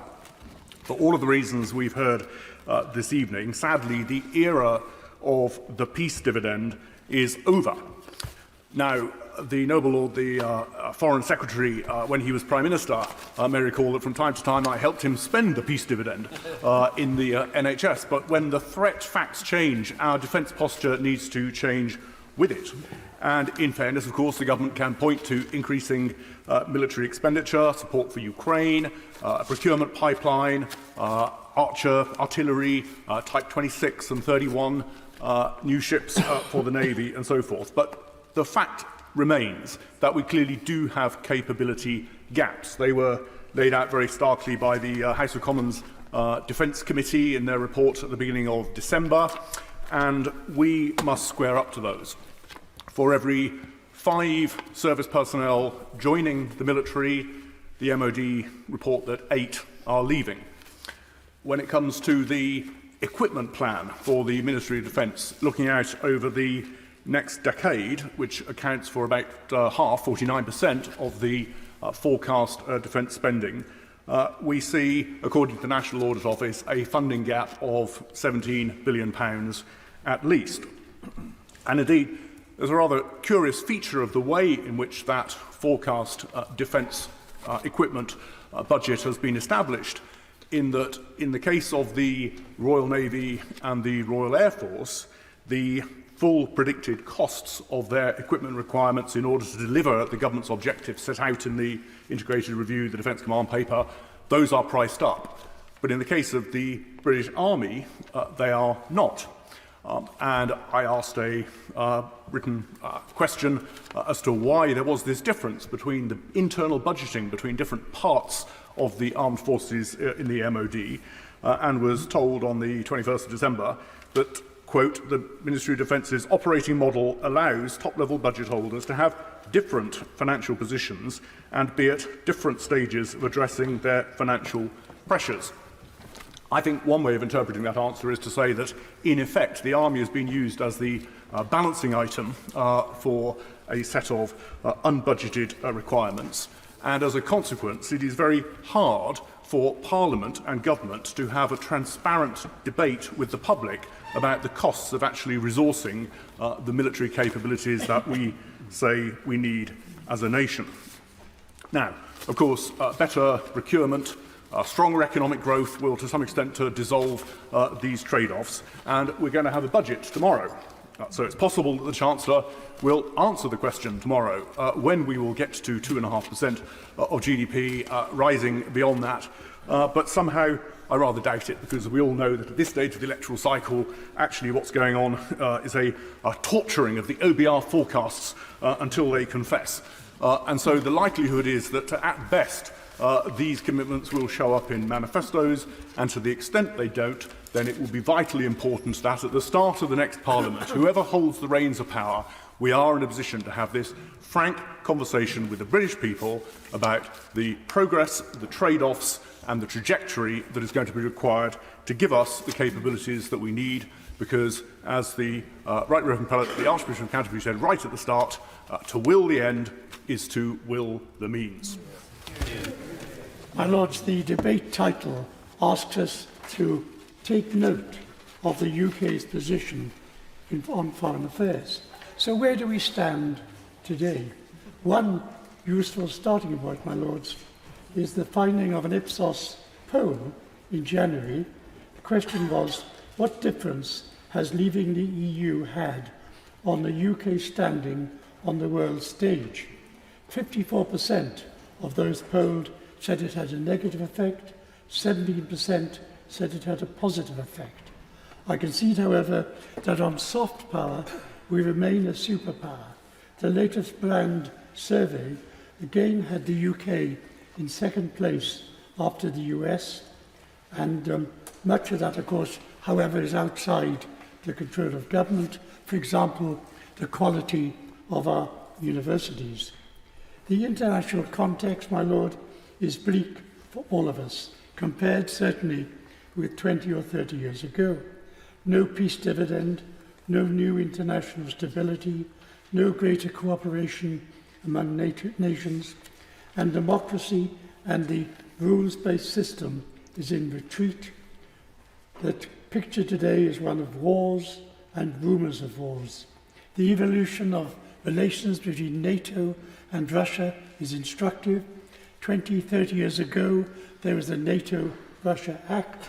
Today, we have Russia's invasion of Ukraine and the threat of Trump flippantly to threaten to abandon the Article 5 of NATO. While what was to be called the Third World, now the Global South, is increasingly moving away from the Western orbit. Some wars we almost ignore, that in Sudan and Eastern Congo. Some force themselves upon us, such as the war in the Yemen and the effect on our shipping and food prices. Some, of course, are threats to our allies and domestically. That in Ukraine and, of course, again in the Middle East, that there is essentially a cross-party consensus in the House and beyond.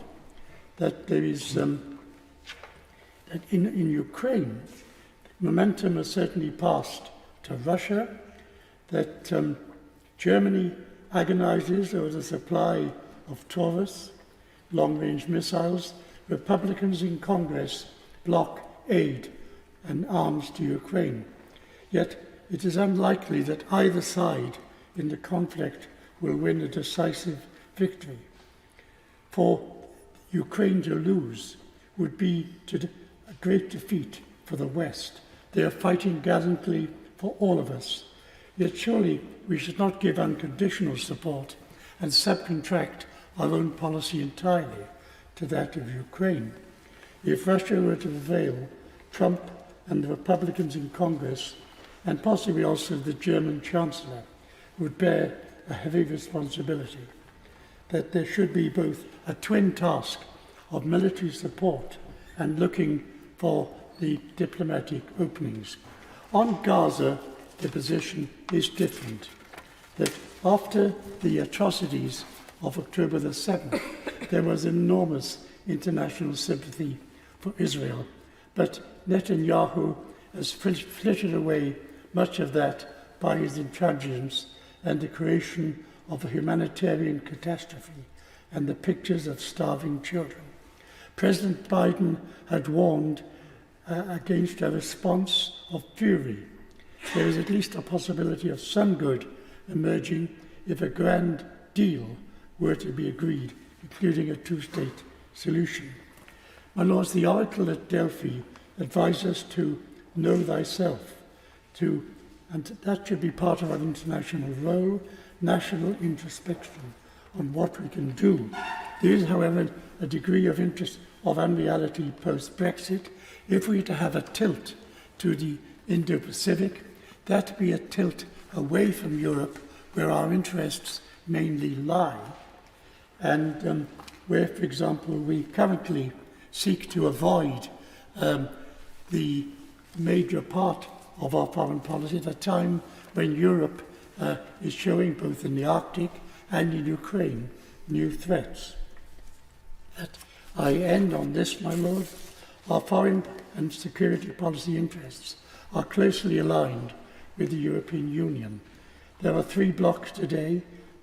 China is hostile, the US may become unreliable. The EU is our regional alternative. Theresa May considered a treaty in this area. Does the government envisage building a closer relationship? What new institutions does the Foreign Secretary favour? Or are we too constrained by Brexiteers in the ranks of the Conservatives? To Lord Cameron, our welcome Foreign Secretary, may I say, you ran well once. Where do you stand today on closer relations on foreign and security policy with the European Union? My Lords, addressing your Lordship's House today about multiple murders is a flashback to my former life as a detective superintendent and a graduate of the FBI Academy in Quantico, Virginia. This debate is very timely, not just because the world appears to be in turmoil at the present time, but because I received a letter last week about the incarceration for 25 years of Vladimir Kara-Murza in a strict regime prison in Russia. He's a radical critic of Vladimir Putin's Russia and the war, and was educated at Cambridge University and has joint British nationality and Russian nationality. The jointly signed letter I received is from 3 British subjects in London who have all had their lives tragically turned upside down by Vladimir Putin. They are: number 1, Professor Michael Borchevsky, whose wife Galina, a scientist and distinguished vocal advocate of democracy, was murdered by shooting in St. Petersburg by Russia's Federal Security Services, of which Putin was then in charge in 1998. Number 2, Marina, the wife of Alexander Litvinenko, a Russian defector who was poisoned by a radioactive substance in London in 2006 by Russian FSB agents. Finally, number 3, Bill Browder, who believes that he himself is a target of Putin for campaigning for justice in the case of his Russian solicitor, Sergei Magnitsky, who was advocating for him in a fraud case in Russia in 2009 when he was arrested, led to a freezing isolation cell in Moscow, in a prison, handcuffed to a bed rail and beaten to death by 8 corrupt police officers. He had uncovered evidence that they had stolen £230 million worth of taxes paid to the state by a very successful hedge fund. Mr. Browder has campaigned tirelessly and successfully for severe international sanctions against corrupt Russian individuals, which you will know as Magnitsky sanctions. Mr. Magnitsky's killing remains uninvestigated. Your Lordships will recall other similar assassinations of Putin's opponents, such as Boris Nemtsov, who was shot on a bridge in Moscow, and most recently, of course, which has been mentioned several times, the disgraceful death of Alexei Navalny, an opposition politician whose tragic funeral took place in Moscow last weekend. He was also a poison victim who is believed to have been murdered in a severe Arctic prison.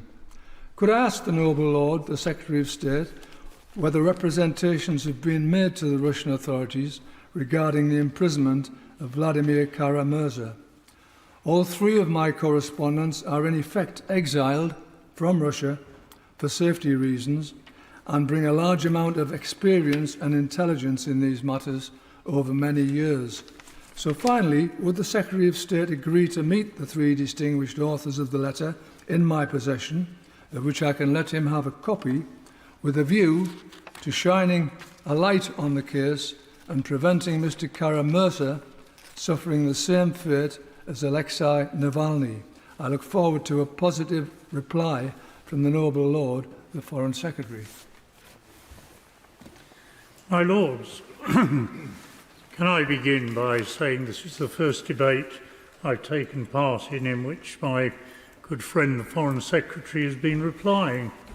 He is a man of great wisdom. He put me into the House of Lords. There can be nothing greater in the wisdom field than that. Although this is entitled as a debate on foreign affairs, I want to speak mainly about Russia. But before doing so, since Gaza has come up, can I say that I fully associate myself with the speeches of Lord Pollack and Baroness Altman, who I think are exactly in the right direction. Baroness Eaton treated us to a bit of a history earlier on. I'd like to treat us to a bit of history as well. And the history is the history of post-war Britain. For those of you who are very boring like me and watch BBC 4 at 10 o'clock on a Sunday night, last Sunday they replayed the broadcast that Hugh Gateskill made after the invasion of Suez. And he berated the British government for breaking international law. I just mention that in passing, since of late we've heard a lot about the breaking of international law, and I certainly don't condone what Russia did, but I do ask that we maybe understand the context in which it happened. At the end of the Second World War, Stalin was anxious, in fact he was more than anxious, that Russia should be surrounded by a cordon sanitaire. And that was the whole purpose of Yalta. We sometimes forget we went to war for the freedom of Poland. We ended up agreeing to the borders of Poland agreed in the Molotov-Ribbentrop Pact. And that was never settled until Willy Brandt was Chancellor of Germany, at which point it was settled along the lines of the Molotov-Ribbentrop Pact. There have been lots of changes in borders.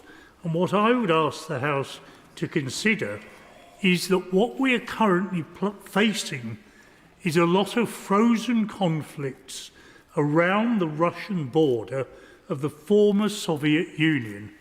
And this is where the problem arises. And this is why, just as the United States gets absolutely paranoid about Cuba, we have to understand that the Russians get rather paranoid about their riparian borders. And if we're to avoid a long-term conflict in which issue after issue after issue is brought up, we have got to have some sort of new Helsinki. There's got to be a conference in Europe in which we negotiate and come to a new set of agreements. We know, because it's now being comprehensively leaked, that there was almost an agreement between the Ukraine and Moscow about Moscow having neutrality in the Ukraine, but the agreement was sunk. Now what you've got now is a hopeless war, and it will go on and on and on. And the Russians will almost certainly not be beaten. It will go into another frozen conflict like Abkhazia, South Ossetia, what is now rapidly coming up on the rails in Moldova, what could break out in the Suwalki Strip between the coast and through Lithuania, what could break out on the borders of Latvia and Estonia with the Russian cities that we've created there. So what I'm saying to the Foreign Secretary is the long-term consequences of this have to be, the shooting will have to stop. Can't carry on forever. And if it's going to stop, we have to have a series of new arrangements. This afternoon, just before I came here, I was looking at a German newscast. 65% of Germans, as reported this afternoon, believe that the shipment of arms to Ukraine is now excessive, quotes, and 75% of German citizens oppose the export of Taurus missiles to the Ukraine. Do not get this wrong. The fear of many people in Europe is a drift towards war. The job of the Foreign Office, which I served in for a very short time, but I do know its mentality, the job of the Foreign Office is to encourage peace, not to build up to war. My Lords, the world is at a perilous moment. I wish to refer to the Middle East situation before turning to the overseas territories and conclude with a thought regards China. The situation in the Levant is so distressing, my Lords. Everyone knows the ramifications, not only for the conflicting sides, but for the world. Resolution drifts either willingly by skilled defenders of one side or another, or unwillingly by their co-locators. Is either side ready to discuss life in the region, or do they want to continue to prove themselves right and to die for it? Claims on the rights to the land and who was there first, with control or containment of the settlers, is a quandary as complex as the horrific events of October the 7th. Debating circular claims on the cluster of problems with the many participants who are physically in combat or actively driving it from behind is not going to lead to any sustainable solution. The only question is whether the sides can face reality and discuss the present and the future while putting aside grievances on the past. Can a wedge between Iran and active players in the region be inserted, or are we going to continue to allow skilled puppet masters to continue unabated? A peace treaty will be signed one day. There is no choice. We, all those with a vested interest in a resolution, must not stay on the sidelines. But we must not take sides, rather push the sides to face reality and negotiate on its terms. My Lords, I now turn to the overseas territories and take Gibraltar as an example. It has assessed broadening its trade links and wishes to do so with the same rights and privileges as the United Kingdom. It sees potential in increasing trade with Africa. However, to maximise its potential, a level playing field with respect to UK is needed to allow repositioning of its economy to a post-Brexit model and maximising advances in new technology such as artificial intelligence. Article 12 of the UK-Sierra Leone bilateral FTA is clear, however. The government, and I quote, may consider extending the same rights and privileges to an overseas territory. Why would government in London not agree? First and foremost, we must surely be looking after our nearest and dearest.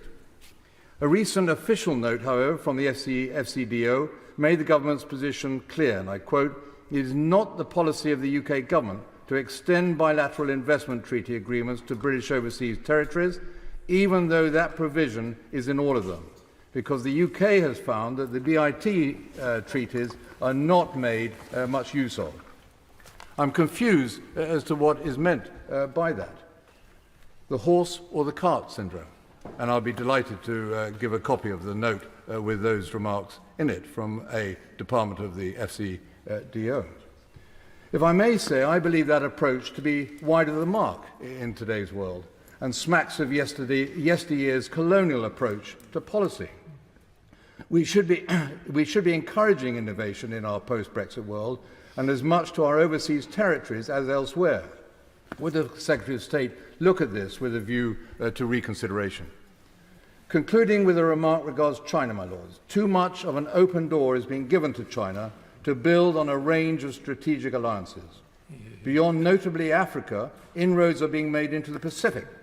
I do hope that the upcoming CHOGM in Samoa will emphasise the unity and importance we and the Commonwealth place on our Pacific Rim relations.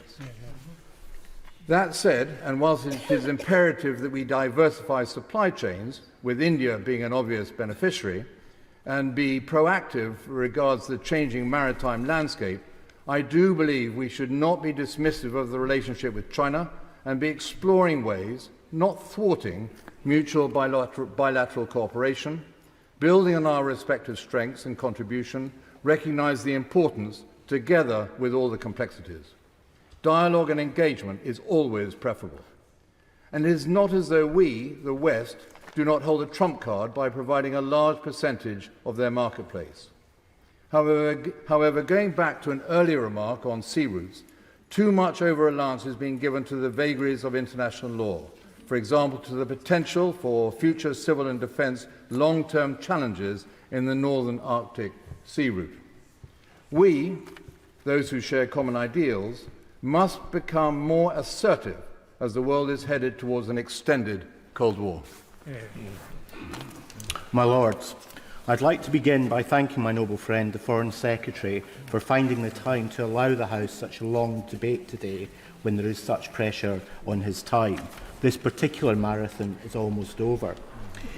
In the short term allowed, my Lords, I want to focus on one example of where the UK's continuing influential position and soft power in the world could be used successfully to help thwart further Russian expansionist aspirations in the Caucasus, through greater support, my Lords, for Armenia, an essential potential ally in the region, but perhaps more importantly, a country we can help remove from the jeopardy of Putin's longing for full control of the former Soviet Union. My Lords, my noble friend, the Foreign Secretary, gave an inspiring speech on the 23rd of February in New York on his own experience of Russian aggression in Georgia, the Crimea and Ukraine.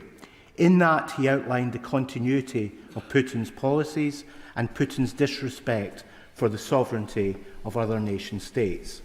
I would like to make a particular plea this evening that in following that experience, the UK's foreign policy includes and continues to develop our relationship with Armenia. There is much we can do. As noble lords will be aware, Armenia is in what can only be described a vulnerable position in a tough neighbourhood, currently defending its sovereignty in peace talks with Azerbaijan after significant military losses over the last few years, with no fewer than 33 Armenian villages under Azeri occupation. Armenia has found out the hard way that supposed military support from Moscow has come to naught. Despite Russian bases in Armenia, the democratic government, put in power by its people after the 2018 Velvet Revolution, has bravely condemned both the invasion of Ukraine and has also suspended its membership of the CSTO. Only yesterday, the Putin propagandist and Russia Today media star Margarita Simonyan said that Armenia would not exist in 5 years if the democratically elected Prime Minister Pashinyan remains in power. We should not underestimate the pressure that Prime Minister Pashinyan's government is under to halt making progress away from Putin and towards the West. As my noble friend, the Foreign Secretary, knows only too well, we have seen this playbook before. So Armenia currently sits as a country that has lost a war, does not enjoy normalised relations with Turkey or Azerbaijan, and is ripe for Russian aggression and negative influence, while to its south lies Iran, always keen to play geopolitical games. This democratic government needs all the support we can give it. What then, my lords, would I like my noble friend to consider? Firstly, that it is vital, as a fragile Armenia tries to move away from the Russian sphere of influence, that we do all we can to welcome and support it to the Western Alliance.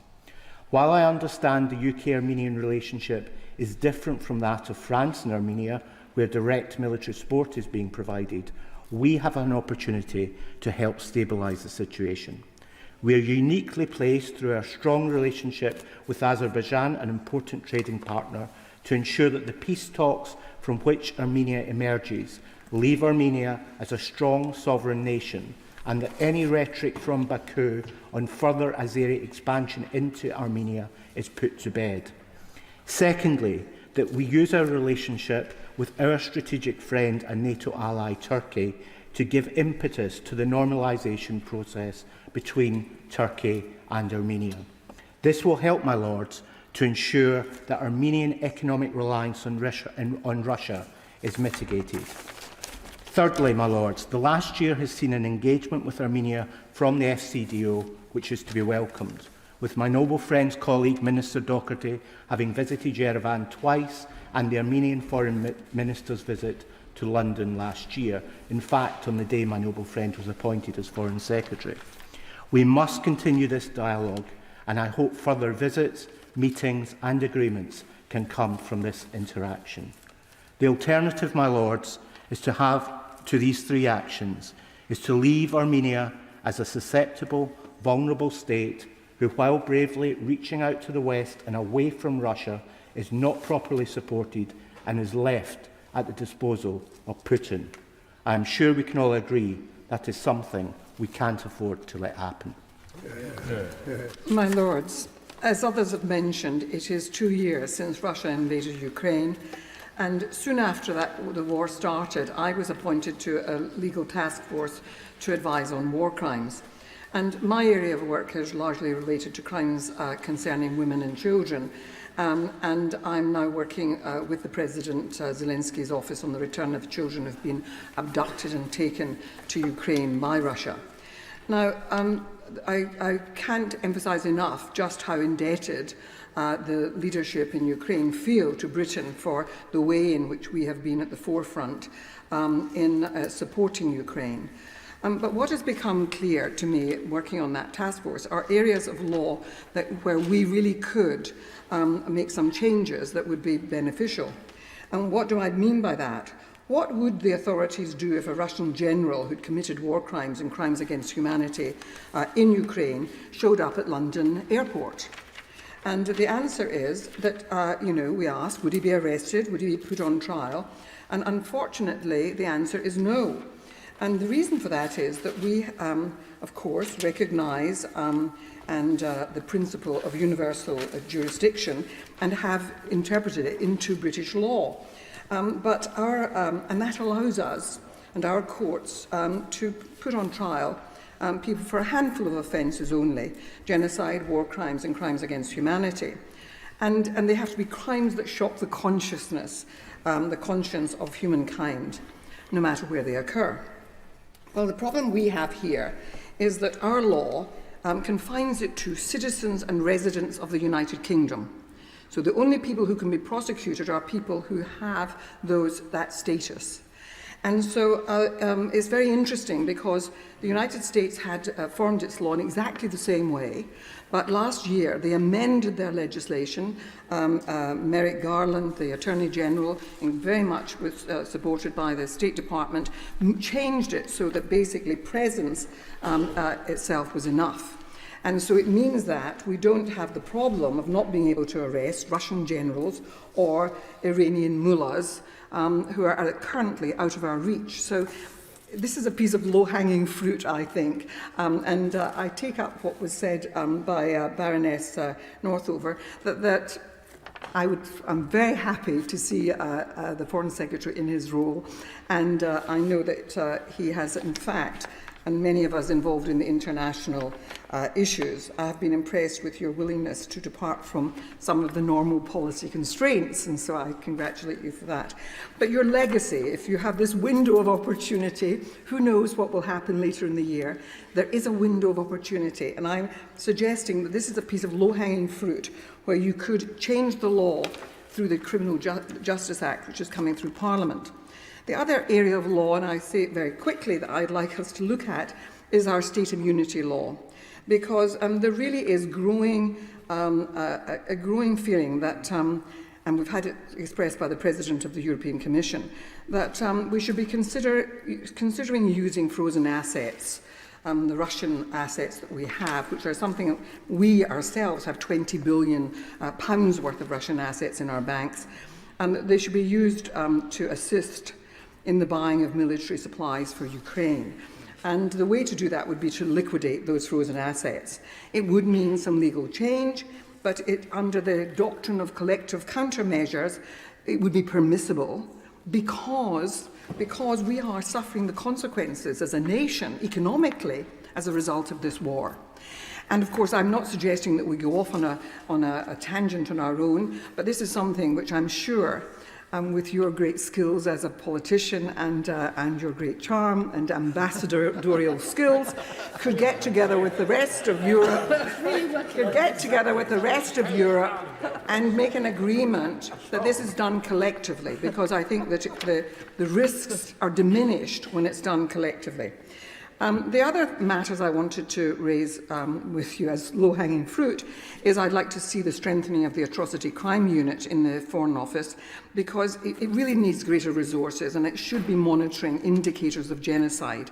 And Lord Alton and I would say this in relation to the issues that we've often drawn this House's attention to, the position of the Uyghur and so on, whether it looks as though there's a trajectory towards genocide and it should be monitored in a sophisticated way, and the resources are needed for that. I wanted to thank Lord Ahmed for mentioning Vladimir Kara-Murza. I'm a great fan of Lord Ahmed.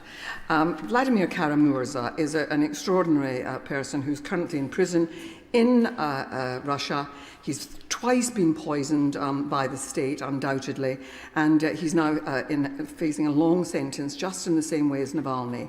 He is a British citizen, and I do hope that pressure can be brought to bear on Russia to release him and to let him to return to Britain. Now, that means, I suspect, having to be involved in an exchange of prisoners. We don't have a Russian to exchange, but Germany does.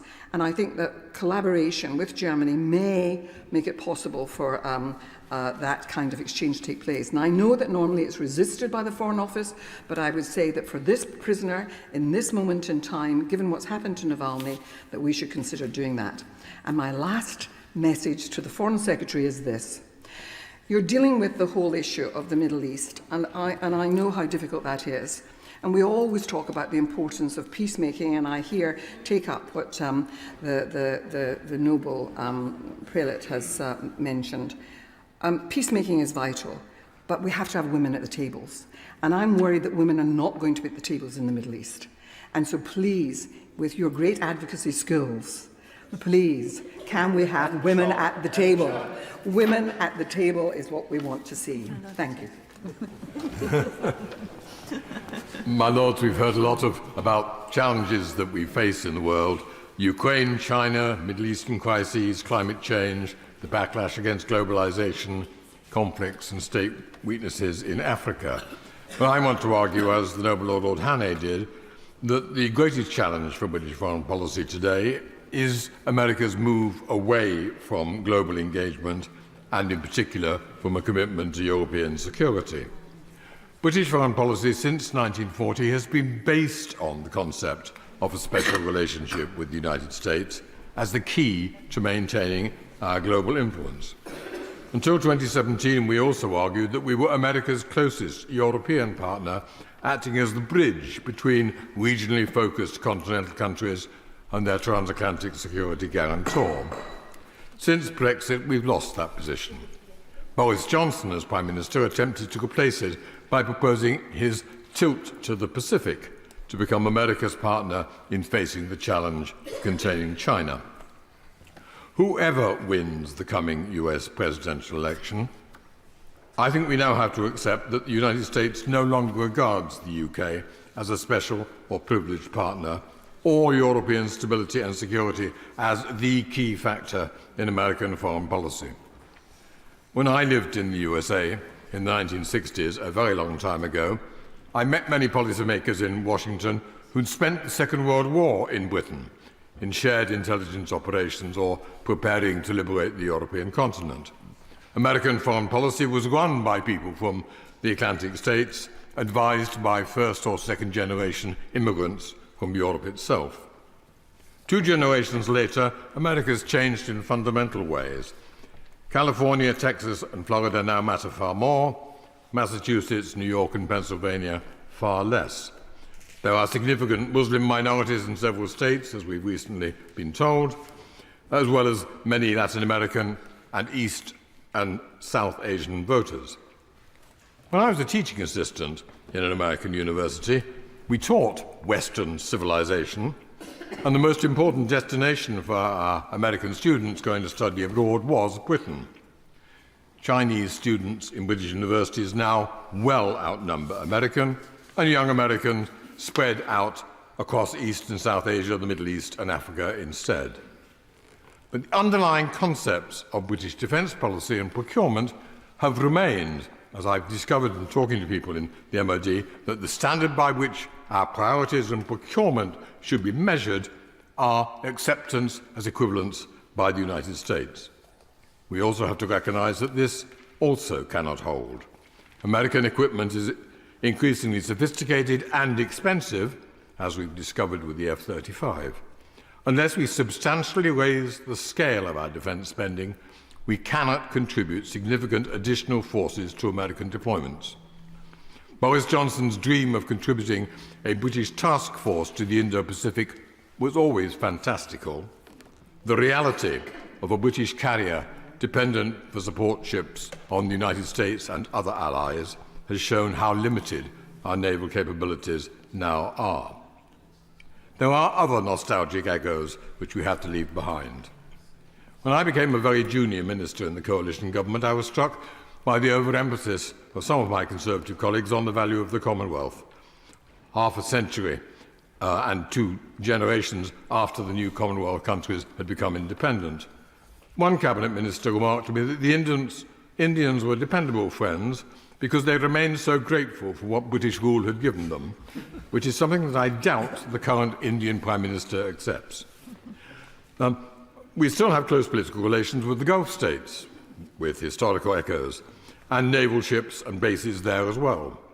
But the idea that the authoritarian Gulf ruling families are natural British allies is not sustainable, as the noble Lord Roberts of Belgravia said. Conservative ministers also doubt that people close to a Gulf state ruler should be allowed to own a conservative British newspaper, and that's because they argue that they are hostile to our democratic values. The tilt away from Europe was a post-imperial dream.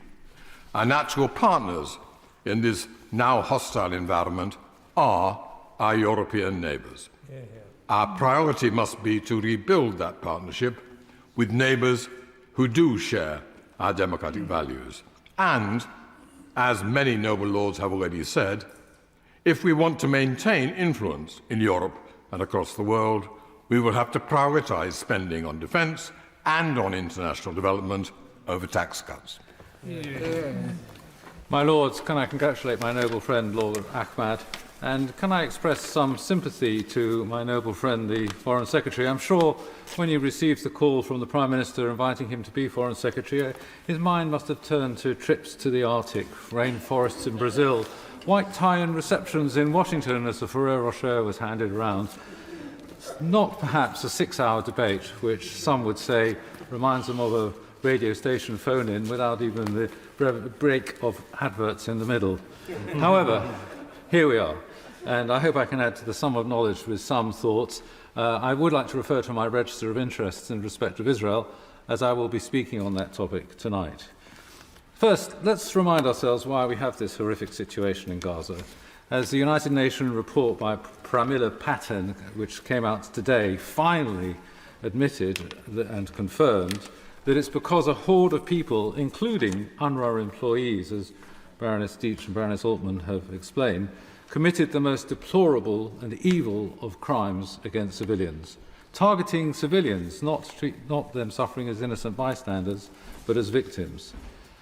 They raped young girls so violently that they broke their pelvises.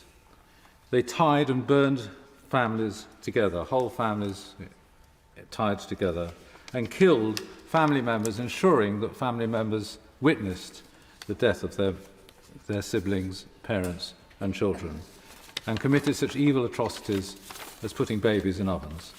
And I'm sorry to have to repeat this in graphic detail in your Lordship's house, but I'm afraid I feel I have to, as Hamas have vowed to repeat this again and again, and they still hold innocent hostages in what must be unimaginably horrendous conditions. So we need a constant reminder as to why we cannot have an unconditional ceasefire in isolation. Will my noble friend now push the United Nations, given this report is out, to confirm the Hamas as a terrorist organisation? He might do likewise with the BBC, but we've tried that. And so what option is there now other than to take every step to ensure that this doesn't happen again?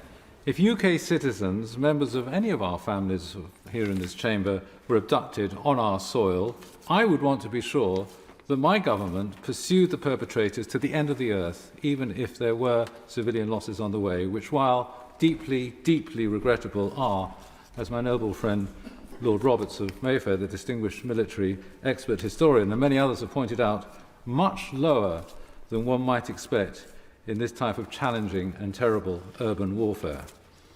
To suggest that the IDF is carrying out a genocide is hugely insulting to the genuine victims of a genocide and to the IDF, which has been recommended by our own military as the most humane army on the planet. They largely are civilian conscripts and have taken more steps than any other army in the history of human armed conflict to try and reduce harm to innocent civilians.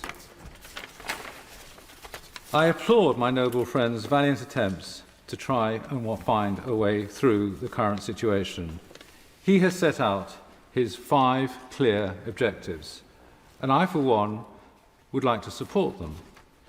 I would, however, focus on one of his objectives, which I believe needs some clarification, and that is his horizon of an irreversible pathway to a state of Palestine. That needs much further thought.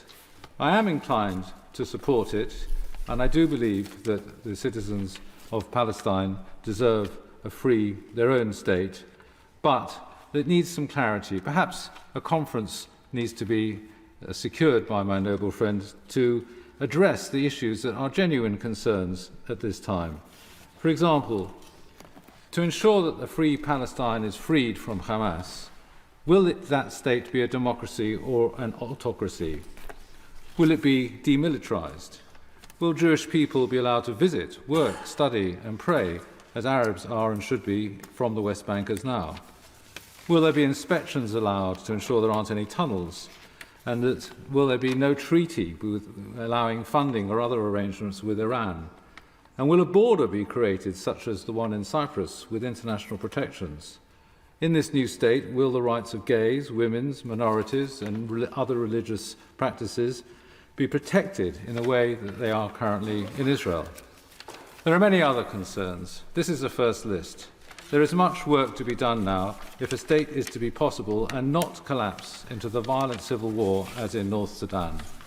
We need to start work now, as there is just the possibility that after Hamas and its military infrastructure is destroyed, there might be a way forward to the peaceful coexistence we all seek. My Lord, I apologise to the House for missing my earlier slot, and I'm grateful for being allowed a few words in the gap. The Prime Minister, in his Downing Street address on extremism last week, gave us a much-needed warning. I believe that the greatest threat to world peace and security today is the resurrection of fascism. Prime Minister didn't say fascism, but he described it very well. It seeks to advance a divisive, hateful, ideological agenda combined with threats of violence and intimidation to win power. We all know that this is followed with increasing cruel and brutal repression to obtain power. There are two obvious areas where all this is happening. First and most obvious is Putin's far-right rule in Russia, which ticks every box for qualifications as fascist, from Ukraine to Navalny. And recently he's engaged as his own private instrument of despotism, Wagner, particularly in Africa. Secondly, and in some ways more formidable, is political Islam, whose distorted jihadist ideology was created by hijacking the religion of Islam as peacefully practiced by hundreds of millions throughout the world. And Israel cannot fully escape criticism. There are echoes which are able to be seen by some as fascistic. And certainly Netanyahu is risking turning what could have been an ethical military victory into a major global defeat. But as the Prime Minister put it, I quote again, Islamist extremists and the far right feed off and embolden each other. The debate has been a fascinating combination of the global challenges outlined so eloquently by my noble friend Lord Alderdice that we now face mid-decade, but will be with us for many years, in fact decades to come, and then how the UK government has been approaching them over recent years. In summary, in my view, the former immense, the latter faltering in too many areas. Because in recent years, regrettably, there's been too many times, especially in development policy, where the UK has not been a dependable, reliable and predictable partner. All of these factors are absolutely necessary if we are to have the international both reputation and recognition that the noble lady Baroness Prasher and my noble friend Lord Bruce had indicated that is in our interest. But let me start with two areas which had been raised in the debate so far, and the immediate need for far greater international response to humanitarian need. Last year at this time, I was in Khartoum and I met separately General Burhan and General Hemeti in Khartoum to support what turned out to be a failed process to prevent conflict between the Sudan Armed Forces and the Rapid Support Forces. And as Lord Ahmed know, I have continued to support the Sudanese civilians through their Takadum initiative, but have watched with ongoing horror at the suffering of the people since last April. 8 million Sudanese driven from their home, likely 15,000 dead, and 18 million people, the World Food Programme described currently today, in acute hunger. The global community's response? A paltry 3.5% of the $2.7 billion requested by UN OCHA has been raised. Trafficking in humans is now on the increase. And my heart sank last week in a meeting that in 2024 there is now a slave market reported in Omdurman outside Khartoum. And as my noble friend Baroness Sati, Lord Boatwang, Lord Bruce had mentioned the Wagner Group, I had called for its prescription 11 times over 12 months over 1 year, and I commend the government for prescribing Wagner Group. But in his speech this evening, I would be grateful if the Foreign Secretary could give an assessment of what impact that has had on the capability of the Wagner Group. Sudan is the world's worst humanitarian crisis, the least reported, and has had the worst global response. And then Gaza, which has dominated much of this debate, understandably, this evening, the border of which I visited 2 weekends ago on a visit through the UK Jewish-based charity Yachad to Ramallah, Jerusalem and Tel Aviv. And as my noble friend Baroness Jank said, of the reported 30,000 Palestinians killed, it is estimated now that 70% of those are reported to be women and children. And we know in all conflicts, women and children are disproportionately impacted by conflict. I know the Foreign Secretary is a student of political biography. In 1979, the first speech by his predecessor, Lord Carrington, as Foreign Secretary in the Thatcher government, the last time we had a Foreign Secretary in this House, he discussed the Middle East, and he said, and I quote from Hansard, "The Palestinian problem lies at the very heart of the issue. The objective here must be full and genuine autonomy for these areas as a step towards determining their final status. Nothing would do more to help these negotiations, to build trust in the area and to win the consent of the Palestinians than for Israel to cease the expansion of its settlements in the occupied territories." Close quote. 1979 was the year of Security Council Resolution 446, which sought to prohibit illegal settlements. That year, they numbered not more than 15,000. 45 years on, and resolution not being adhered to, that figure is now 750,000 illegal settlements. And we already know that settler violence in the West Bank in 2023 had been the worst on record. So therefore I welcome very warmly the government's designation of the 2 settlers under the global human rights sanctions regime. I visited the part UK-funded school and medical centre in the West Bank, destroyed by one of the settlers, now sanctioned by the UK. They have acted with impunity, with material and economic support from government entities and ministers. And these benches call for the designation of Ministers Smotrich and Ben-Gvir as facilitators of the violence under the human rights regime. When I met with the spokesman of the IDF, I asked what the estimate was of the progress after 4 months of fighting as to how much they have depleted the capability of Hamas. He told me that of the 30,000 estimated Hamas fighters, the IDF have killed 10,000. There was a remark made at the meeting that 2024 will be a year of war. It is now obvious that there will be no sustainable military solution, and to secure neighbour security for Israelis and Palestinians, we needed the bilateral ceasefire in November when these benches argued for it, with a hostage release programme and the commencement of a political track, including the recognition of the state of Palestine. And we've also heard, with regard to the ongoing Ukraine conflict and the ongoing suffering of the people of Ukraine. And with one of those constant across all sides of the chamber was that we cannot afford for the Putin regime to prevail. But as my noble friend Baroness Sutty said, the war inflicted on Ukraine has many fronts. The week of the full invasion, it was clear from messages that I had when I visited Baghdad and Beirut and came back to the chamber with reflections that efforts in Ukraine must be matched with diplomatic and development efforts in the wider region, especially the Horn of Africa, reliant on food supplies, but also diplomatically to ensure that we didn't present apparent and real double standards. But unfortunately, we have seen by many around the world not to be reliable, and we have indeed raised the concerns about double standards. We've welcomed the shelter to Ukrainians fleeing disaster, but we've criticised the closed-off routes for those from Sudan, Yemenis, Iranians and Rohingyas. Indeed, the Foreign Secretary confirmed to me on the 16th of January that funding had been diverted from supporting Rohingyas to pay for the Ukrainian resettlement scheme.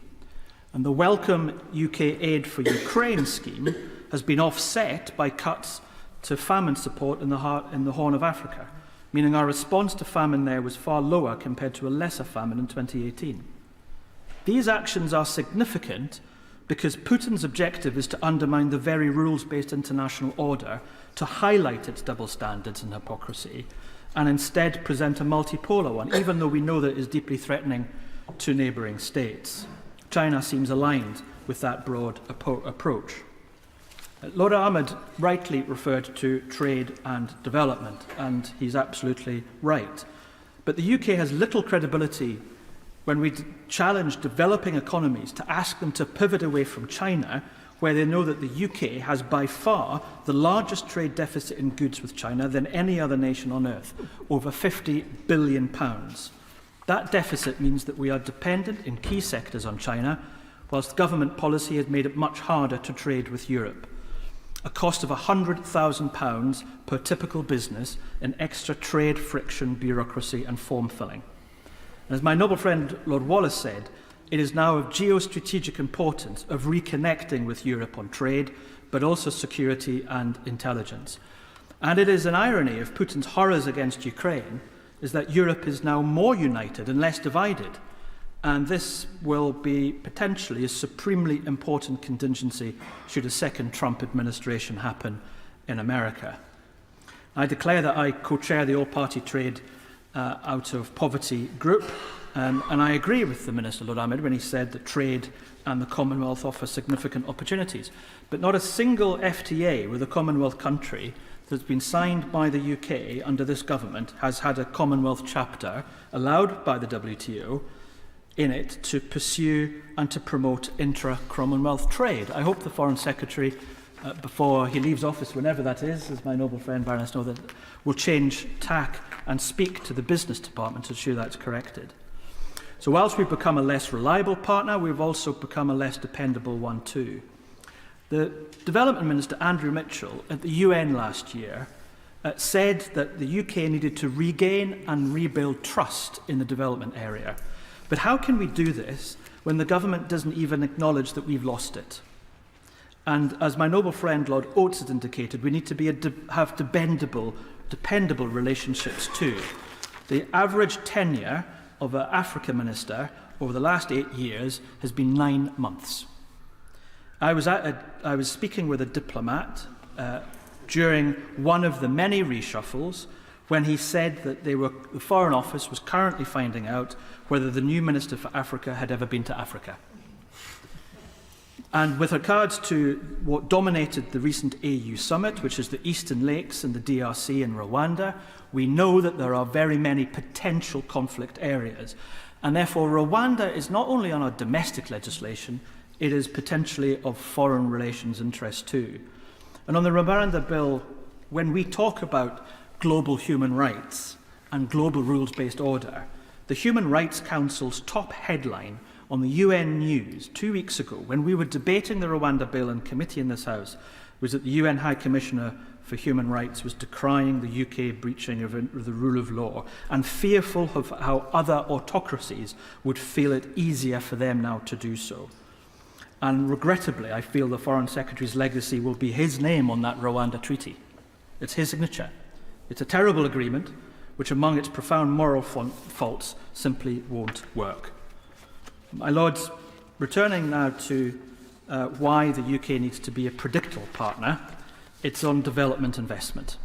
So these benches would adhere again, and we would never have left them, but we will adhere again to the 0.7 target in the 2015 legislation that I had the great privilege to pilot through with cross-party support, and therefore we are committed to its immediate restoration. And we want to see a UK development expertise again recognised as an independent development department. But returning to the immediate, 2024 is a terribly bloody year for civilians already, and I wanted to close with just 2 comments of a recent visit that I had. Rachel Goldberg, the mother of Hirsch, a hostage held by Hamas, told me of her empathy with Gazan mothers who have lost or are unsure where their children currently are. She told me there is no competition of pain and tears. There is just a lot of pain and tears. And the son of parents killed in a peace kibbutz told me all of his mother's work and warnings have been overlooked over recent years. But he said, I can forgive the past, I can even forgive the present and those who commit the crimes, but I won't forgive the failure to change the future. So on Sudan, as we, in a number of weeks' time, face the first anniversary, I hope the Foreign Secretary will take time to focus on the Sudan crisis. And in Gaza, the US and UK must now change policy and call formally for an immediate bilateral ceasefire. Because if we are to have a process after the day after, we need a day before. And if we are to fight for the rules-based international order, there must be order and we must adhere to the rules. My Lords, can I first congratulate the noble Lord Ahmed on his excellent introduction to this debate. For this government, he has broken all records. He's had 7 continuous years in one department. Unbelievable for this government. Can I also say how very pleased I was that the noble Lord Hell mentioned Ernie Bevin, a great statesman, a great trade unionist, 2 ingredients, I think, that deliver effective foreign policy, a hero of mine, but of course he understood that the best response to dictators is strong collective defence and security. My Lords, the world faces huge challenges with increasing inequality, conflict, climate change and health pandemics. And I have, on many occasions in this House, praised the noble Lord Cameron for the way that he ensured that the international community focused on sustainable development goals after Gordon Brown's success with the MDGs. We are way off meeting those goals by 2030. So can I ask the noble Lord, does the government have a response to the UN Secretary-General's call for a global SDG rescue plan involving international partners, civil society and business? My Lords, as the noble Lord Purvis said, we had a political consensus around development. Sadly, under the direction of Rishi Sunak, we've seen